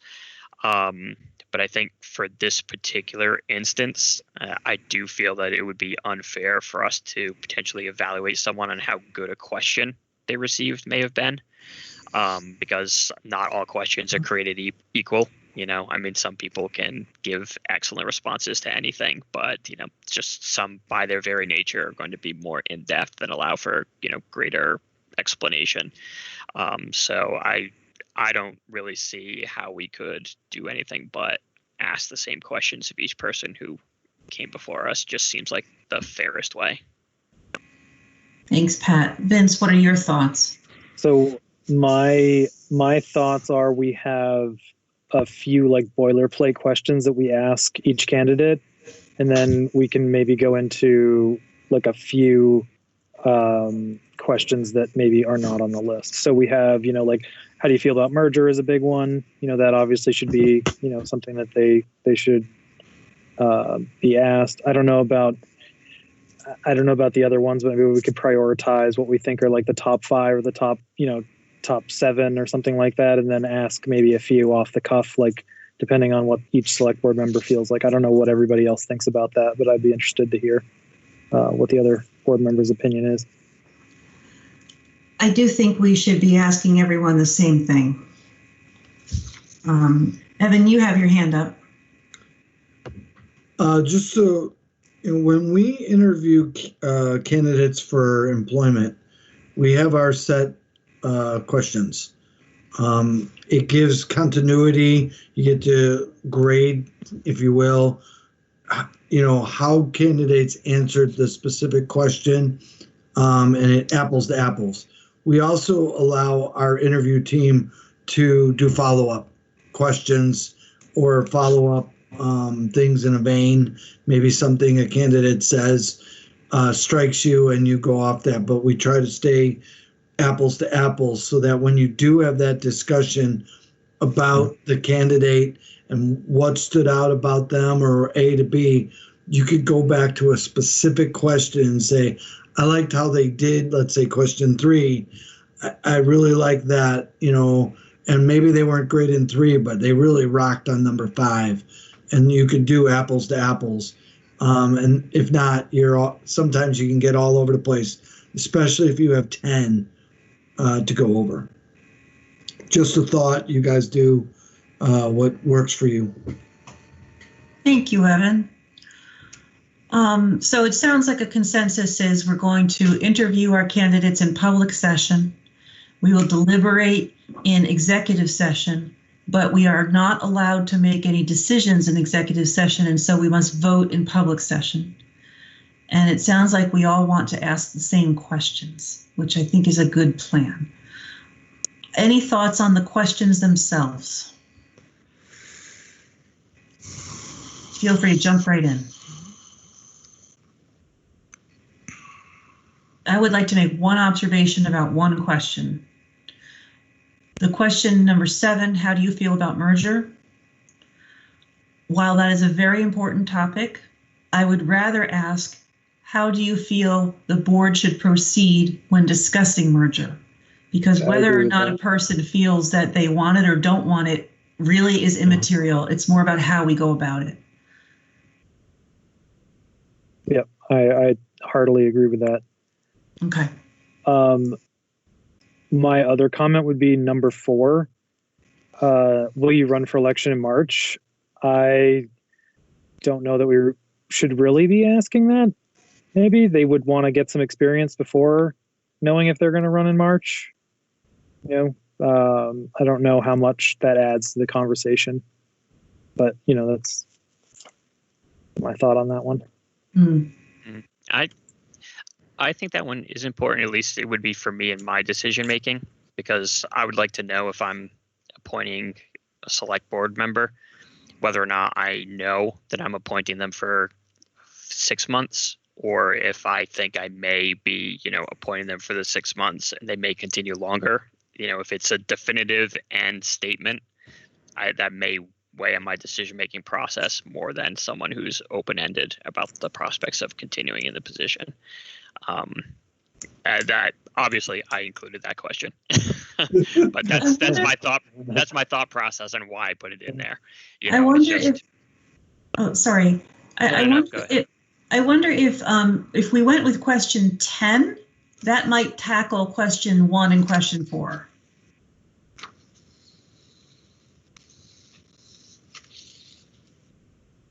Because I don't necessarily want to ask them, well, why didn't you run in March?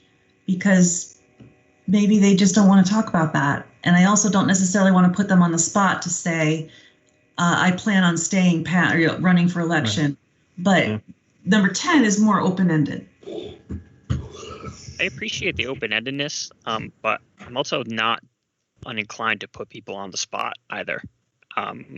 This is a very important position, and you're going to be put under the spot quite a bit. Like, I think you're going to have to say, I have a position on this particular issue, I'm not saying open-ended is the way to go in this particular circumstance, but I would caution against us trying to create these questions so that they're all going to be easy to answer and make people feel good. Like, I think it's okay for us to ask some questions that may be challenging.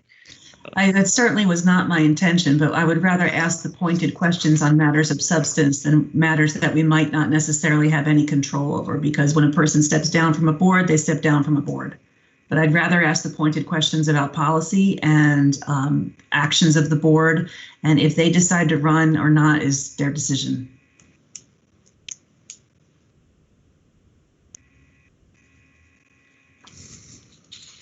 Are there any questions that we can all agree that we should definitely ask?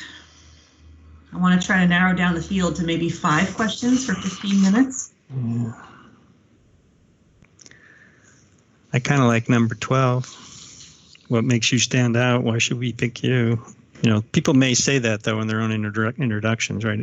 I assume we're going to allow people to have an introduction. So, but. Do we want to send these questions? I'm assuming that they'll see these questions ahead of time. Well, we're talking about it now. if they did their research, and if they did, then bonus points. Yes, but we could change them into Chinese or another language. Well, I don't assume they're all up at 11 o'clock at night watching this, but they could see these. Yeah, well, the packets are published, right? Yeah. Right. Yeah, I'm not sure how well people want to study for this. Right. I say you pick the 5 or 6 that you really want to hit, leave time for an opening and a closing statement. Good plan. It's so straightforward, but I kind of feel like we almost need to ask number 3, just because we need to make sure that everyone knows exactly what it is they're getting into. I think that's a must-have. Yeah, someone who's thinking that this is a once every 2 weeks for 2 hours is going to be in for a world of disappointment come September. So number 3 is a definite. Especially when they find out what they get paid per meeting and per hour. Yeah. I'd like us to ask number 5. 5 or 6, or are they? They're 5 or 6. Similar? Yeah, the same thing. Or a combination of them. Yep.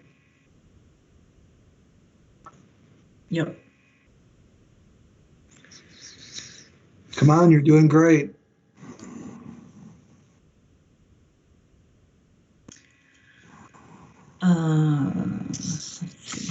Oops.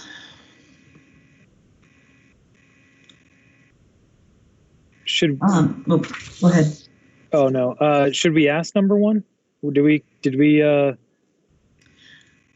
I had suggested that number 1 and number 4 not be asked, but we asked number 10.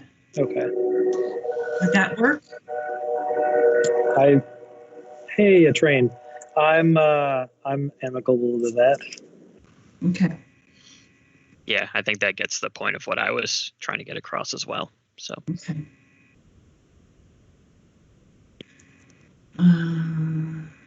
Let's go for 2 more, guys. I'd like to advocate for number 7, but saying, what do you think next step should be in the process? Yep, I agree with that. Yeah. Do we need to ask where they live? I think they've all identified that in their information. Would that be correct, Evan? I didn't memorize. Some of them are just emails. I don't know, and I think we should make ourselves blind to that if we can. But Yeah, I agree. Yeah. Again, back to our hiring practices, we look for the best candidate. Yeah. And not get hung up on other things. Other things like, hey, this person lives really far from here. Our things are, here are the requirements of the job. Can you fill it? So if you currently live an hour away, which doesn't include this, and your call-in time is 45 minutes, you better get here. So I think your job is more to find the best candidate, regardless whether they live in the village or the town. I completely agree with that. Yeah. Sorry, I do have one thing I do want to say. Some of us already know where some of these people live, so we should maybe at least touch on the fact that, I'm going to look at that list and know half of them where they do live. The other half I probably won't know. So I'm more than willing. In fact, I think it's advisable that we do go in quote unquote blind, but most of us won't be blind. So I don't want us to confuse this process as one where most of us are going in without knowing where these people live. I think all of the 4 of us on this board have various levels of already knowing, and I don't know if it's important for us to address that or not. No, I think I agree with Andy. Let's just leave it. We want the best candidate. Doesn't matter where they live, and they'll represent the entire town no matter where they live anyway. Any preferences for 2 more questions? I kind of like number 2. What's your view of what it means to be a public servant? Mm-hmm. Okay. Very open-ended.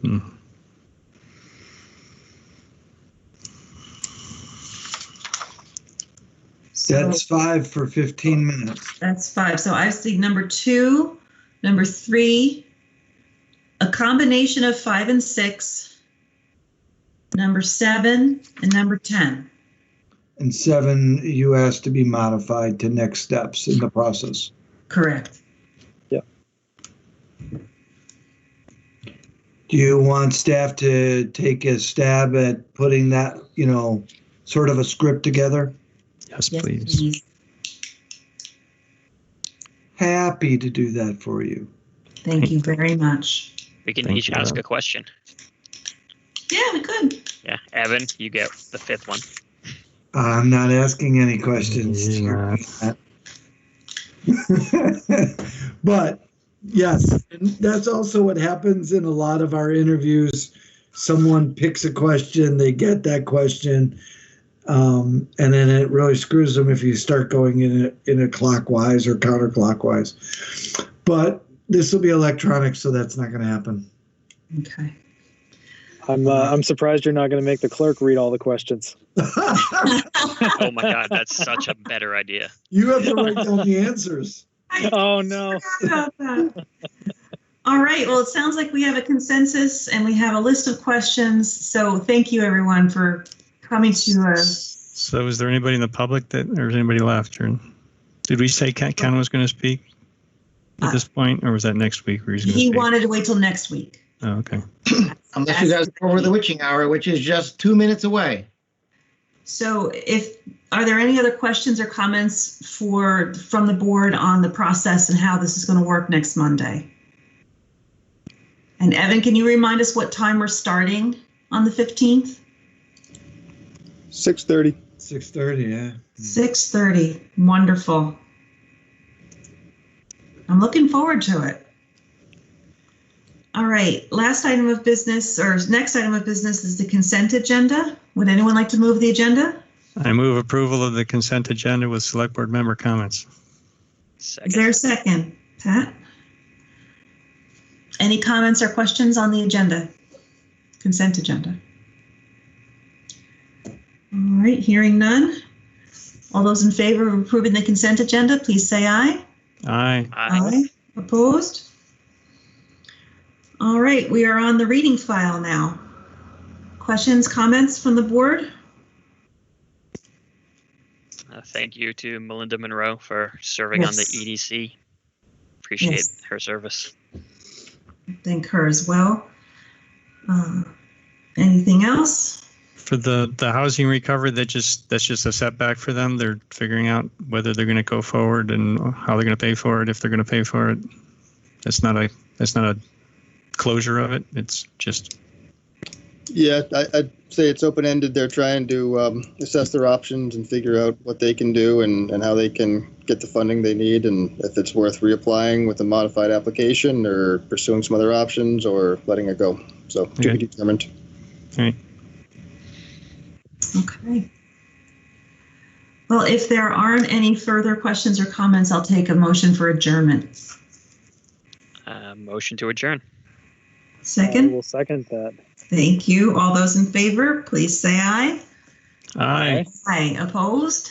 Thank you all very, very much. We made it to the witching hour. Nice. Oh man, we've never actually exercised that rule. Maybe next time. There's always the next meeting. Well, our meetings Everyone used to have start. very good Our meetings used to start at 7:30.